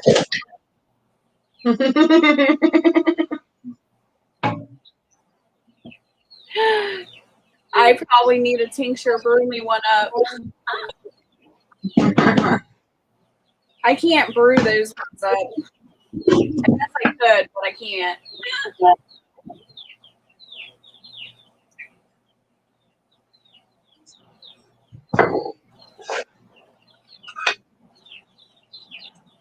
She says, Jeep girl says, okay, I'm headed to break away from good company. Oh, that's so sweet. Thank you.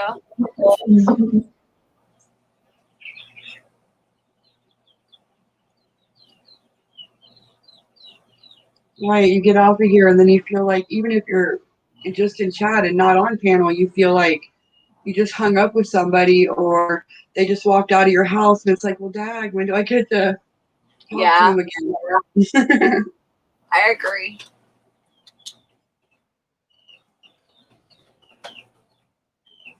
Those chicks, can you hear them?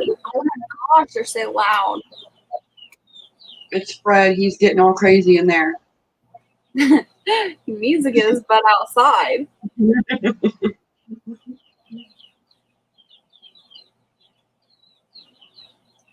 Chad's like, how do you know the first one how do you know which one you named Fred? I'm like, well, when I go over there, it's going to be the first one that comes up to me.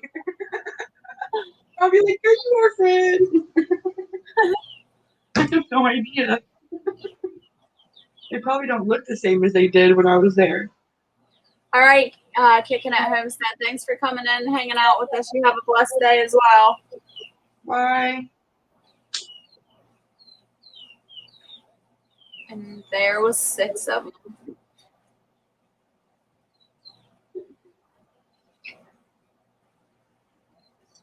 Thanks for letting me get up here and make soup with you.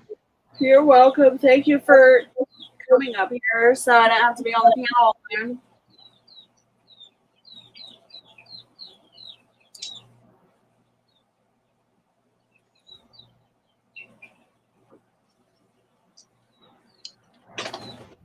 Everybody's still asleep. The dog's asleep. Merritt's asleep.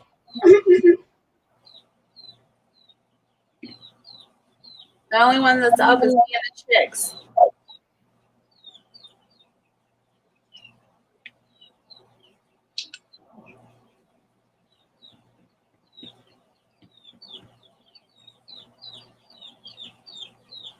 I did go out for like 5 minutes to pick some raspberries yesterday, and I did a video on that. It wasn't a great video because I was in so much pain, but whatever. Y'all can see me picking raspberries. And I got out there and started picking raspberries, and I was like, oh, what was I thinking? I should have never walked out here. Right. There's that positivity we're all looking for.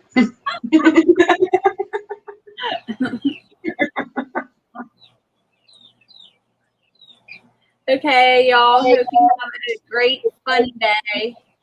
See you later. See you later. I got some survival gear. Awesome. Awesome. Love survival gear. I have some chicks right now, too. They were on South PSC. Hubby says I can't be trusted in that store anymore. That's funny. Yeah, I'm not allowed to go. In my rural king by the chickens, he directs me the opposite way and be like, ooh, look at that. Like I'm a kid, so I won't even go over there. I don't have to go to TSC. All I got to do is fill my chickens' eggs and put them in the incubator.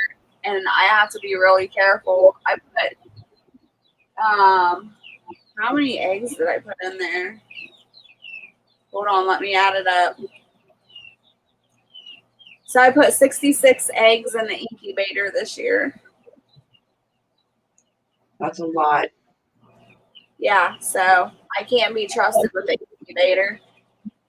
I have the last batch in the incubator right now, and I told myself after this batch, no more. It's not allowed. So that should be enough for a minute. Oh yeah.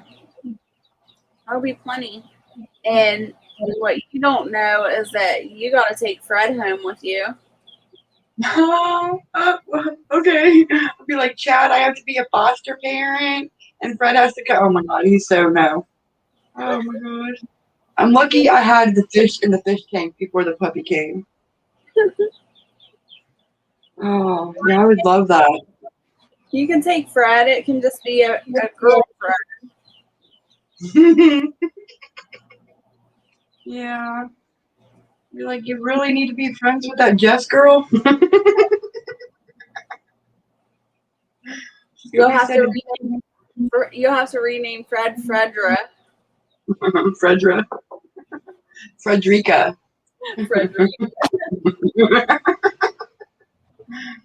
Oh, that's funny. Yeah, that's hilarious. I can just see your kids coming over like, what's that? What's its name? Frederica. That's Frederica. Right? It's my new chicken. Oh, they wouldn't think that's so funny because I name everything Fred, and so my fish are Fred, and Ginger. Oh my gosh. You have no idea. I name everything Fred.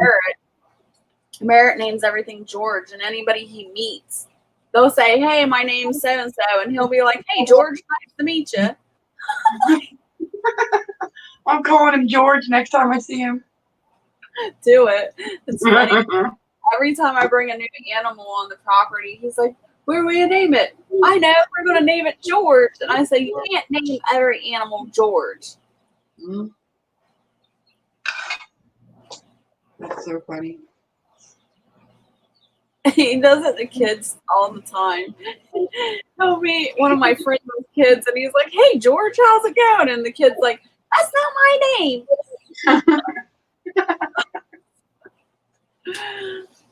Oh, my gosh.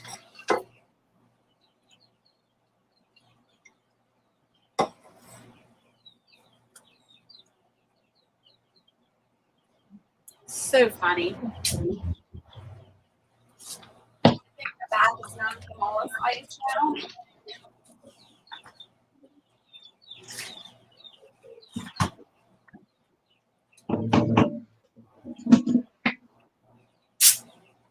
I don't have to leave my soup on all day.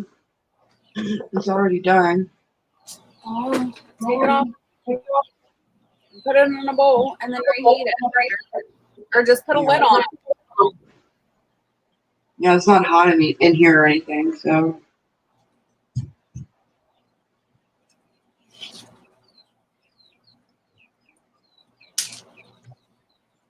It'll be good. It'll be all right. You know, I never got that concept. Like, everybody always says you can't leave food out to eat it later. Overnight, you know, it'll go bad. Oh, there's the baby. But people leave pizza out all night and eat it the next day, or hamburgers, or hot dogs. Oh, yeah.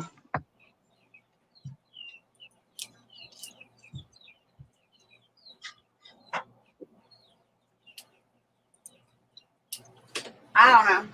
I'm bad. I'll leave my food out and I'll eat it the next day. I haven't gotten sick from it yet. I don't worry about it. As long as it's not sitting outside in the sun. Right. And it's going to get eaten in the next 24 hours of me making it. Yeah. And it's going to turn into some kind of congealed yuck, then I don't worry about it. I don't know. I grew up and when I grew up, it was like dinner wouldn't even be done yet. And stuff's getting packaged up and stuck in the refrigerator, you know, like it was made and then it gets picked up real quick. And so since I grew up like that, now I'm like, look, I know that's going to be okay. But eat it again 2 hours later and it doesn't go in the fridge and packaged right away, you know. I don't know. It's just how I grew up. I was watching a video last night. It was on TikTok. Oh my gosh, I was dying. It was so funny. It was this little girl. She was probably 3 years old. You know, she's in that stage where she can talk, but you can kind of understand her, but not yet. Right. And she had one of those silky chickens. Have you ever seen one of those? What is it? A silky chicken. I don't know. It's real soft and it has like long feathers. It's almost like hair, like soft hair instead of feathers. But they're Like kind a of stuffed animal? Is it a stuffed animal that she would carry around? No, it was a real live chicken. And she was sitting in the What? driveway and she had the chicken on her lap and she was so freaking cute. She was talking and she was like, Mom, look at the chicken. Oh, look at it. Look at its cute little beak and it's got cute little paws. Look at its little tail feathers. And she pulled on the tail feathers and one of the feathers came out and her mom's like, oh, you got to be careful. Don't pull the feathers. That'll hurt them. And the wind blew and the feather took off. And she's like, oh no, there goes my favorite red feather. It's like the cutest video ever. She picks up the feather. She like tries to put it back on the chicken. It was hilarious. I was dying. So cute. I love watching little kids with their animals. I like seeing the little kids that aren't afraid of animals. They're not afraid. I think that's awesome. Yeah. So many kids are afraid of animals. I've seen kids at the zoo, and I'm like, oh my goodness, they're afraid, and it's behind a cage or a glass even. Yeah. Yesterday, basically, all I did was lay in bed and watch movies and sleep. And we watched a movie last night. It had Reese Witherspoon in it, and I'd never heard of that movie before, but it was really good. Watering the elephants or something like that. It was called. It was about a circus.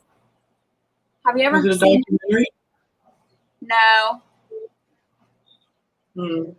but it was just a story based on the circus and how these two performers, how they lived and stuff like that.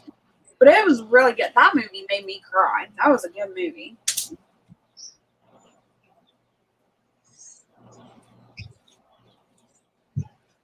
But they had all kinds of the circus animals and stuff, you know. It's really good.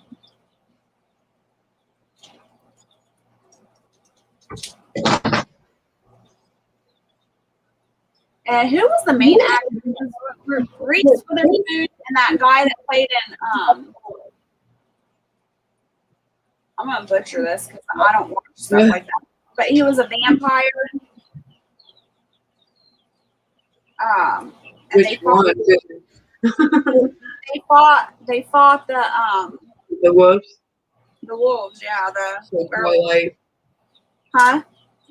So the Twilight vampire movie? Yeah. That guy, the main character in there, the vampire. It was him that played in this circus movie.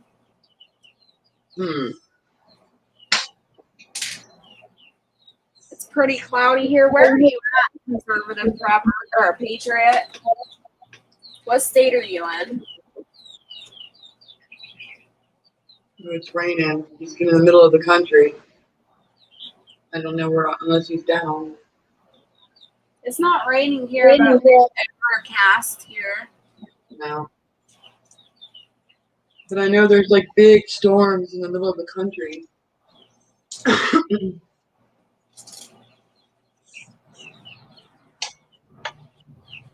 Because we're going to get them tonight.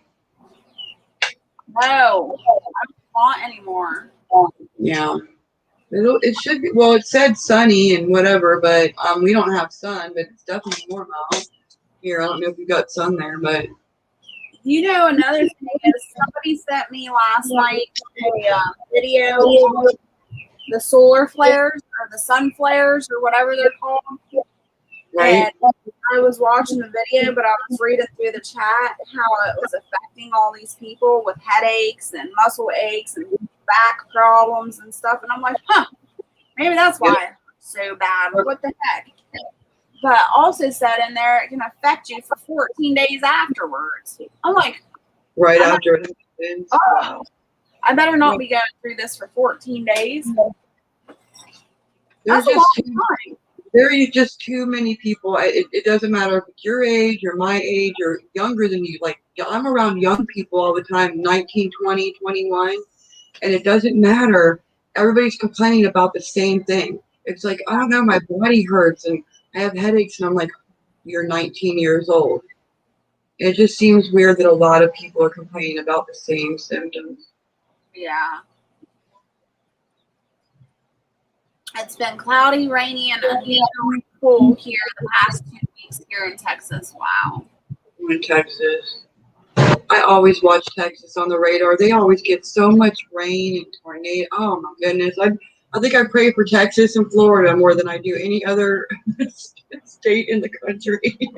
For me, it's Texas, Florida, and Louisiana. Louisiana's pretty bad too. You know, they're all together. It's awful.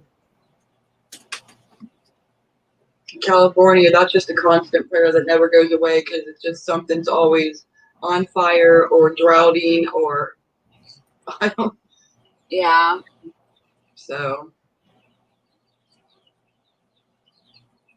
that's another thing that's neat about everybody in chat is because everybody's everywhere, all over the planet, and then you find out what's going on in all the different states and then other countries too. So that's kind of neat. Yeah.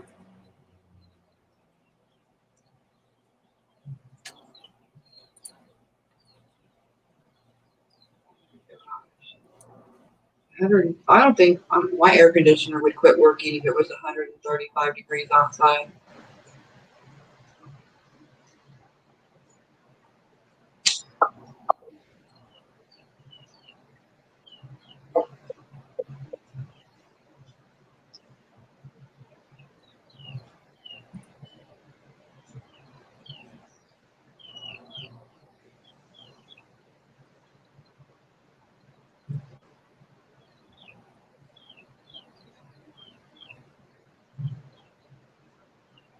It's so quiet.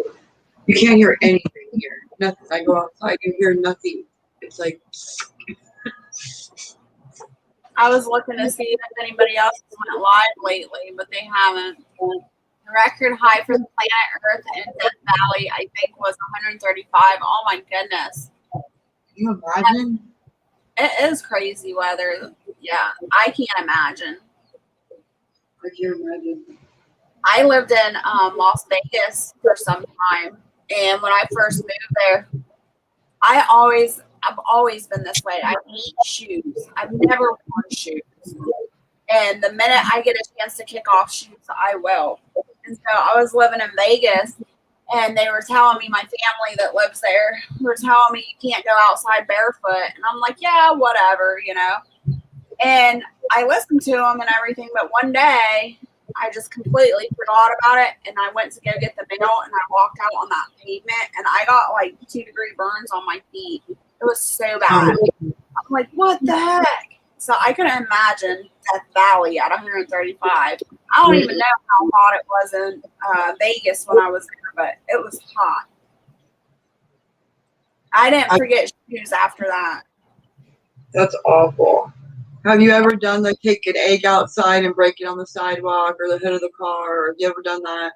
No, we thought about doing it. Like, we joked around about doing it, but we never did. But like in Vegas, we lived in an apartment complex, and like every apartment complex in Vegas had a swimming pool and a hot tub. And I remember like we spent most of our days in the swimming pool because it was so freaking hot. And I just remember like trying to get out of the pool to get to the lawn chair. And by the time you got to the pool to the lawn chair, your feet would be on fire. It was so hot.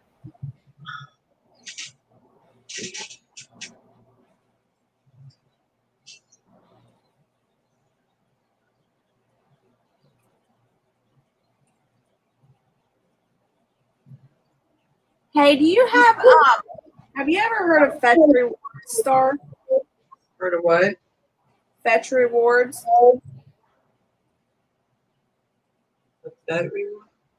Huh? Say it again. Have you ever heard of Fetch Rewards? I don't think so. We're gonna have to hook you up with Fetch Rewards on Chad's cell phone. It's a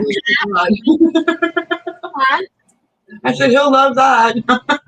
it's an app, and every time you grocery shop or get gas or anything, it doesn't matter, any receipt, If you scan it, it'll give you points, and then you can redeem them for like gift cards. Right now, I'm at 40,000 points. I need 50,000 to get a $50 Amazon gift card. I'm so excited. I'm so close. Wow. But every time I get a receipt, I'm always like scanning it. But if anybody uses my referral,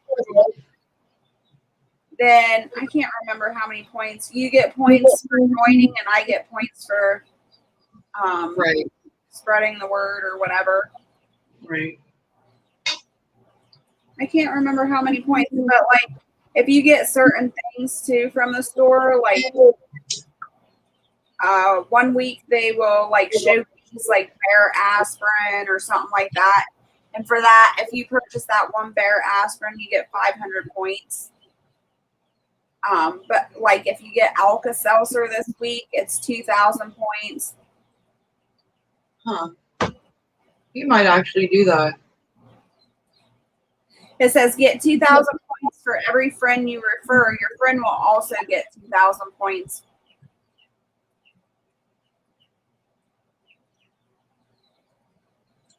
Yeah, because if I did it and then had Bethany do it on her phone. Yeah. Let's see. The Conservative Patriot says, wow, that's very hot. The West Coast is sizzling right now. Yep, you can find it on Texas summer sidewalks. It's so crazy. It's awful. I know in Columbus they have the fan drive every year, and they'll show up in neighborhoods and they'll open up the semi trucks and they actually give fans to people who want one. And so you can donate fans or drop, buy one and then you buy another one and then leave it in the drop box where whatever store is sponsoring and trying to help people. But I mean, a fan, that's awesome that people have fans, but I feel so bad for people that don't have air conditioning. Yeah. I want to go get people and be like, come over. And yes, because I freeze my bottom off and I can't stand it, but nobody else in the house wants to be hot.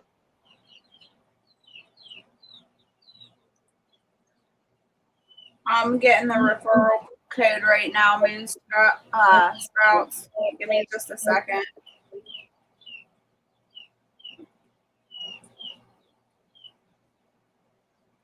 I can't believe you've been on here for 4 hours. I know. It's crazy.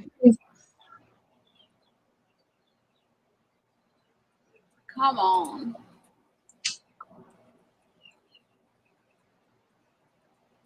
Why didn't it go?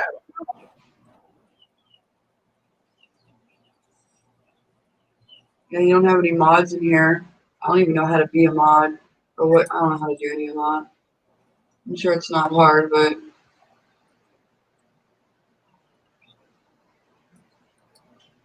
Copy.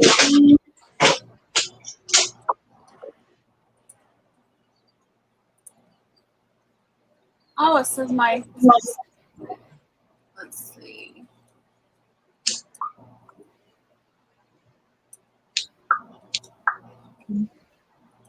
I see you. All right, I just put the referral link up for the Match Rewards. I love it. It's so addictive. Every time I get a receipt, I'm like, oh, gotta scan it, gotta scan it. How far back can you go with receipts, I wonder?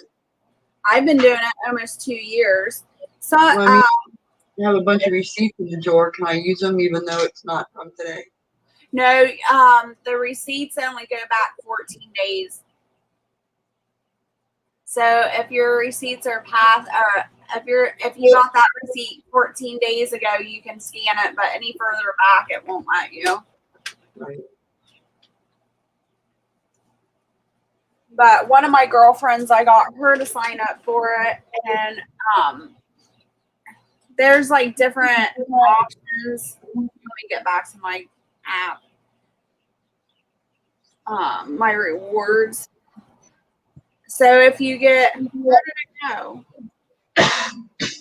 So if you get 3,000 points, that's $3.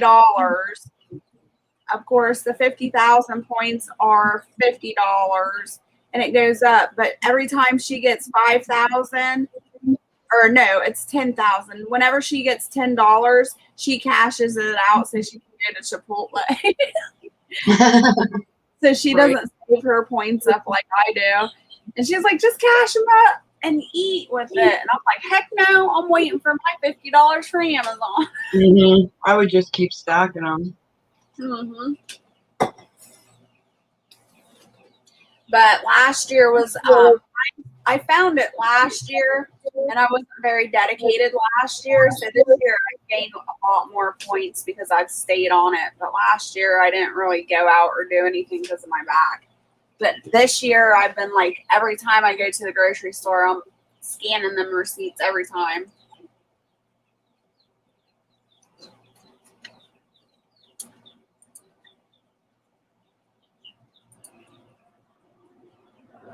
So is your soup done? Yep, it looks pretty. Yay. So what are you going to do now? Go outside with the puppy because he's trying to eat my feet.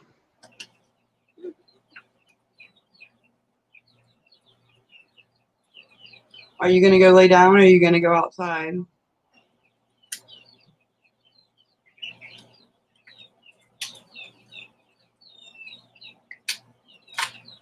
I see it. It will probably pick me out when I click the link. I'm going to sign up. Y'all have a great day. Awesome. Thanks, Moon Sprouts. My Moon Sprout. Get me closer to my 50,000 points. Oh my gosh, that camera's still not cooled down.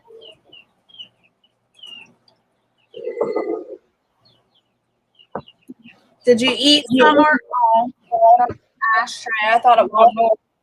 No, but I tasted it to make sure it's good. So Is it I'll just good? heat it up later and put pepper in it and.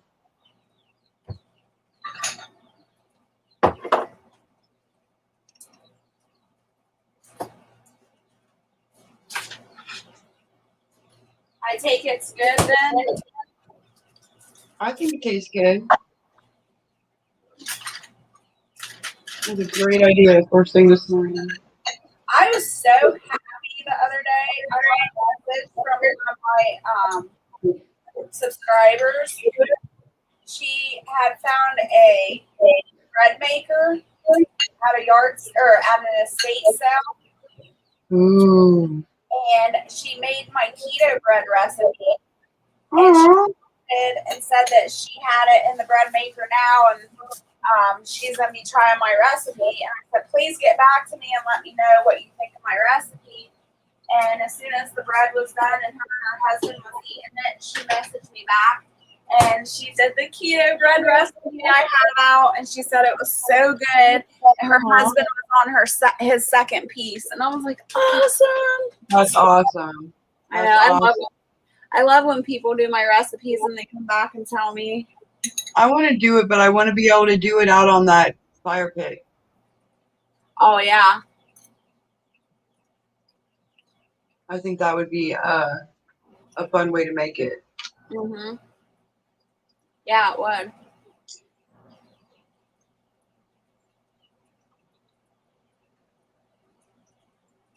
And I can make anything and no one's picky, so they'll just be like, oh, that's different. Mhm. I never tell people that the food I cook is keto, and they eat it and they're like, oh, this is so good. And then when they find out that it's keto, they're like, oh. I'm like, yeah, you would have never known. The lava cake that you made, it really did taste, it tasted like a brownie. Like, if you wouldn't have told me, I don't think I would have known. Yeah.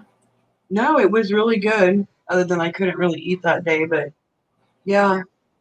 Because Bethany was like, what it tastes like? I'm like, you need to make it. It's way better when it's warm too, though. Like when it's warm, then you get the gooiness.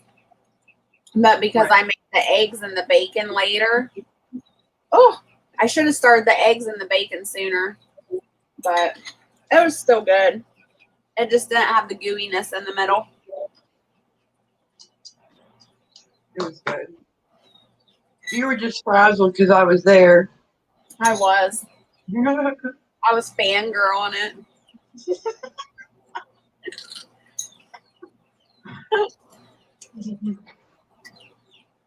That's funny. Is there anyone still in here? We have 3 people watching. Huh? We have 3 people left. 3? Mm-hmm. Aw. They're probably cleaning the house and listening. Maybe. I don't know. Morning coffee and listening, maybe. That's fine. I turn on live during the day, and I'll just have them on, and I'll be cleaning the house, making dinner, doing whatever, and they're just on. It's like there's people there, and they're talking, and yeah.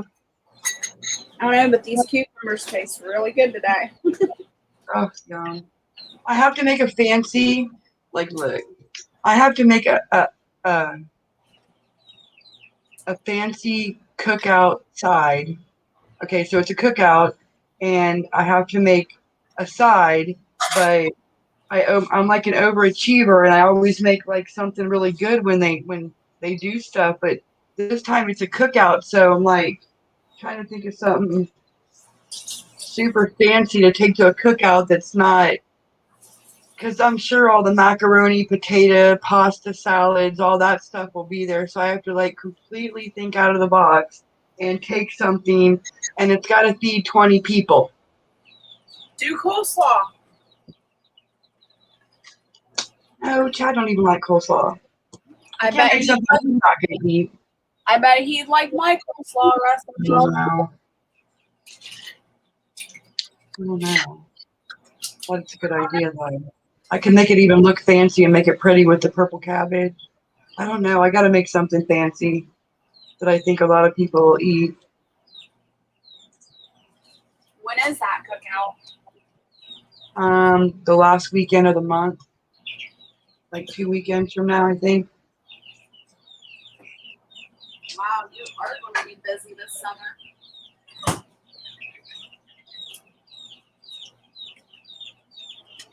Yeah. Deviled eggs. Yeah, that's a good idea. What about deviled eggs? Those are yummy. That's a good idea because I can make those fancy on top. Yeah. Ooh, That sounds good. I want some deviled eggs. I was gonna do the whole watermelon, cut it open, fill it with all kinds of big fruit and all that kind of stuff, and then, that's too simple because it's just fruit. So Yeah, but it's good.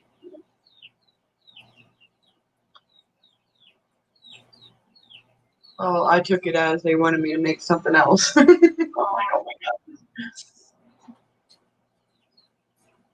I gotta think about that though.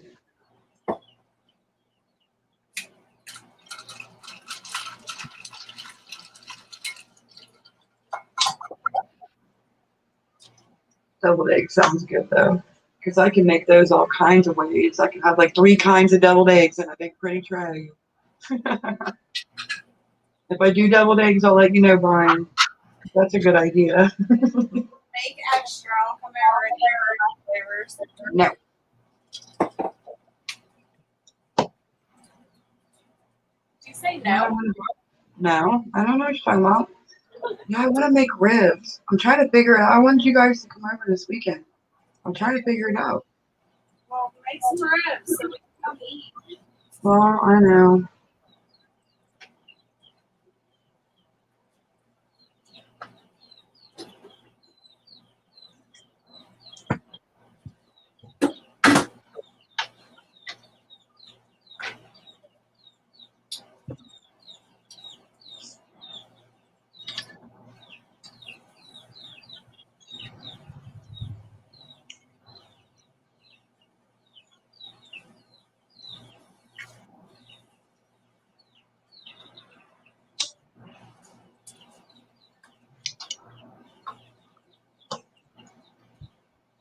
Is all your stuff done? Yes, finally. Took forever.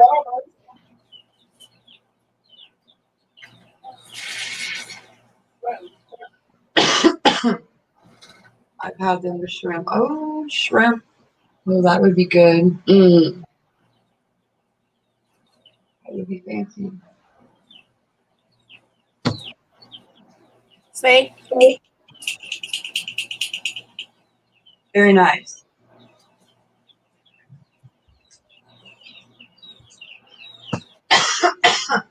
Goodness.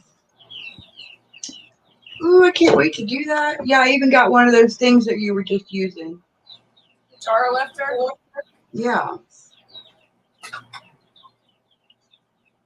Oh my gosh, guys. That sucks. What happened? One of my jars busted in the counter. That's the first time that's ever happened Wow. to me. You could dump those mushrooms in your soup. Huh? You could put those mushrooms in your soup, or can you recan them? Heck no, there's wax in the bottom of the can. Oh, see, I don't know stuff. I'll show you in a minute when I can pull it out. Okay. Well, I'm sorry that happened. It's because it was a cheap jar. Dang it. I ain't canning with those jars anymore.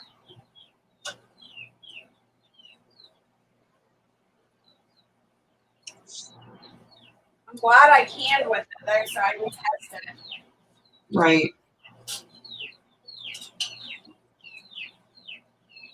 This sucks though.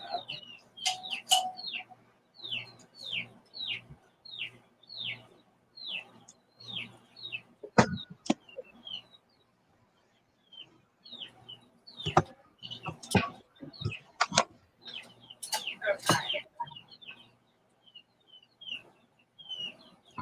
You ready to look at the camera, Star? I'm looking. Okay. See how it busted the whole bottom out? Oh, yeah, that's bad. Oh,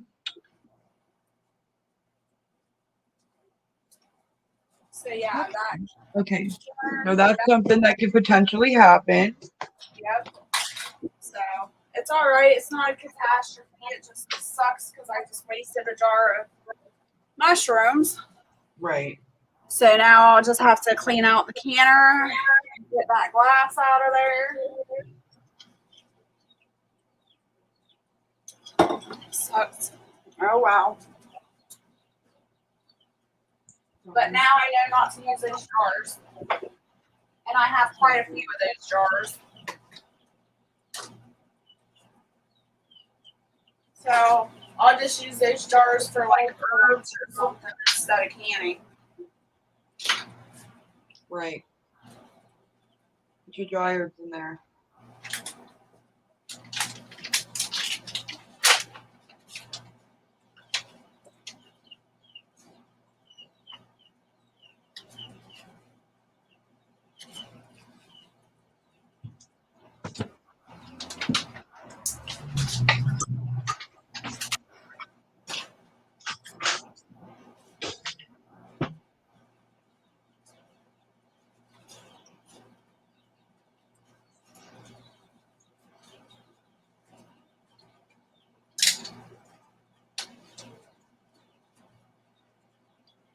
All right, you guys. I think I'm gonna hop off here. We've been on 4 hours and 30 minutes, and I'm ready for a nap. We are crazy on a Wednesday. Mm-hmm. Don't forget tomorrow. I think it's at 8 p.m. I'm doing a live for the dehydration. I don't know what I'm doing yet, but we're gonna dehydrate something. We'll find something. Fun. Okay, bye everybody. Thank you all for coming in and supporting me. Thanks, Stars, for coming up and being on the channel. And Gemma, if you're still here behind the scenes, thank you for coming on the panel. I hope you all stay happy, healthy, and safe. And we will see you next time. Have a good day. Blessings.